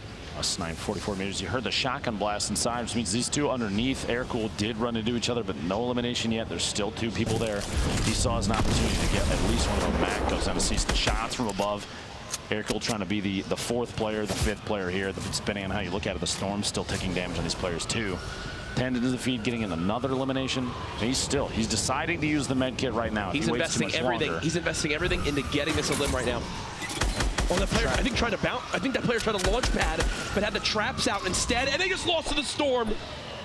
He's been here the whole time. Yeah, he'll loot whatever materials and stuff he can get, but unfortunately, no elim to show for it. Here's Prodigy. Ace is in a little engagement versus Saint, and that's why the swap weapon is so key. Swaps to the full spray assault rifle and gets the elim there. Oh, waits. Third parties that fight with the AR shots from range. Now, currently, as in terms of players in this match, J-Omoc's the only one with 3 eliminations that does get him 1 point. It's 3 total on the day. Landjock and Vide are both sitting on 2, 1 elimination away from a single point. We do have 50 players. Half the field is still alive, which means nobody's even remotely close to that top 10 just yet to try and secure those points. You're going to see players not necessarily waiting the last second to push them, because that if eliminations are an opportunity. It all depends on how many they have. Vide right now is sitting on 2. He needs 1 more. This is Aiden just moments ago. 2 eliminations of his own, looking to secure a third and try and get another point here. The edits misses one, just barely heads through. Ooh. Does not catch Nice enough with that, but Nice gets the elimination to Aiden. I feel like Aiden has become a crowd favorite here. Nick. It's fun. Just from his performance this week, he's literally matched the fan base and the audience of 2 of the bigger content and creators and pro player streamers out there. That's what it's all about. That's a live environment for you. Look at Landjock's materials: 949 brick, 980 metal. You saw Landjock right now. He's running 2 shotguns. He's got a purple heavy and the purple double barrel. Kind of the thought you think is to dump the double barrel into somebody as fast as he can, and then swap. He doesn't have to reload and still has a shotgun in his hands. Sherman getting laser a little bit from the side. Does have the ability to heal against this. Maybe pop the minis and the slurp, pick those impulses up and get out of town. Emad and Gorilla are also going to end up engaging each other, so you'll have 3 players right here. There you go, the impulse. He's going to try and make a move away. He doesn't want to fight this necessarily just yet. 2 players now, Landjock and J-Moc, both with 3 eliminations, a point apiece. Vine sitting on 2. Everybody else that's still in this, 1 or less. 6 players remaining. The circle's about to move, dropping down into the woods down there, and Dusty Divot is going to be tight-knit fights. A lot of wood materials, though, if you're missing out. And there you go. You got a bunch of people already building up little bases inside, trying to any safe zone they can build right here is going to be important. Asteria, one of those players. No eliminations yet. He does have a double barrel. You've seen everybody here using them pretty much all day, pretty much all weekend. Yes. And you can't blame them. A lot of these fights come down to on top of each other, people running literally side by side, and you want to hit as hard as you can. I know Wheats has an elimination. Check on here where he stacks up. I think only 1 so far. Morgoss, our top scorer, out. Nate Hill still in this game. 0 elims yet. No shields, but he is still alive. The player just behind him in score, C9 Blind, is eliminated as well. So Nate has an opportunity to make a move on the leaderboards if he's able to stay alive in this one for a long time. 4 of the top 6 players in terms of points are still in this too. Landjock, Bolt, and Gorilla, as well as Nate, like you were saying. That means that kind of the first place spot is anybody's up for grabs. If any of these players take advantage of the situation, they can pass Morgoss in points very easily just from this game alone. Everyone is sitting still. It's like they've called for a truce at the moment. Top Boy has a brilliant amount of materials as well. It's been a minute 20 since the last elimination. It's funny you mentioned 45 players left still. Look at this circle. Look at this circle. Now's the time. Let's figure out what direction it's going to go. Everybody's kind of got that centered southeast section of it. Not a big rotation for everybody, but so many players that you're going to run into at least 1 person while you're moving. Well, Swooji, you saw staying alive. Turkey Lips finally breaks the clock. Minute and 40+ seconds between the limbs right there. Phase Replays is running around. Doesn't want to get a fight with the player up on the hill. There's Jay Cuddy right next door.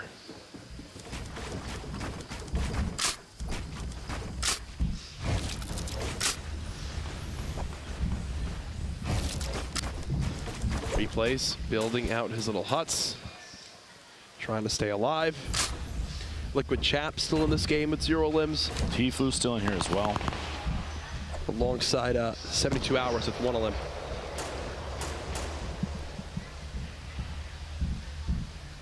Almost looks like Replays for a moment there took his hands and off his keyboard and mouse, just saying, I don't even need to move. Joystick building up on top. Joystick, brother of famed Esport superstar Pac-Man. There's the limb right there.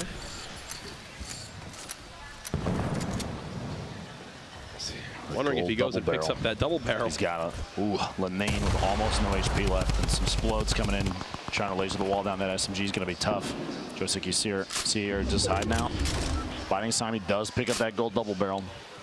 Be almost a crime to not grab it at this point. Right. 41 left. Barely anybody was eliminated during that storm rotation. We have 48 seconds until the next move. Feed Gorilla, one of our higher placing, one of the top 6, goes down to Dremen. Nate Hill looking to put on a good show. 2nd place right now overall. Trying to get any damage he can on anybody. You know he's doesn't have the inventory he wants, but he's still got a gray pistol. Oh yeah. This late in the game. I mean, look at his inventory. Materials aren't too bad, but no shield, only bandages left, and 95 HP. He needs like a huge limb right now. And with 0 limbs, he's basically had all he has is a spawn loot. There's another elimination for Wheats, putting him at 3, which will give him a point to move on up the scoreboard. Reminder, this is not our last game. Yes, it's our 6th game, but we have added a bonus game 7. So you'll want to stay tuned. This is a Dusty Divot ending. Wheats, you just mentioned, got his third elimination. It's a good time. Wheats. It's a good thing he got it in time because the caster curse, my friend, gets eliminated by Tempo and goes out with a point. Oh, someone just ripped to go. Tempo on his 2nd elimination now. Tfue here, 35 remaining, relatively close to the zone, but look at his loadout. He's got the scope AR, he's got a drum gun, he's got a heavy shotgun, but nothing else. Those last 2 slots are empty, which means no heals. Trying to go for an edit there, kind of mistake on the first one, gets the replacement on some of those materials. And Tfue's going to push in. This is the same structure, I believe, that the rest of these players are in right now that we're just looking at. He's going to move in. He's just trying to play defensive, trying to get inside an advanced position in the zone. And he's inside the zone now. I would expect him to almost box up on top of what he's standing right there. Very edge. He is safe here. Wow. He doesn't have to push. He could just wait for rotations, maybe playing for placement. He made it so far right there without taking any damage and without any shields or healing. Every little bit of health helps. 33 left, 30 seconds until the next zone move. Tfue is very safe here. You see Nate Hill got an elimination in the feed there. That is his first of this match. Air cool underneath. The layers are starting to happen. Tfue's going to try and take some peeks. Anytime he hears shots, you see he starts to edit some holes out. He wants to take a look to see if he can spot somebody while still not playing too aggressively, not playing outside of his position. He's safe right here. He's right at the edge of the zone. And look at the wide angle shot of everybody stacked up, basically smack dab in the middle. But you have players all the way down the hill already at the bottom. Ilchase far on the outside, Crunch rotating in your bottom right. J-Mock flying in the heavy shotgun. Jay Cuddy, though, look, all the way up top. He's got a tower all to his own. He kind of has a top down. Sean probably taking the same launch pad that somebody else did. Here we go, Nate Hill, 2 elims now to his name. Ilchase gets a snipe on TT Reigns. Hey, look at him. Nate's hiding in the very bottom. He's under the porta fort. He's under the porta fort. He has found a new... He's dancing. Look at him. He's just chilling right now. Nothing to worry about. 30 players left. Nobody will be safe for this next zone, as it will move all the way out of the current play area. Tfue's got a far area to run to. He still has yet to find a limb this game. His teammate faced J-Mock down low as well. Sean, how high up are you, my friend? Still going, too. He's got a kind of a double layer tower there. Can we get a perspective of Sean, please, just to see this high ground he currently has? Because he is building so high up. He's not even in the camera. A ridiculous number of players left. 30 in the zone. We got the next move coming in soon. Tfue's getting shot as he rotates. 24 seconds left. trying to wall himself in. He's starting to look pretty low on ammunition. 31 shotgun shells, 58 medium ammo to his name. Tempo gets crunched there. You see in the feed in the bottom left. 28 players, 8 seconds. Courage. It's almost go time. It's FaZe replays, FaZe Geomock, and FaZe Tfue all in this little box area. Only 4 of these players currently have 3 points that are still left alive, but we're going to see a number of eliminations come out here in just 1 second. Geomock is another elimination on base soldier doing the rotation. Tfue and Replays literally side by side as Tfue's trying to push away. Replays might push for the elimination, having the top down advantage. Tfue falls 38 HP, almost gets caught off guard by his He's still not safe. Replays still not safe there. Uh-oh. Oh, no. Oh, no. Oh, no. Tfue again gets caught in the storm. Nate Hill with another elimination. That puts him up to, I believe, 3 as well before he's elimed. So quickly we went from basically 26 players roughly alive to 9. Geomock, everybody that's left right now does get a point. 1 point, yes, just based on placement alone. That's 5 total for Landjock. He's at 3 limbs. Yeah. Turkey Lips, 3 points total and 3 limbs right now in this match. 72 Hours is still alive as well. Turkey Lips has a top down on everybody. Yep, he's big chilling right now. Landjock tagged down to just 38 health, runs into the storm for a second. It's Jay Cuddy with the elim. Turkey Lips is playing this high ground. Bolt Naga Ops is still in this too. Our winner from last game, that's his first elim. We could see our first back-to-back victory royale from any player here. And look, he's waiting for the crate. Look at him. He's waiting for the crate. What will he get? Something good? Maybe a little present? Oh, the Chug Jug fell. He couldn't grab the Chug Jug in time. It's okay, don't worry. Oh, what? So many players in one box. What? Everyone was there. And the game's over. It went from 6 to 1 in a second. How do I even cast that? It went from 6 to 1 instantly. They're even looking around to try and figure out what placement they landed. The shift in player count happened so fast. 72 hours. I can tell you, okay, we have, I have the list, we've got it right here in front of us. 72 Hours coming out first place. Sean was taken in Povsey, got second and third. Turkey Lips, then Tendons, Unicorn, and Bolt finishing up at 7th place there. Look at this, look at this, look at this. Bye, bye, bye, bye, bye, bye, bye, bye, bye, bye. GG. Look at this perspective again. Falls in. Hey, guys. Literally everyone in the same 2 squares. You see the look on Turkey Lips' face, too. The reaction to that. Look at this. 72 Hours getting shots on 10s on rotation in. Just trying to get literally anything they can. Wow. Sean was eliminated by fall damage right there the last second. And 72 Hours taking home the victory royale simply by being ahead of everyone else by a step. That now sets the tone for what will happen in our final game, our 7th game. We will know where everyone placed for the $1.5 million prize. What a week it has been, folks. What a game that just was, from 6 players down to 1, literally instantly. We mentioned Landjock almost had a chance for another victory royale there. Not the case in the end, but here's how he made it far to that map. Solid shot to build on his opponent, Fuzzy, right there. You see 1v1 against X's, another one. He's taking those, his aggression is paying off. He sees 1 or 2 steps ahead of his opponent.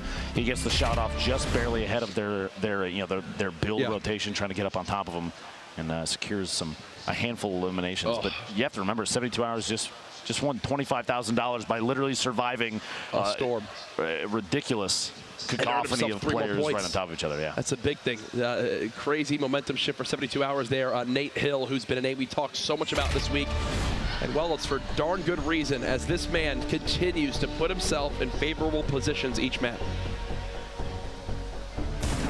Players all stacked up on top of each other.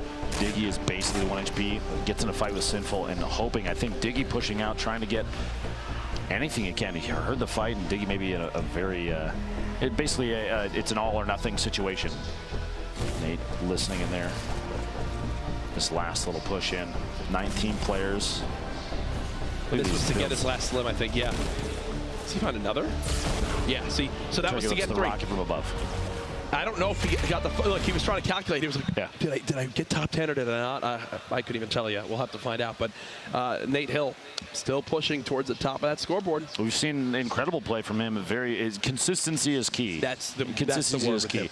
Now, with a player base like this, this many competitive players all in one lobby, you have to have consistent gameplay. We're in a situation where $1.5 million on the line. Consistency is going to pay off more than just 1 or 2 exceptional games, and Nate's putting on quite a clinic when it comes to consistency. Well, we saw highlights from a few of the players there, but we got to show our winner in the end how it all happened. 72 hours comes out on top. I know Liquid. Just look at this. 7 players, 6 players, and then it just all ends instantly. Bye. Game is over. 6-1.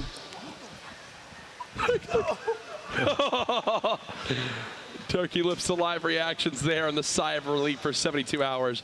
At the end of the day, a lot of these guys have become friends now through competing in Fortnite, playing online together, and it's great to see the sportsmanship live here at the event.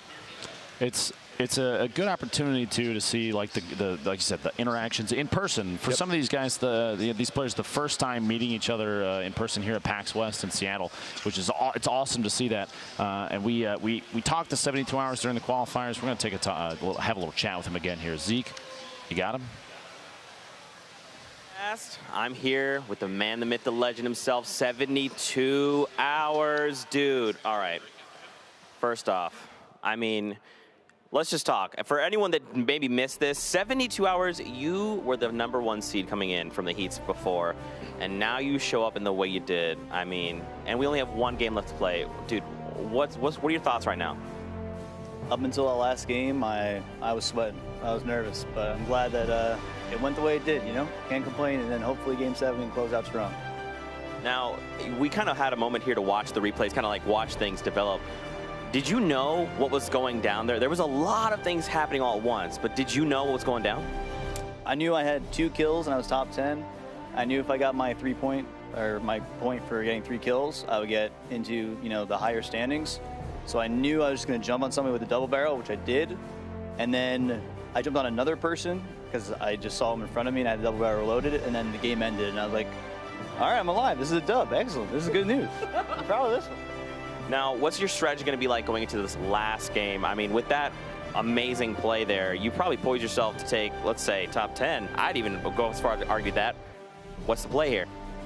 Plan is try to get a shotgun off spawn, and don't let someone who has a shotgun push me off spawn, and then do exactly what I've been doing, and that's the only plan I have right now. Just get mats and try to get top 10. So what would it mean to you here? Obviously you won this, you got the victory out. That's going to be 25K heading your way. And if you walked away with the massive prize they're coming in first, what would that mean to you as a player? I'm speechless. I don't know. I just going to play Game 7 and we'll go from there. I don't even want to think about it right now. I can't even fathom. So we'll just go into Game 7 hoping for the best. That's all I can do. You got it, man. Best of luck to you in the final game. Ladies and gentlemen, we're throwing to a break. We'll be back with more action. Stay tuned.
weeks of competition.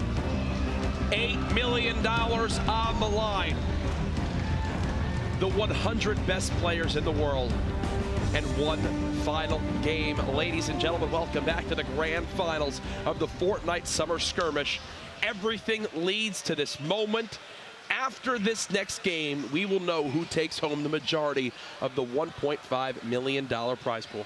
Keep in mind, every single Victory Royale over the course of the day, the grand finals here at PAX West, has been worth $25,000. On top of that, first place over the course of the entire event, $225,000. That's life-changing money for whoever comes away that first place spot. And we talk about that first place spot. Let's see who's currently in it heading into the final game.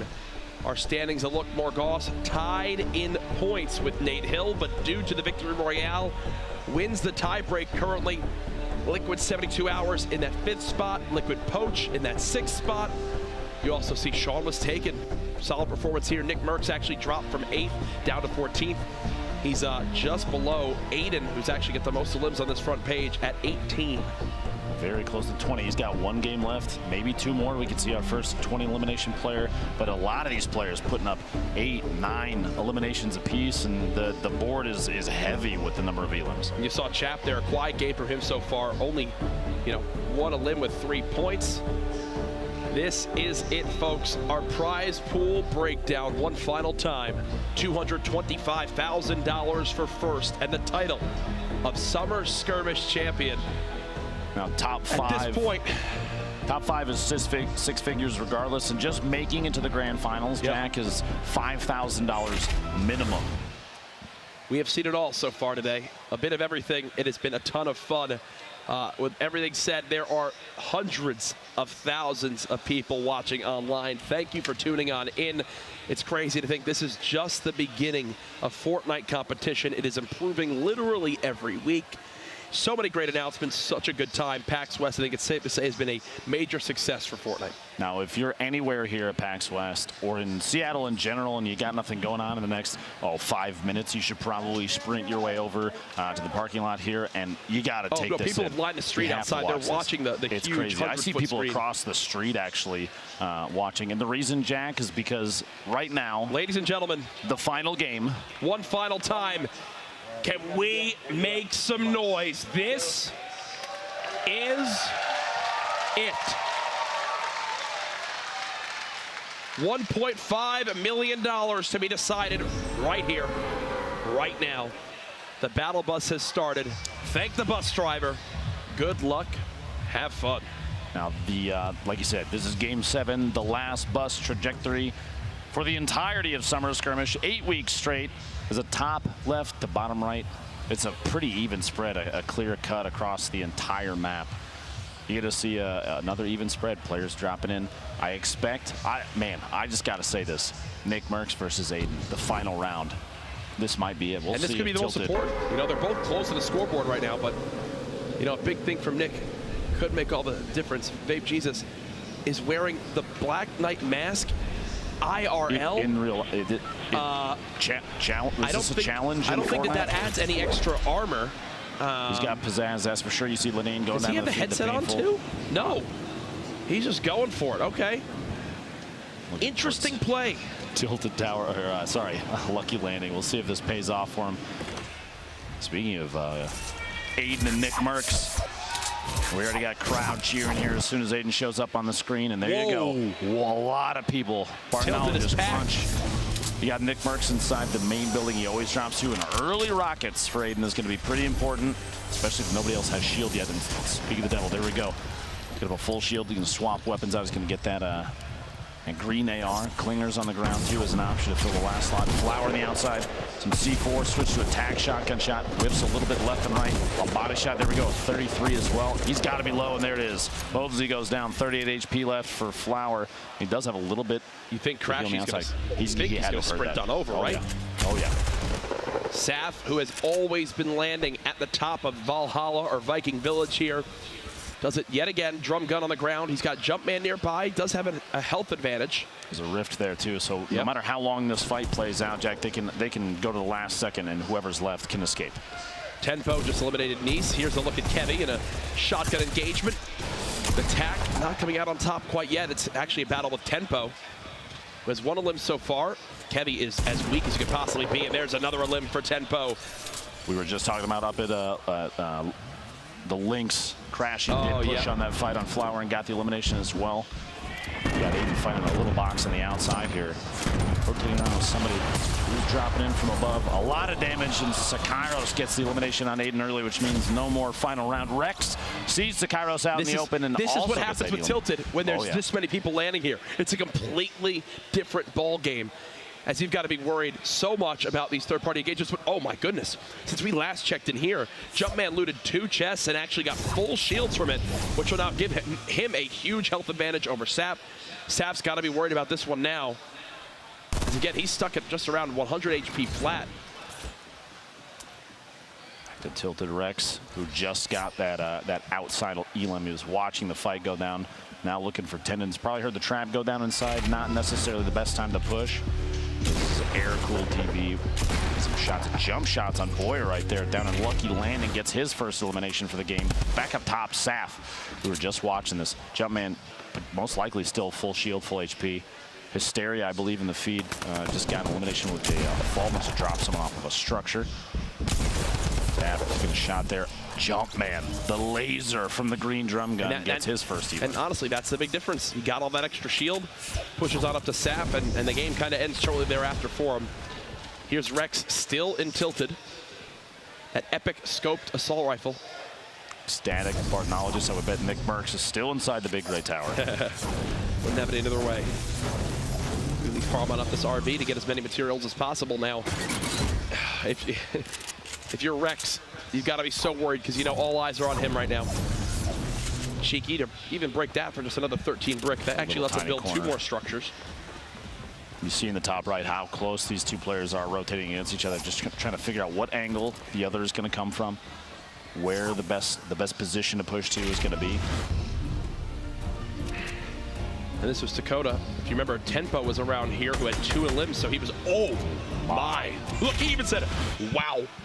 And I can tell you right now, Tempo, not a happy camper, as there is perfect accuracy coming on in. Now this is the very southeast corner of the map. You can see kind of in your mini map there.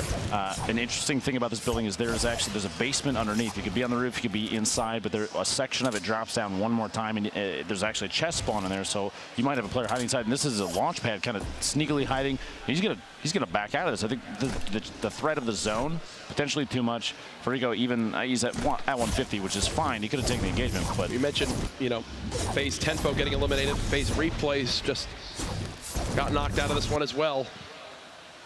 Bartnologist, tendons, ecstatic, all around. Big Gray, this is Hysteria with Explodes. Don't tell me, don't tell me. Okay, Explodes don't connect, but that either way, knocks him down. On the feet. And here's Wheels. CBK Flame getting dropped on out of this one. Now, that shot, that angle we had on Tilted Towers, I did not see Nick Merckx running around. Yeah, I'm not sure I'd love to hear an update on exactly not. where he stands. Nick Merckx and Aiden, 2 players we've watched the story of develop over the course of this final week of Summer Skirmish. Wheels coming out of Lucky Landing with 2 eliminations. 1 more is going to get him a point and put him in a better position.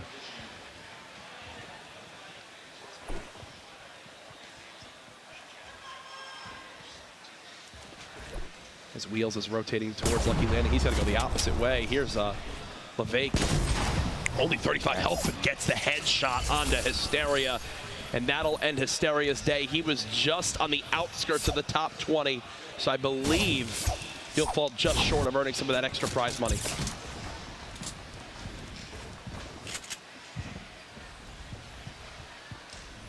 Now, Courage, some of these players, do you think they're going to make, since this is the final game, they're going to make decisions based solely on that? They're going to maybe play it a little bit differently than they would have any of the previous games? I would think so. I mean, if you're one of those people that literally is still at 0, I feel like you kind of go for it in some scenarios. Yes, 3 points would be enough to move you towards a victory royale, but as we've seen, those are, you can't rely on getting a victory. Like you could try to play for it, but the way that the end of these games are, and how all these rotations are with 40 people in these small areas, I'd almost rather play a little bit more aggressive and get get 5 elims maybe, and then a top 10, than having to worry about getting a victory royale to get 3 points.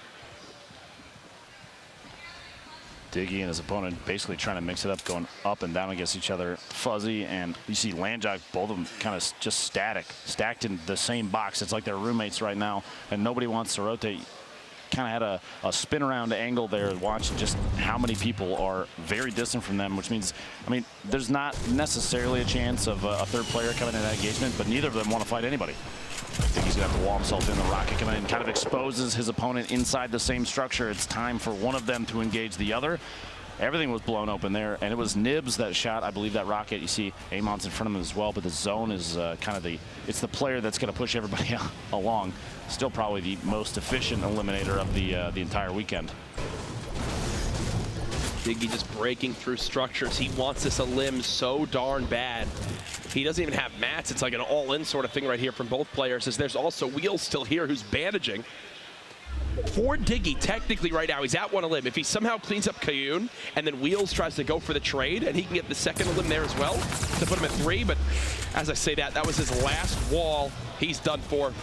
Wheels and Kayun now just on the opposite sides of these walls from each other. Back and tilted, still inside the safe zone from the last rotation, but it's going to be time to move out soon. Takata catches a player, a couple taps on the shield. Moving out of that big gray tower to the new building. There's a lot of planks in there, as we've seen in the past. Players can come out of here with all sorts of resources, and that's more than us. Nades coming in, though. Takata's got to rotate out of his build structure. There's a ton of loot on the ground here. There's I believe that was a gold double barrel. It is. I wonder if he's going to go back for it. It's such a commonly picked up weapon in these scrimmage games. Oh, look for a shot. Hit this thing is on the jump. I'd lose my mind. Players impulsing to the close mountain. He's going to try to follow this build and get shredded on down. There goes 38 of his shield. He'll pop that big shield potion to go ahead and get back up towards 185. He's got to be worried about the person on his close mountain. Here's a replay. Here was the last that we got onto Ecstatic, and well, it looks like it doesn't get much easier than this, as Ecstatic was, yeah, 1 bullet. That epic legendary, or sorry, that epic assault rifle, not epic legendary, with the quick elim there. 2 elims for himself so far, 54 players remaining. He's still in tilted, but this zone so far pushed west. Only 1 player alive right now, currently has 3 eliminations. Those Wheels.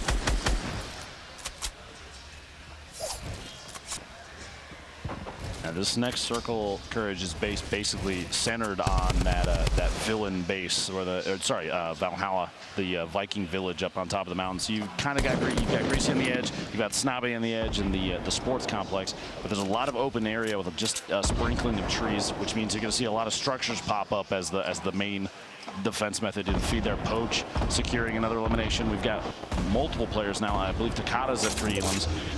Wheels eliminated 53rd this game, but a handful of them still sitting on 2 eliminations. Chris, FPS, Lancius, Levick, and Sofa all have 2 eliminations and are still alive, which means 1 more for any of them. Is Amon's picking Snood off. Gosh, Bartologist was on the receiving end of these explodes. Trying to survive on through, does get a ton of damage down onto FPS. Thankfully for him, he's got minis, he's got a big shield. He can go ahead and get back up towards 120 HP.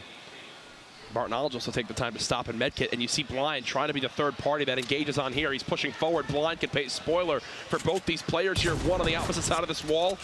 Been tagged once. There's the shots coming on in. First elim now for Blind, the second player peeking from above. Will this work out perfectly for Blind? You can't tell as of yet. To FPS at 121, that's a big tag with that heavy shotgun. Oh, out of the sky. As the crowd erupts there, that's his 3rd elim to FPS, getting on the board. A very good shot there on Blind on the way down. We've got Landjock rocking the power cord still. Trying to rotate his way inside. The Storm's going to push him 40 seconds roughly. 42 players remaining in this final game of the Summer Scrim. AR ammo at 9. Basically nothing. Mats at basically nothing as well. This is, again, an all-in type play. When this zone closes, it'll begin hitting for 2 as well, and they still have a ways to go to reach safety. He's taking so much time for this. It's a big play here for only his 2nd elimination. He probably should have stayed ahead and just kept moving with his zone, unless he was afraid of the player. He's not even making a move on it. He's got to go. Unless his opponent has some form to heal HP, this is going to be a wash potentially. And he just launched or bounce padded up. And here, look, it's going to start hitting for 2. I mean, I don't think there's any way he makes this. Oh, gosh. Chasing in on the player behind him. He's just looking for the limit at this point. And don't get me wrong, this guy's totally weak, but this was not worth it. Too high of a chance. Tendon is going to go down. Tendon's actually going to make it out of this scot-free. Maniac throws himself the fall damage at 10 HP. The head nod from Tendon saying, yeah, the Storm can have you, and I'm going to stay alive. This is a top-down view. Takata getting his 3rd elimination on Bandit for his point in the 7th match. Nibs dropping down. He's got a decent setup for weapons here. No Splodes left, but he does have a Chug Jug, and he's going to take the 15 seconds right now. Look at that build battle. Now's the time to do it. He's got, and he just barely adjusts and stops it. He moved a little bit too far, and now Levake will shoot him down. So honestly, that adjustment might have saved him. The angle from that rocket, he scooted just barely down the stairs. The blast radius, he moved just outside of it. Didn't get the Chug Jug off, but I'd rather that than get eliminated. It's going to be a greasy ending with the Valhalla/Viking Village still in play on the top of that mountain. And he's going to stop again and try to Chug Jug. You see Liquid Chap just got eliminated. Rough day for Liquid Chap up to this point in regards to elims, but at 3 points, I think he still may have got himself near that top 20. We'll obviously check the full standings after this game is all said and done. Ranger eliminated by the Storm as well in the feed there. 34 left, 30 seconds till the next circle. And we've got a big stack of players on the south and southeast edges of that mountain. That's a lot of players that are going to build up those little bases. In fact, we can see a top-down view of the minimap. I'm going to be honest with you, so many of these little arrows aren't even moving. They're just spinning in circles. Yep. Everyone is more than content with just staying alive for this time. Takata already with 3, looking to add more limbs to his game. Here comes the zone. Once this one closes, the Storm will hit for 5. And that's when it really begins to start taking its victims. There we go. The Storm's going to start to push. Very few players are still remaining outside the circle. Everyone's pretty much already established themselves. You see there on the left side of your screen. You got one player flying in from the east side, trying to get inside the safe zone, but there's not going to be a whole lot of gatekeeping. This is going to come down to the last few circles here, this final game. Good catch from Takata, dropping on in. There's still this crate here. I'm wondering if someone tries to loot it. I think that's what this push specifically was for. These shots, the shotgun shots and immediately catching yourself midair is incredibly fast gameplay. Oh gosh, he's getting shot from a third party. Storm 44. Both of them are. He can squeeze his way in here in just a second, depending on the position of the Storm. He doesn't really have a whole lot here. 289 metal left. That's not necessarily going to be enough to push his way in. Depends on the choice of this third player whether to continue to engage. Based on the damage. End the campfire though. And here you go. I was talking about it a second ago. These are all the little pods. Everyone's decided to build their apartment complex here, basically. Play for the late game. Morgoth staying in, and everyone just sitting still. Tifu still in this game as well. Sam, Joystick, 31 players left. Look at the materials for Ghost Bizzle here too. Almost 1,400 to work with.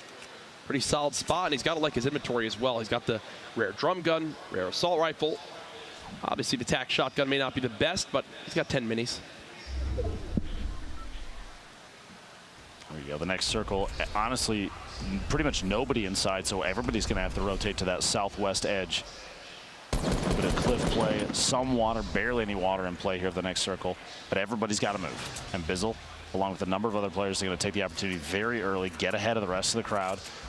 Just over 60 seconds remaining. Third-party shots going to happen like that. Bizzle's got any player that rotates early is going to get tapped at. The goal there, people are looking for their first, second, even third elimination, trying to get as many points as they can. But man, early movement, getting ahead of the game, especially as we've watched these games develop over the course of the day, it's always paid off. Poach, player we've had our eyes on quite a bit, hiding down here underneath. They have those catacombs, a number of different little compartments to hide in, making it more difficult for his opponents to track him as he moves. Bizzle rotating back in. He's going to run potentially into Poach's structure here, probably to his front left in just a second, depending on his decision to keep moving. He's going to build up right at the edge of the zone. A great choice, too. He has a chance now to look out any windows he can edit and just take pop shots if he has enough ammo at people. Merchman getting Elastis in the feed with a fall 28 meters. Looks like he dropped out a structure that had been built up. And here you go. The very edge, we get a little bit of water in here, but Kutrain getting shot at by Morgoth, one of our leaders. See, now the question is Nate Hill still alive? because we know Morgoss and Nate Hill were kind of two of the top fighting for those spots. First and second in the league before this. Morgoss still in this. No points are in this game, though. 30 players remaining. Takada gets dropped so low on HP. He's having to bandage. Sam just sitting right on the edge of that mountain. Looks like someone's flying through the air trying to drop on down. Everyone's going to have to get off that mountain now. 30 players left in our final game of the summer skirmish. Again, when this game is over, things will be calculated and we will know where everyone stacks up to see what chunk of the prize money they'll be taking home of the 1.5 million. Now, if you're wondering what these fast edits are, he's basically letting the metal repair so we can see through it for moments like this. Quickly edits out, makes a window, edits out again. Tifu in the feed, eliminating Takada, one of our higher elimination players this game. FPS getting sprayed from the side. He's got the layer because there's multiple players in here. I believe the one he was just shooting it was spinning like a top. Got a second to live. That was on the base soldier. 28 players left now. Morgoss trying to establish his third elim. This is FPS with 5. Morgoss again does get the third elimination on FPS. That's a point for him. Ripmate here hanging out on the very edge of the circle. In the feed, Tendons takes Strugs out. Gorilla gets Fulmer from TB. Morgoss gets another. So 4 limbs for Morgoss. Expanding on the lead he had. It's going to take some incredible performances at the end of this to potentially dethrone him. And here's a look at everybody right now. Morgoss close, I believe, towards obviously even more points in top 10. Poach moving into this next zone. You've got a number of players close to the cliff, too, building up towers. They have top-down views of pretty much everything. You can wait and bide their time. We had just for a second there, I believe Fade was up on the outside. You see Tifu moving in the back corner. 23 left, 35 seconds. Very fast builds, trying to establish basically any structure he can. Oh, no. It's a heavy tag. Down to just 78 health. And again, that audible, you can tell when the shields are gone. That's Envy Gorilla, who he's in a build battle with right now. Both players couldn't be further from the zone, which could be their downfall in the next few moments as the zone begins to move. Coming down to our final couple circles. Sam dropping down. He finally just left his little huts that he's been in forever, it seems. Marksman still in this as well. Ghost Bizzle still with a decent amount of materials. Here we go. The storm's starting to move.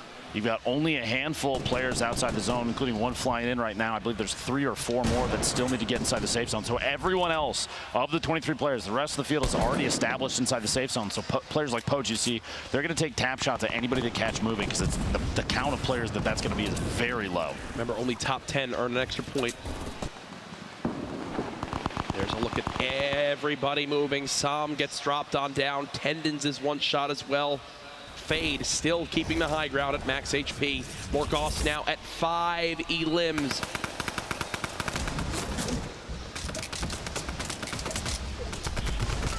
Fade picking up an elimination in the feed. That high ground advantage paying off there, Morgoss. 5 elims trying to push up top. Gotta stop and use this slurp. This will cap him off if he gets the entire slurp ticks. He'll be back to 100-100. Morgoss is hungry, looking for more. The next zone about to be in play. Joystick still playing the high ground. You got C9 Kriz there as well. Marksman around the middle of those builds. Looking at weak tendencies. Morgoss took a little bit of damage in there. Use the campfire to try and push up his HP so that the slurp, like we've talked about before, it takes up your HP first. It refills that and then switches over to shield. But his hope was to try and get every single point he could out of it. Joystick one of them this game. Top 19 right now. Everyone moving. Poach using as little materials as possible. The sign of a great player, making sure he makes the most of all these late game builds.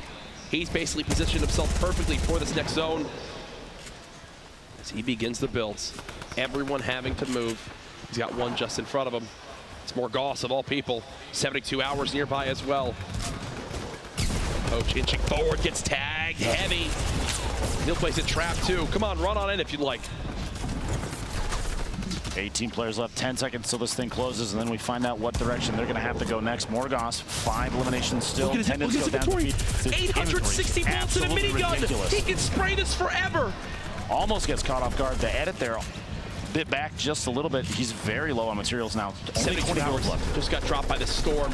More fights going on around. 14 players. 14 players remaining. It all comes down to this. You see it. Look at everybody. Fade going down to the bottom of the screen. 13 players left.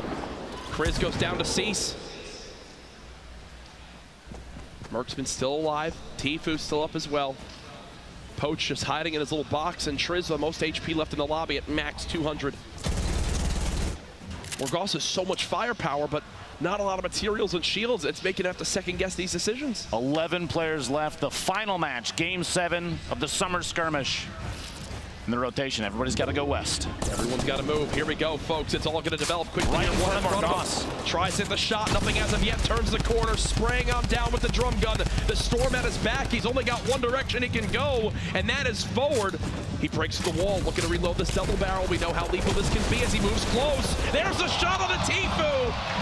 Cease with the trade. 8 now left as everyone's pushing forward. Cease gets dropped by Bizzle. 7 players left. They're on the edge of this tower. 1 falls. There goes Sofa as he took a tumble. Poach down low, playing the low ground. Triz trying to pop this big shield. These are our final players left. All the weeks of competition leading to this point. 6 players remaining. Marksman with the most health drops on down. That's actually Poach, who I believe is spraying at him right now. Marksman could have a big game on his hands. He's had a pretty quiet day up to this point, but this could solve it all right here. One more limb would guarantee him another point as well. He doesn't have a lot of materials. He's using them sparingly. 1 player in the house, that's Poach. You got Cooptree all the way up top. Spray down coming in. Poach with another limb. He's now at 3, which will earn him another point. Could Poach be making a sneaky move? Oh! Goes through the doors. He closes it. Marksman sneaks on in. That's another point. He's down to just 12 HP. Only gets a quick little tag there. Top 3 now. Cooptrain, Triz, and Ghost Bizzle. This is it. Remember, Victory Royale is a $25,000 prize. Cooptrain has bandages. He's playing the high ground. Triz couldn't have less HP. I'm wondering if Cooptrain knows this. He's trying to make a bounce pad play. Nothing as of yet. Cooptrain trying to keep this high ground. He flies into the storm. He'll die to the storm. 1 versus 1. Cooptrain from the high ground dropping on down. This is it. The final zone is closing. Who will win the $25,000? Here he goes. He's got 1 layer on him. Will it be a heel off? No, he gets in his face. Oh my God! Ghost Bizzle. $25,000 richer. You thought he had it. You thought he had it, but here it is from Ghost Bizzle's perspective. How weak was he? How weak was he? Oh no, this could be heartbreaking. This could be heartbreaking. 26 left. That was 5 limbs and a Victory Royale. That'll put him with a nice 5-point game right there and $25,000. I'll tell you right now, Ghost Bizzle just made himself a hell of a lot richer. Absolutely incredible finish there. The 7 games. I need it to be more, Courage, to be quite honest with you. It's I just can't get enough of this. Today has been a fantastic day, a crazy number of plays. Players like Bizzle right there last second, holding on to everything that he could, accuracy right when it mattered. It pays off big, $25,000. Incredible entertainment across the last 4 days, and now it all comes down to basically we wait for the standings. We wait to see where everyone stacks on up. I could not even tell you where it all goes from here. For all I know, the way that those performances at the end, we could have had a person sneak up into first place. But what an honor it has been to be part of all this. So much fun. I mean, you look around, there's like thousands of people watching from outside, from inside here. The support for Fortnite competition stronger than ever before. We've got some replays to look at as we tally the final scoreboard. Let's go ahead and look. Takano. There it is, Takada, sorry. Keep in mind, too, while we go through the replays here, there you go, the taps on tempo, you saw his reaction to the, oh, wow. But while we're taking a look at all these replays, we'll have the money presentation here shortly as soon as we figure the standings out, as soon as all that's calculated. So don't go anywhere. We're not done yet. Yeah, you'll definitely want to stay tuned for that. Takada with the quick limb on the Bandit. And this was really how he drops on out. That was by Tifu, who had no build left. Okay, you know, of all people I dropped to, it's Tfue, arguably one of the best players in the world. I wouldn't be upset about that, right? you know. There's a number of times you run into players like this, especially in previous summer skirmish matches. We've had the opportunity to play a handful of them, and man, they are punishingly good, and they will catch you off guard every time. These kind of plays, all 7 of the games today, you saw people taking advantage even just of just the tiniest mistakes. Single edits, you have floors that have just a corner cut out last second and a single shotgun shot there. The speed at which they play and how they play, it's overwhelmingly impressive. Now, heading into that final game, our leader, Morgoss, who was doing a fantastic job today, had that monster game earlier to put him in that first place spot. Here's where the game really changed for him. Around the top 30, he only had 1 elim, but watch how it develops from here. It's a second on base soldier there, the spray. That drum gun coming in handy, taking care of basically anything in front of him in terms of structure. You see through the wall, spots a player trying to heal up, drops the C4 in, the FPS going down. Those remote explosives, super powerful, especially when you have your opponent trapped in a box they built themselves. He's going to sit on top of his eliminations, just keep building buffer. Literally, Punisher takes the same box that FPS was sitting inside, and Morgoth says, okay, no, somebody was just in there, and I'm going to show you what happened to them, too. Yes, don't worry. That's a quick little limb and a bunch of loot there. Helped him secure a high placing in that final game 7. We've also got some of the bigger names out there, too. Liquid's Poach, who I know a lot of people were looking at potential favorite to take all the competition this week.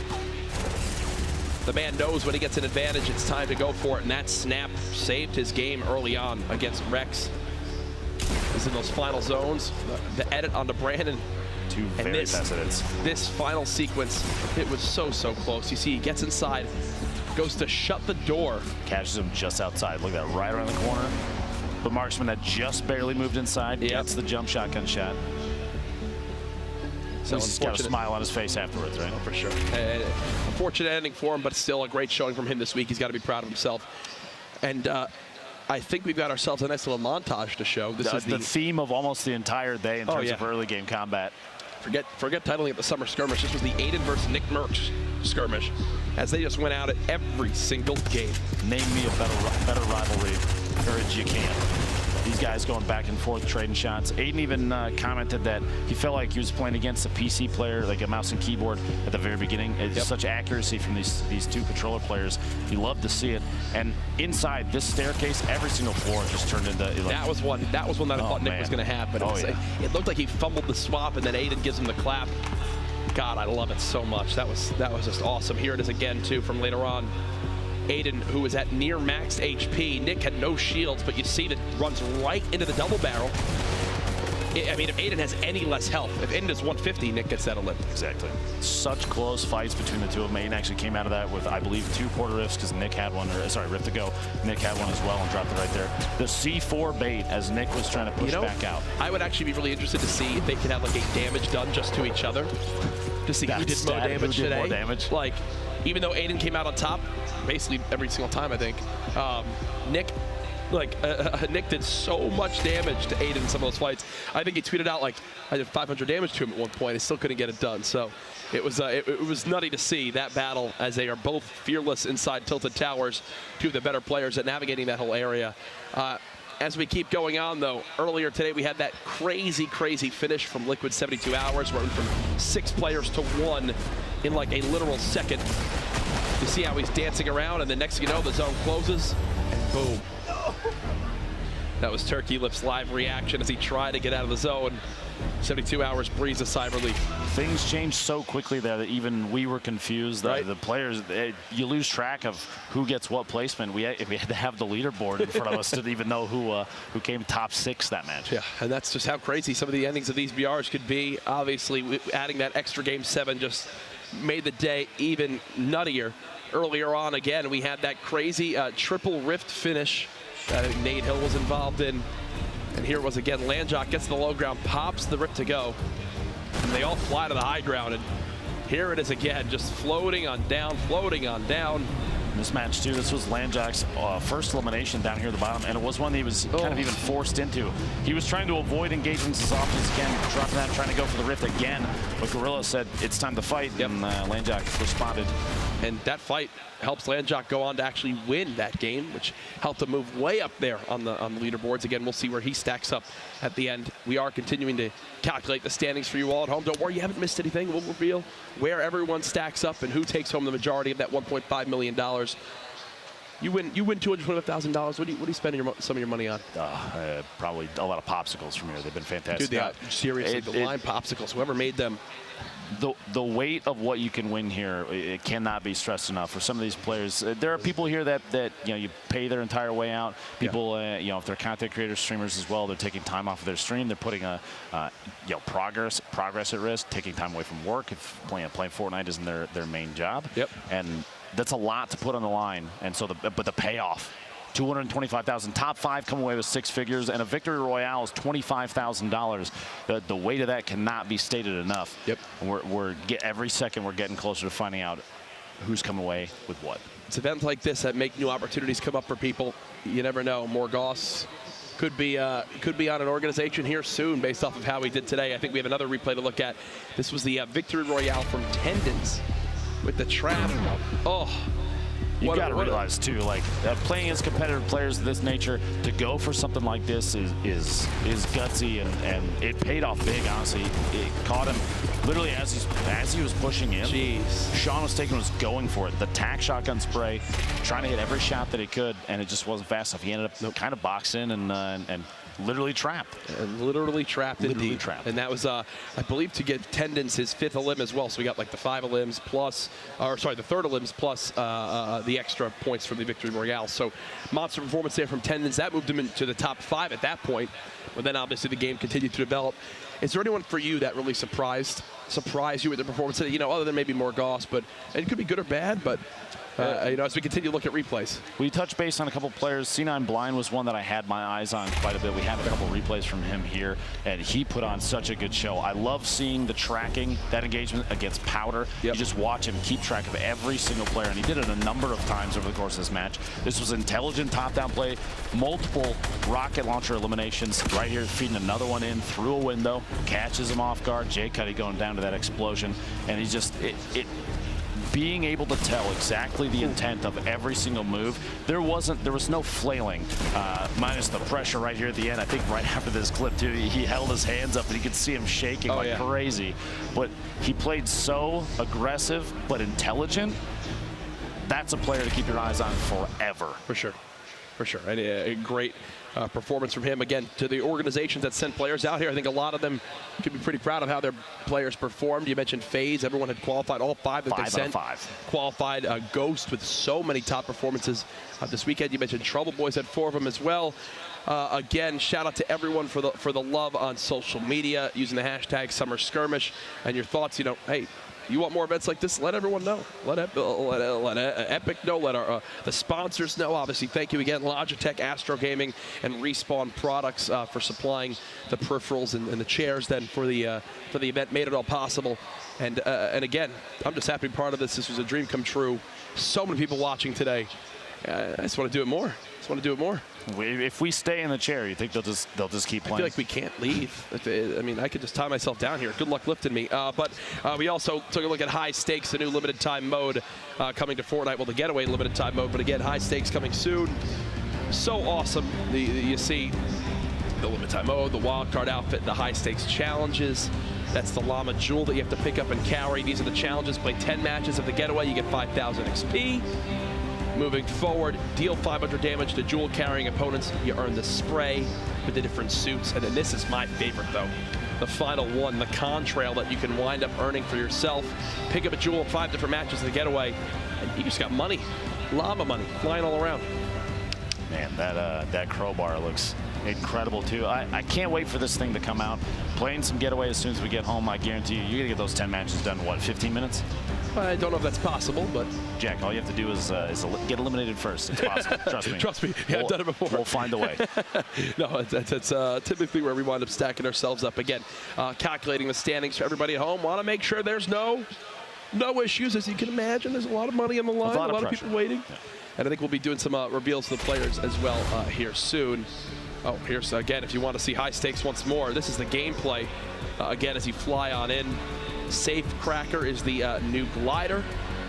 So it looks like people can just kind of land right on where the crates will come on in, where the safes will fall. I love the fact that they have some UI elements on here, too, to keep track of everything that's relevant on the board. You can see it on the compass. You can see it on the right side of your screen, what's available and what isn't. Even that little sound, you hear the sound, spinning the dial, trying to open the safe right there. Satisfying. And there's a go-ahead again, them opening up the jewel. Get the jewel, you take to the getaway van.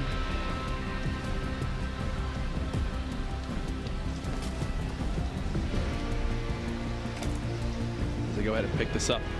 Following this, we will be heading down to the floor to begin to live reveal to our players where they stack up. We're going to be doing it in waves, essentially. So they'll be seeing live with us exactly what their purse is and what they're taking home. Oh, this for me. Oh my goodness. Curious question for you, Courage. Based on the grappler on screen right now, how do you think it would have modified kind of the way that games were played today? For me, adding another movement element. Right?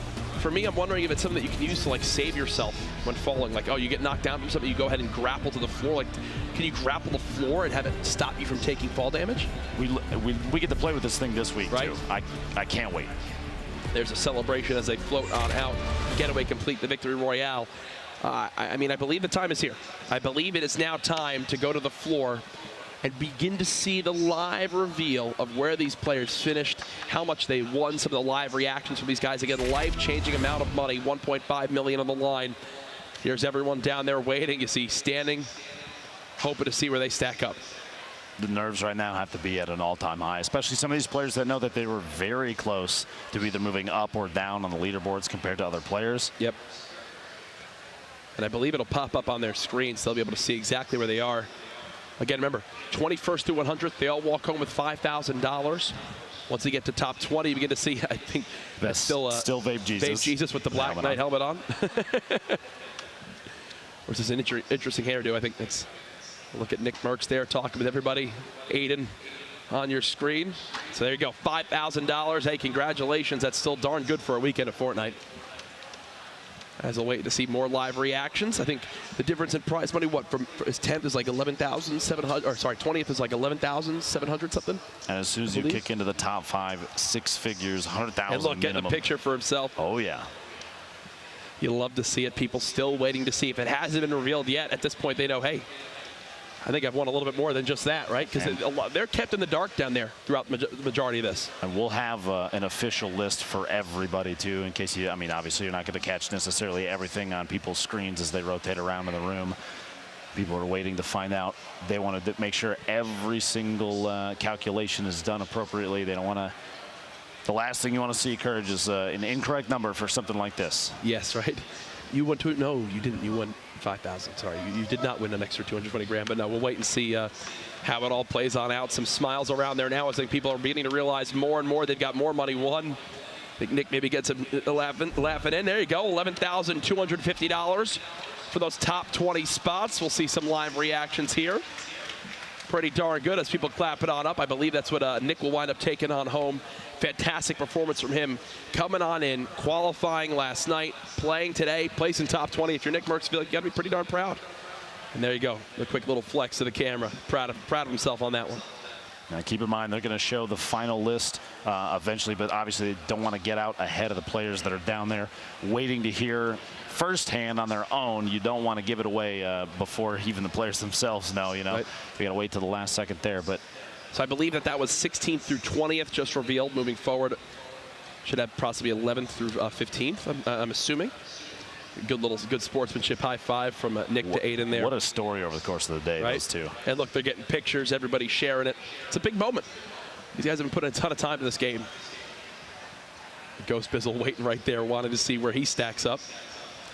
And now you're getting to a point, Lupo, where you look at this going, wait, oh, okay, I still haven't seen myself. My name has not shown up yet. I'm getting up there with money. I feel like I'd be the guy down there, Jack, just spinning in my chair. Oh, well, I would have been hungry after all these games, so I probably would have had like a ham and cheese sandwich, Immediately maybe a bag raise of your hand, barbecue please. chips. I'll take some Durburger over here. Oh, no, for sure. I would have absolutely been eating already in the player area. Worth it, though, as everyone's still waiting. I think a lot of people not wanting the weekend to end because they've all had such a good time. I don't blame them. It's been a fantastic 4 days, right? Watching some of the best gameplay we've ever seen in Fortnite. And this is, like we've said a million times, this is just the beginning. There's going to be so much more on the way from Epic. So much. The competitive scene is only getting started, and seeing even non-competitive players, or players that aren't necessarily tied to an organization like a team or anything like that, seeing those names rise above is fantastic. Oh, 100%. It's a lot of new names have been built. I can tell you right now, more people know about Aiden now than I think before this weekend. It's safe to say 22,500, the next leap in prize money. As we'll wait to see maybe a couple of the reactions of who won some of that. Uh-oh, Ghost Bizzle still he hasn't got an update quite yet. So he's waiting to see what his screen shows. I can only imagine if you're at home too, I'm sure you're getting stir crazy waiting for these just as much as the players are. $180,000. Wow. I guess we leaped on up there as we revealed the top 10. Quickly. And look at the reactions. I believe, is that our winner right there? You might be looking at. Is that our winner? I believe that is our winner on our screen. More $225,000. A life-changing amount of money. It's going to take him a bit to process exactly what he's seeing on his screen. I think that is what we call shock, people. Oh, yeah. Plus the victory earlier. Remember the victory royale, another 25 grand. he's running away. Yes, he's looking for security. As he needs, with that much money, he needs some protection. As there, look, you see the claps form now. Congratulations to all our competitors on an incredible performance. My goodness, we'll get a full standings breakdown for you all, but look, he doesn't even know what to do. He doesn't even know what to do, and I don't blame him. You come into a weekend thinking, hey, maybe I can go there and qualify. Sure, I'll travel on over. Oh, I made it through the heats. I got to play in the Oh, I made it into the finals. Now, I got to touch base on this. Oh, I just won $250,000. You got to remember this is the same guy that in the middle of his interview, like a quick shout out to FaZe. So Banks is going to have his eyes on that man for sure. I'm telling you right now. People are making phone calls. There's enough of the FaZe guys here to probably pick him up and take him whether he wants it or not. We'll just bring him back to the houses there in Los Angeles that they have. But congratulations to all our competitors. We still have a massive crowd here. And while we wait for the final standings, can we get a round of applause, please, for all our competitors this week? Absolutely. Great competition through and through. You see the aftermath of the beanbags. What a setup we've had here. Props to everyone from Epic who set up this venue. Brilliantly done. As, now we just wait to get the final list and then sign off for the week. What an honor it's been. What do we do after this? I don't know. I think we just go and like eat something, but I keep talking about food. But Zeke, you got something you're doing. What's Zeke gonna do this time? Oh, he's got our winner. Guys. Let's get it. Margassi, you not only came away early with the victory route for 25K, but you walk away the #1. Now, I mean, we just saw you run around. I mean, you've got to have a ton of thoughts in your head. Can you maybe just like try to put anything into words to describe what you're feeling right now? Besides pure awe, I mean, like I came into this weekend thinking that I was going to play all 3 qualifiers and not even make it to finals. But from that to going to, I was in line and I had no PAX badge and I had to go get one, and then I came back and it's just a whole thing. But I want to say thank you to everybody that supported me, especially my parents.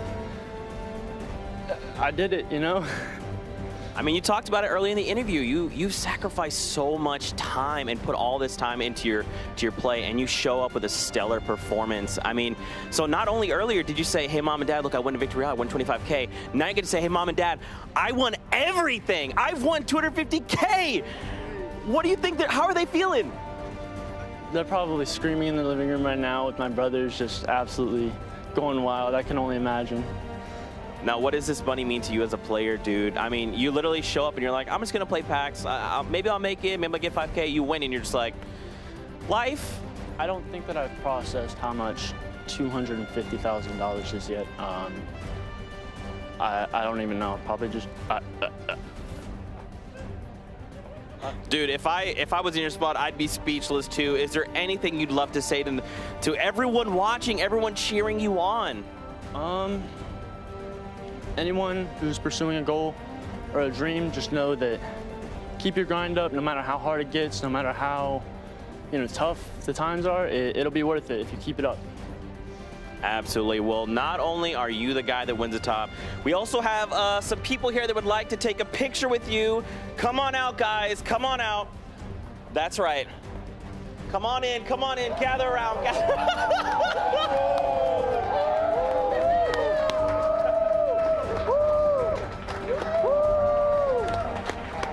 All right. So not only did everyone, all the amazing skins want to celebrate with you, we'd also, what's your favorite pickaxe, man? Why don't you go ahead and, what do you like to use? You got the Rex, you got this, you got that. What's your favorite pickaxe? That one? That's the one? Yep. You got it, dude. Well, let's gather around, everybody. We're going to take a picture with our number 1. So let's just pile in here, dude.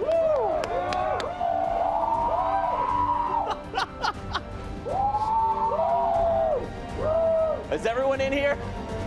Yeah.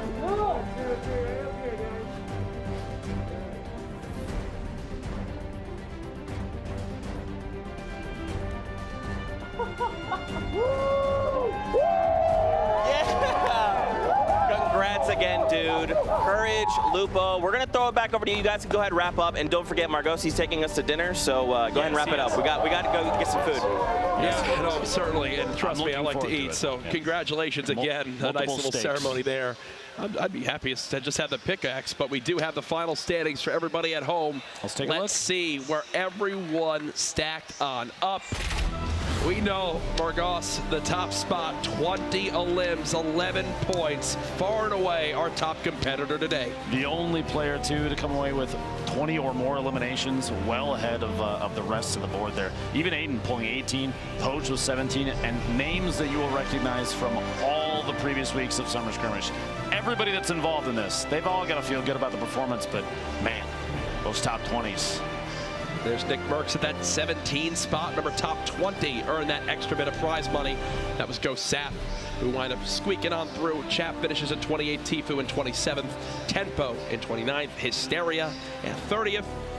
And there's a look at our top 48. Congratulations to everybody this week. At the end of the day, they all leave with some prize money, so you got to be pretty darn happy with that. Incredible performances, incredible moments, but there it is, our top 10. Margos, 225,000, 180K for Ghost Mizzle, 135,000 for Liquid Poach, 120K for Nate Hill, Tendons, $105,000, and I can tell you that Trap Victory Royale is a big reason why. On top of everything else that was on your screen right there, keep in mind all 7 winners, all 7 Victory Royales, another $25,000 on top of what they came away with in terms of ranking. And what an incredible weekend, Courage. 7 games today, 3 qualifiers the previous 3 days, all the heats, all the players. We had players coming back in multiple times to play through the heats to get in the qualifiers to take another shot at it. Yep. And a number of them making it all the way through to today. But Courage, the Summer Skirmish is only the beginning. There are you see the emotions there, and that's what it's all about. Oh, yeah. The insane plays from a lot of these guys, and I love seeing the fact that they're, in the end, they're all still friends, you know? Absolutely, man. This has been a life-changing year for all these players. What was Fortnite to them last year at this time, and what is it now? It is absolutely nuts. And I'm more than happy to say this is just the beginning for Fortnite competition. Ben, final thoughts. A fantastic week we've had. What a crazy weekend, and I cannot wait to see what is next. Absolutely. Well, guys, I've had a blast. It's been an honor to be up here on the casting desk. Thank you to all our players for coming out and participating. Thank you to everyone who just waited in line and supported Fortnite anywhere here at PAX West. This has been an incredible event. I know I'd like to say for Ben and I, shout out to the production team, everyone behind the scenes. It would not be possible without you all here. And to everybody watching online, I know we broke some viewer numbers this week. I can't wait to see where it all stacks up. Thank you for supporting the Summer Skirmish and Fortnite competition. That is it. 8 weeks done, $8 million in prize money distributed to everybody who had incredible performances. For myself, for Dr. Lupo, for everybody here, thank you so much for watching. We'll see you guys again soon.